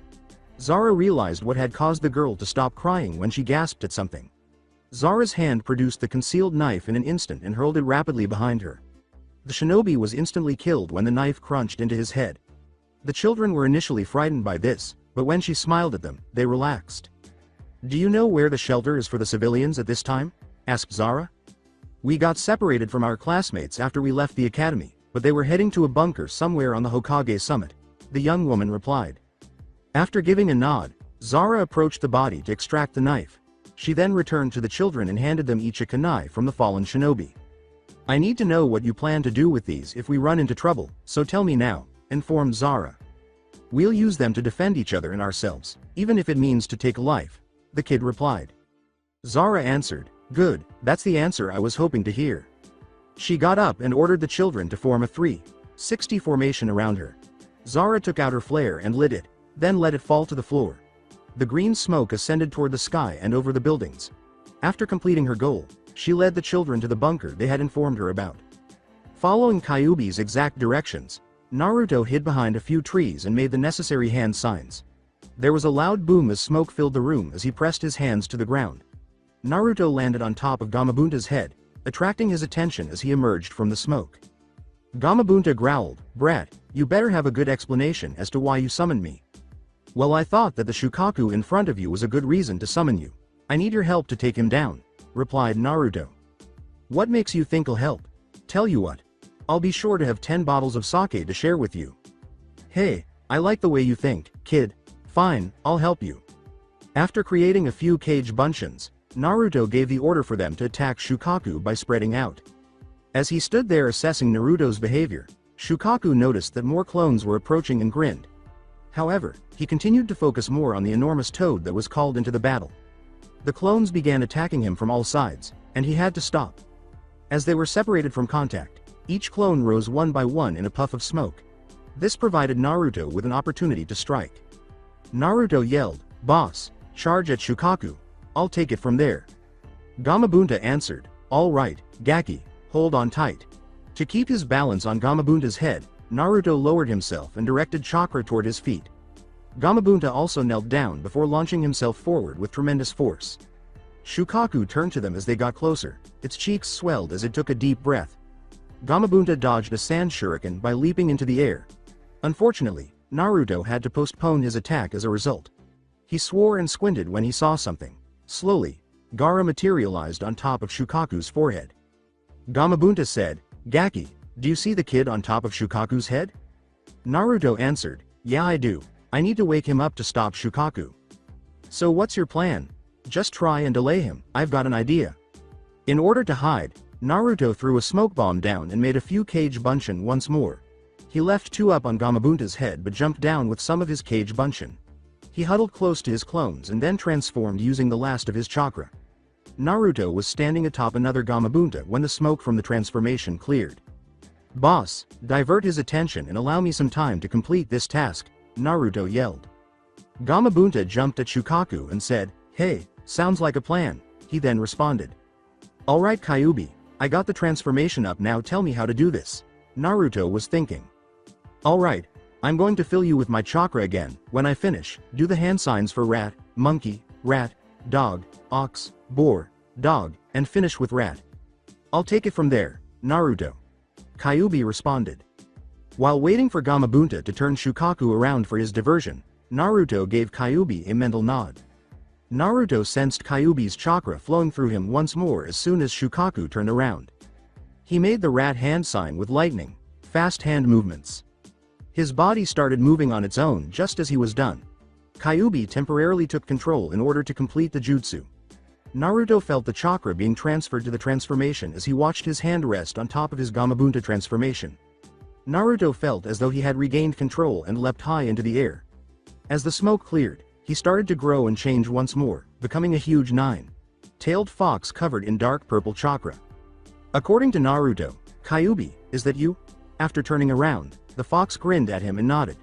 He gestured for Naruto to get on as he lowered himself. In an attempt to find Gamabunta and Shukaku, Naruto rushed over and hopped onto Kyuubi's back. They were hundreds of yards away when he saw them. Shukaku continued to turn his back on Kyuubi and him. Kyuubi lowered himself and prepared to charge at Shukaku. "Naruto, get ready. When I hit Shukaku with this attack, it should leave you a clear shot to hit Gaara," Kyuubi said. "Okay, let's go," shouted Naruto. Kyuubi got to his feet and started jumping at Shukaku, getting faster every second. Gamabunta jumped back to clear the path when Naruto noticed him observing them. This startled Shukaku, who turned to see a gigantic claw aimed directly at him. When he realized who owned the claw, his eyes grew wide. Shukaku roared, "That's impossible, you can't be here." Kyuubi shot back, "But I am, and I am here to kick your ass." Kyuubi lifted his claw and slashed down at Shukaku with ferocity. Kyuubi yelled, "Shadow Strike," as he tore Shukaku's arm with his claws. Naruto took a chance when Shukaku let out a cry of agony. He leapt off Kyuubi's head, channeling whatever remaining chakra he had. After landing on Shukaku's head, Naruto ran toward Gaara, who was presently hunched over. As he approached Gaara, he drew his fist back and punched him hard. Naruto shouted, "Wake the fuck up," and smashed his fist into Gaara's face. He took a breath and blazed through hand signs once more. Gaara was struck by a wind bullet, and Naruto was not far behind. Gaara had to lean back from the forceful blast when the attack struck. Naruto had the chance to break up the fight because of this. He tackled Gaara out of the Shukaku's forehead entirely after punching him squarely in the forehead. Immediately, Shukaku froze, and his body started to crack. Shukaku roared, "No, no, what have you done?" As he fell to the trees below, Kyuubi smiled at his container. He became aware that his time was running out and that he would have to return to the cage as the transformation began to fade. Before vanishing in a puff of smoke, Kyuubi gave Shukaku one final ominous smile. Shukaku also experienced the cracks spreading over his body and dispersing into the sand before the wind carried them away. Shukaku thought, "I'll be back, count on it." Naruto retracted his leg and rammed it into Gaara's abdomen. Gaara crashed through all the trees after spiraling to them. With a loud thump, he hit the forest floor after continuing his descent. When he heard something else land close by, he turned his head to the side, his eyes half open with fatigue. When he saw Naruto limping toward him, his eyes widened in terror. He was clearly still weak from some of the attacks and his chakra was depleted. Gaara screamed, "Get away from me!" The sad smile on Naruto's face said, "The pain is difficult, isn't it?" "What?" "The pain of being an outcast, feared by everybody for something out of your control, being attacked almost every day out of fear." "I know that feeling, Gaara, I really do. You and I are not so different. I too shared a fate just like yours. I too am a Jinchuriki like you. But unlike you, I didn't find my solution in killing those out of hate.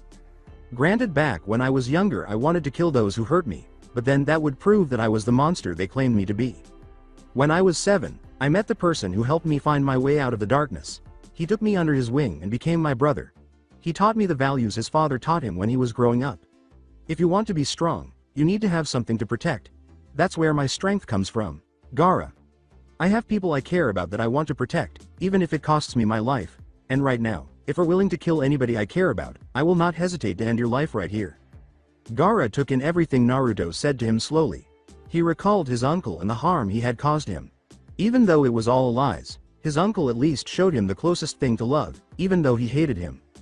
Then he thought about Temari and Kankuro. He turned to see the people he was thinking of after hearing 2 faint thumps to his right.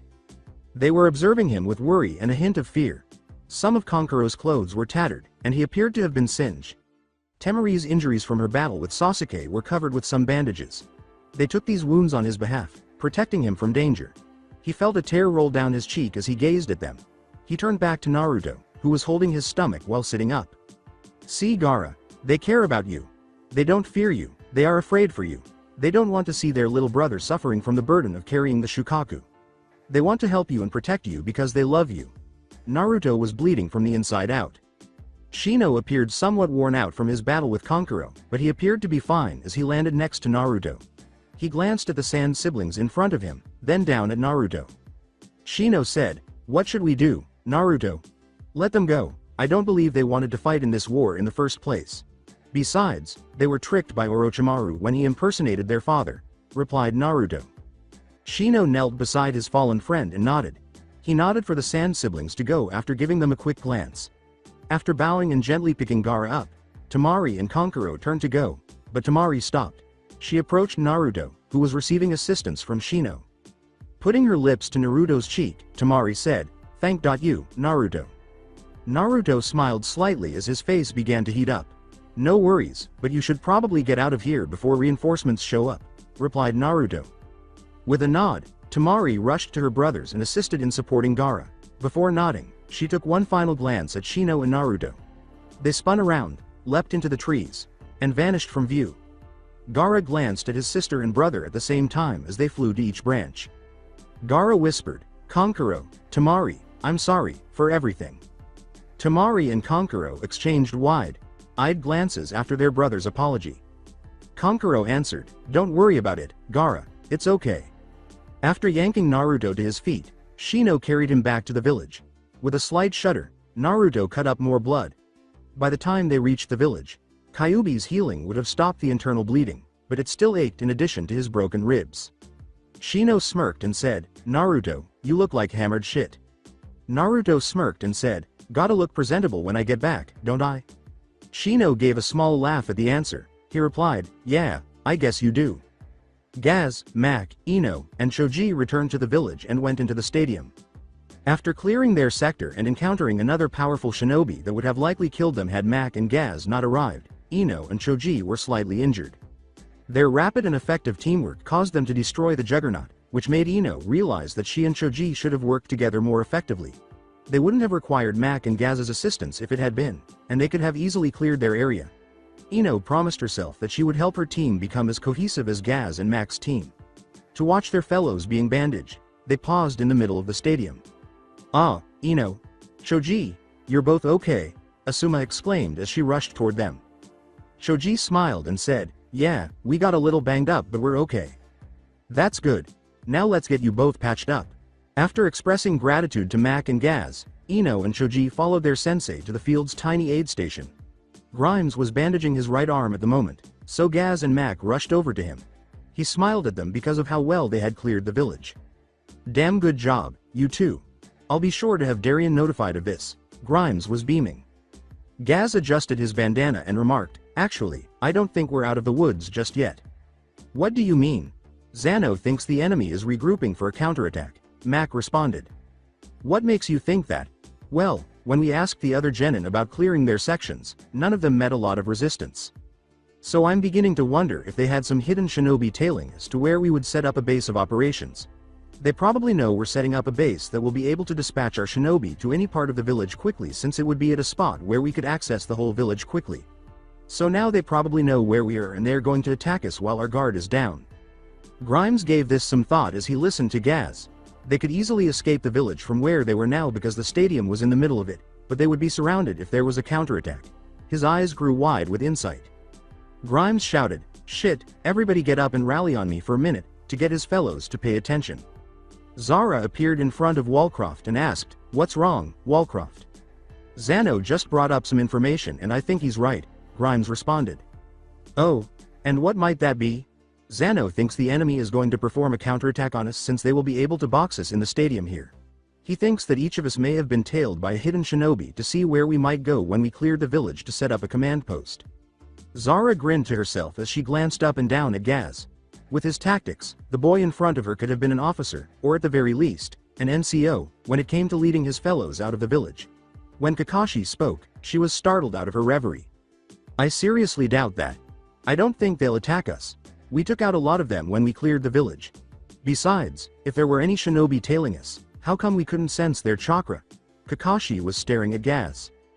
Gaz snarled in rage at Kakashi for essentially disparaging his theory about the potential outcomes.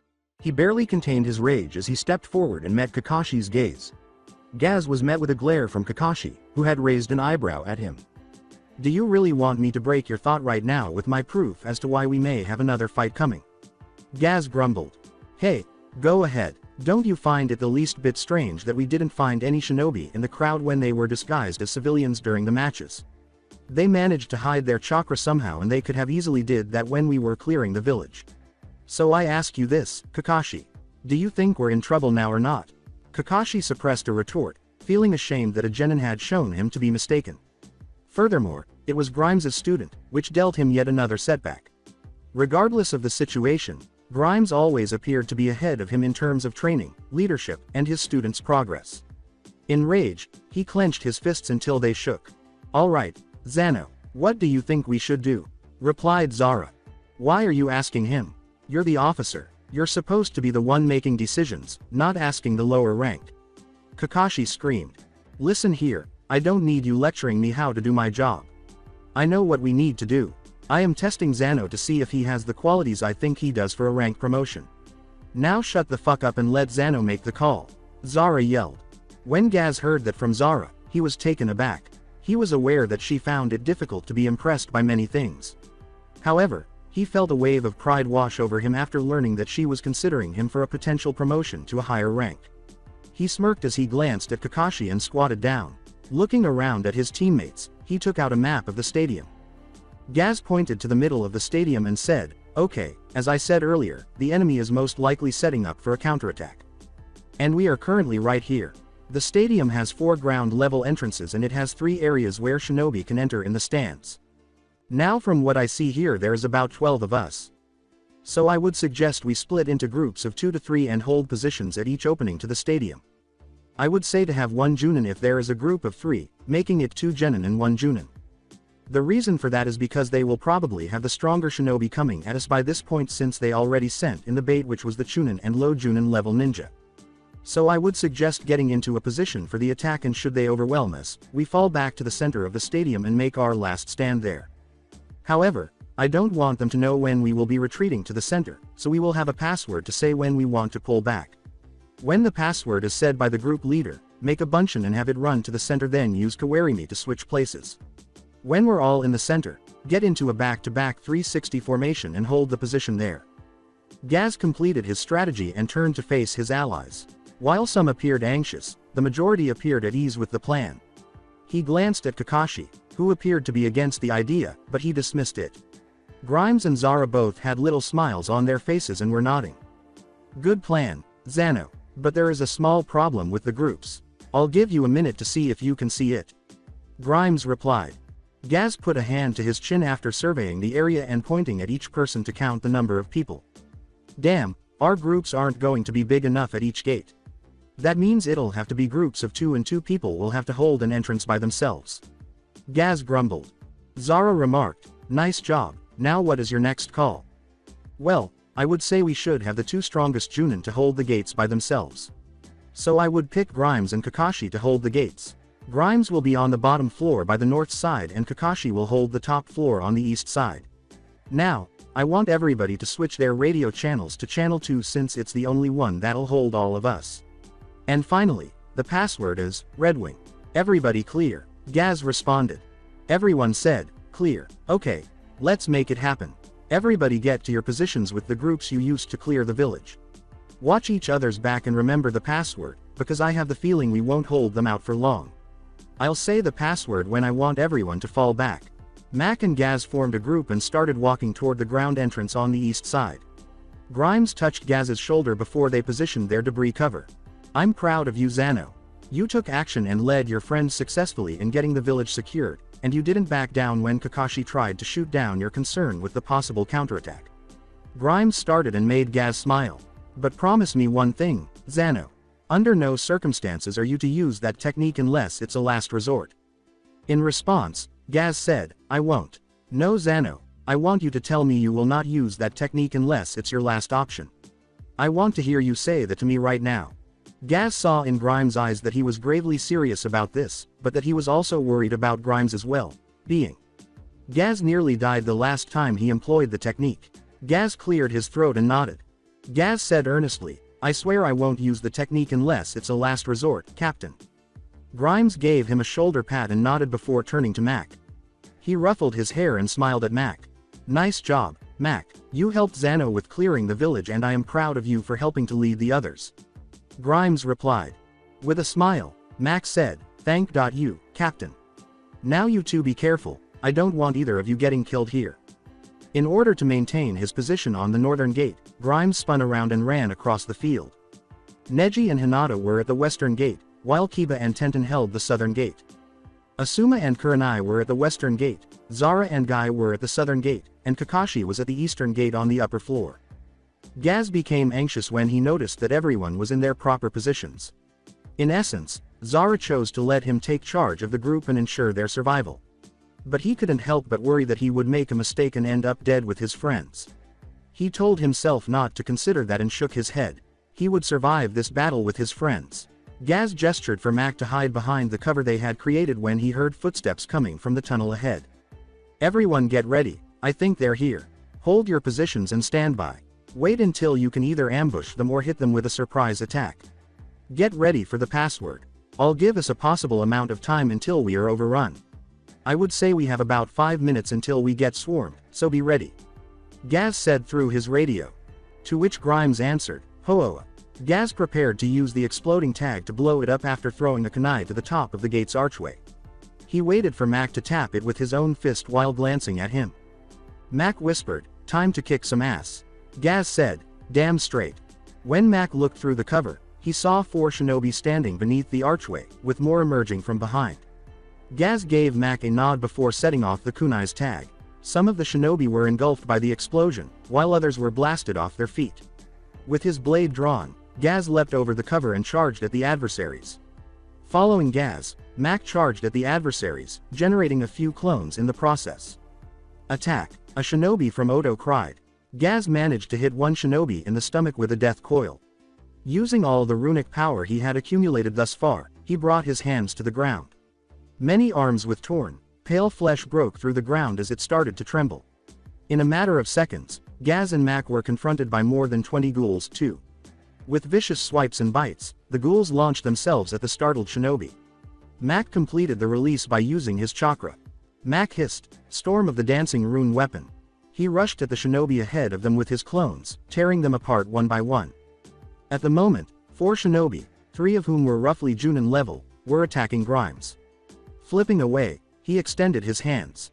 Hungering cold, he screamingly said. The 4th shinobi barely avoided the attack, but the other 3 were covered in blocks of ice. He didn't last long because Grimes was aiming for him after completing a hand sign. Hyouten Tepudama, the ice bullet broke the shinobi's neck as it struck him in the face. Blood poured from his mouth and he fell to the ground in a heap. Grimes threw his sword back for an obliterate and leapt at the blocks of ice. 3 dying shinobi shivered from the cold as his blade sliced through the ice like butter and broke it. He winced in agony as he felt something stab him in the side. He was caught off guard by one shinobi, who struck him in the stomach. With a fierce snarl, he drew his knife and cut the shinobi across the neck. Grimes was struck in the back by 3 more kunai.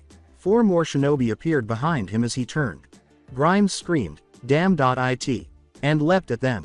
Kakashi was slowly eliminating the enemies one by one while displaying his Sharingan. In his hand, he raised a Raikiri and plunged it through an unwary Junin. He noticed that they were gradually being overrun as he looked around the stadium. 2 kunai struck Kakashi, causing a sharp pain in his arm and stomach. He blazed through hand signs and glared angrily at the source. Knowing the other shinobi would dodge, Kakashi took a breath and hurled fireballs at them before jumping at them. He was correct. He struck each of them with a kunai as soon as the shinobi ducked. Kakashi heard the voice over his radio at that moment. Gaz yelled, "Redwing! I say again, Redwing!" Kakashi prepared to make the final stand by making a bunshin and sending it to the stadium's center. He swiftly used Kawarimi to evade a deadly attack from Asuna shinobi after realizing his bunshin was in the stadium. He now stood in the middle of the stadium and walked side by side with some of his fellow soldiers. Mac and Gaz emerged in the middle, surveying the area from Grimes. With all the wounds that were currently on his clone, they could see that his bunshin was getting seriously hurt when he approached the group.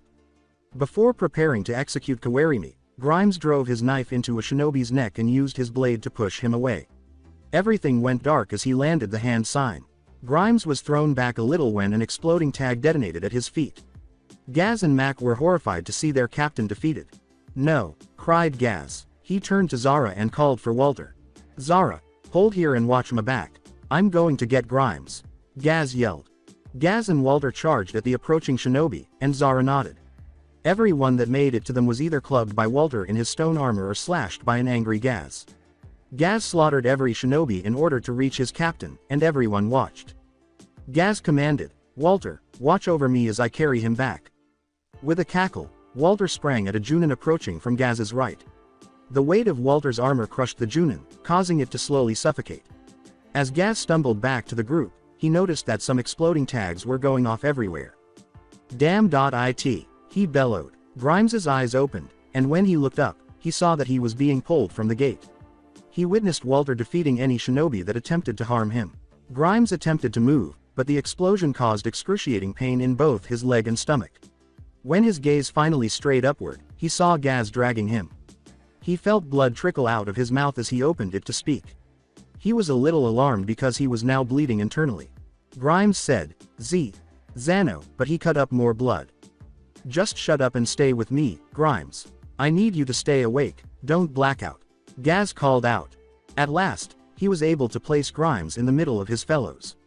As he attempted to bandage Grimes, Walter moved into Gaz's place to maintain the line. Gaz opened his vest with his knife and took out the Grimes medical pouch. He hastily applied the medical bandages to Grimes's stomach and swore, knowing that they wouldn't last long before the blood began to seep through. "Those fuckers are going to pay. I'm going to fucking kill you, you hear me, you sons of bitches? I'm going to fucking kill you." Gaz yelled. With weapons in hand, he called forth his duel and felt his anger overwhelm him.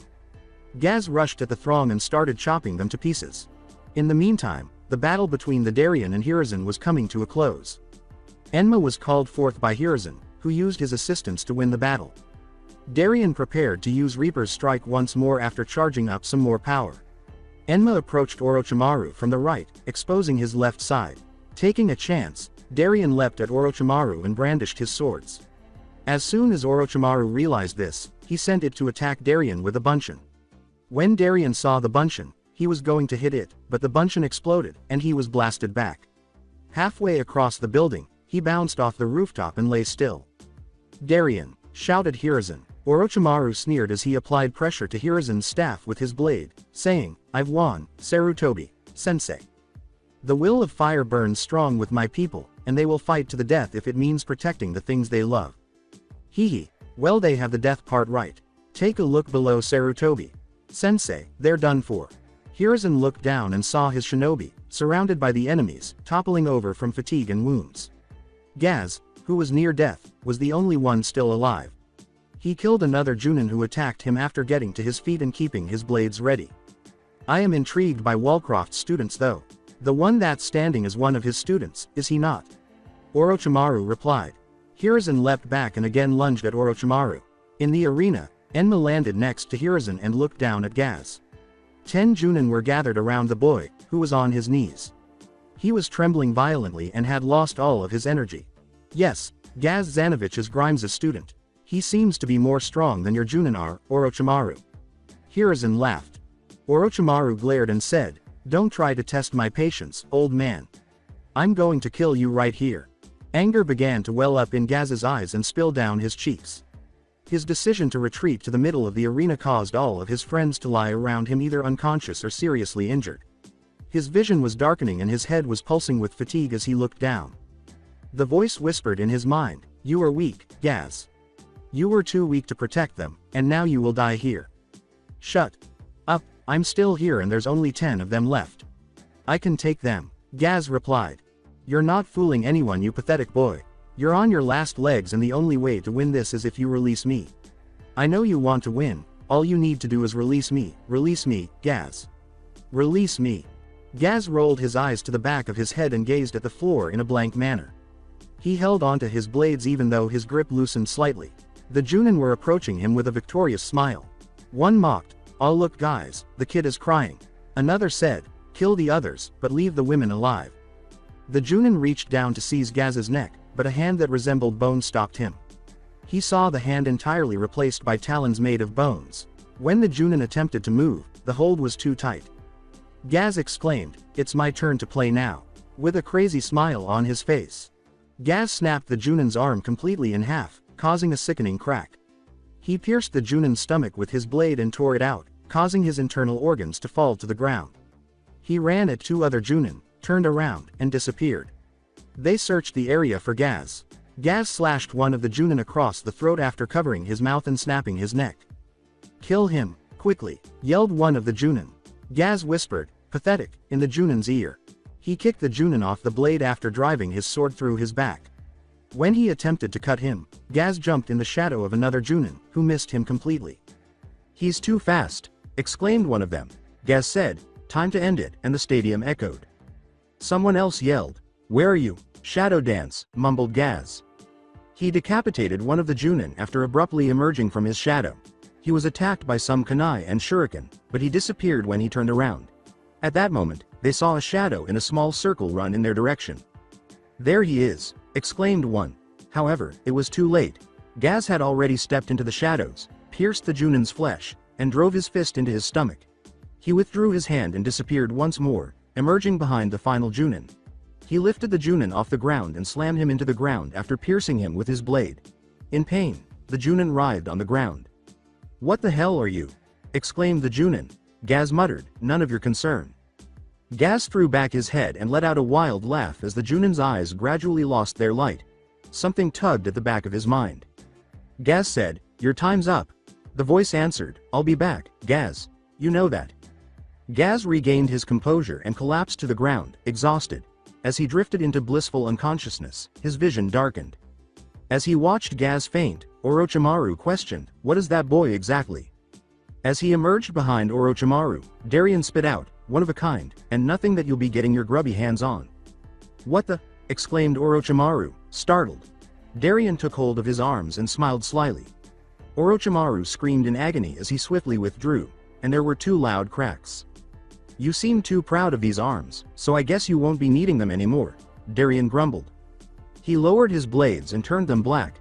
Orochimaru's arms landed on the roof with 2 dull thumps. Orochimaru leapt away from Darien and Hiruzen, giving him a furious glare. Orochimaru was surrounded by 4 shinobi as the barrier to their arena disappeared. Orochimaru declared, "Pull back, the invasion has failed." "Hi!" they all said together. Darien and Hiruzen were the only ones on the roof when the 5 of them disappeared from view. After glancing at one another, they turned to face the village. Many shinobi were injured or killed, and much of it was in flames. Gazing into the arena, Hiruzen saw that Gaz had used terrifying power to protect his fallen friends. Gazing at his ally, Hiruzen remarked, "Darien, what happened with Gaz there? He was down for the count, but he got up and tore those Junin apart." "That was the result of the demon that lives inside of Gaz. It's known as a Blood Reaper. I've only seen that power once and I hope never to see it again. That power is strong, but it's a double-edged sword. Whenever Gaz uses the power, it takes out 2 years of his life, and whenever he is hurt in that form, the damage is doubled. But when he uses the power, he is almost unstoppable," replied Darien. "So, he's like a berserker." "Yes, and no berserkers are unleashed when they become enraged, but Gaz can only call upon it when he's near death. If he calls on it in the beginning of the fight, he loses energy too quickly. That is why Grimes and I have forbidden him from using that technique unless it's his last option." "How did he gain that power exactly?" "It was during the Ice Crown training. It was one of the last days and he was attacked by another Death Knight that wasn't from our faction since he followed the Lich King. But the Death Knight was possessed by the Blood Reaper, and when Gaz killed him, the spirit jumped to him instead. But he has excellent control over it, which is why he was able to call it off there before he passed out." "How many times has he used its power?" "This would be the 3rd time I've seen him do that." "And how do you know it lowers his lifespan?" "We learned after he used the power the 2nd time. Before Gaz regained control, the Blood Reaper told us the consequences of using its power. And if it's used too many times, the years of life that are taken away increase. So that's why I said the power was a double-edged sword." Hiruzen raised his hand in an Anbu hand sign after nodding. Awaiting orders, Anko, Ibiki, and 10 Anbu gathered in front of Hiruzen. Hiruzen pointed to the shinobi in the stadium and exclaimed, "Get those shinobi to the hospital immediately." They chanted, "Hi, Hokage. Sama." Together. Hiruzen took a seat on the roof and smoked his pipe. Tomorrow was going to be a busy day of paperwork. That's it for today. I hope you guys enjoyed this great story. See you in the next one.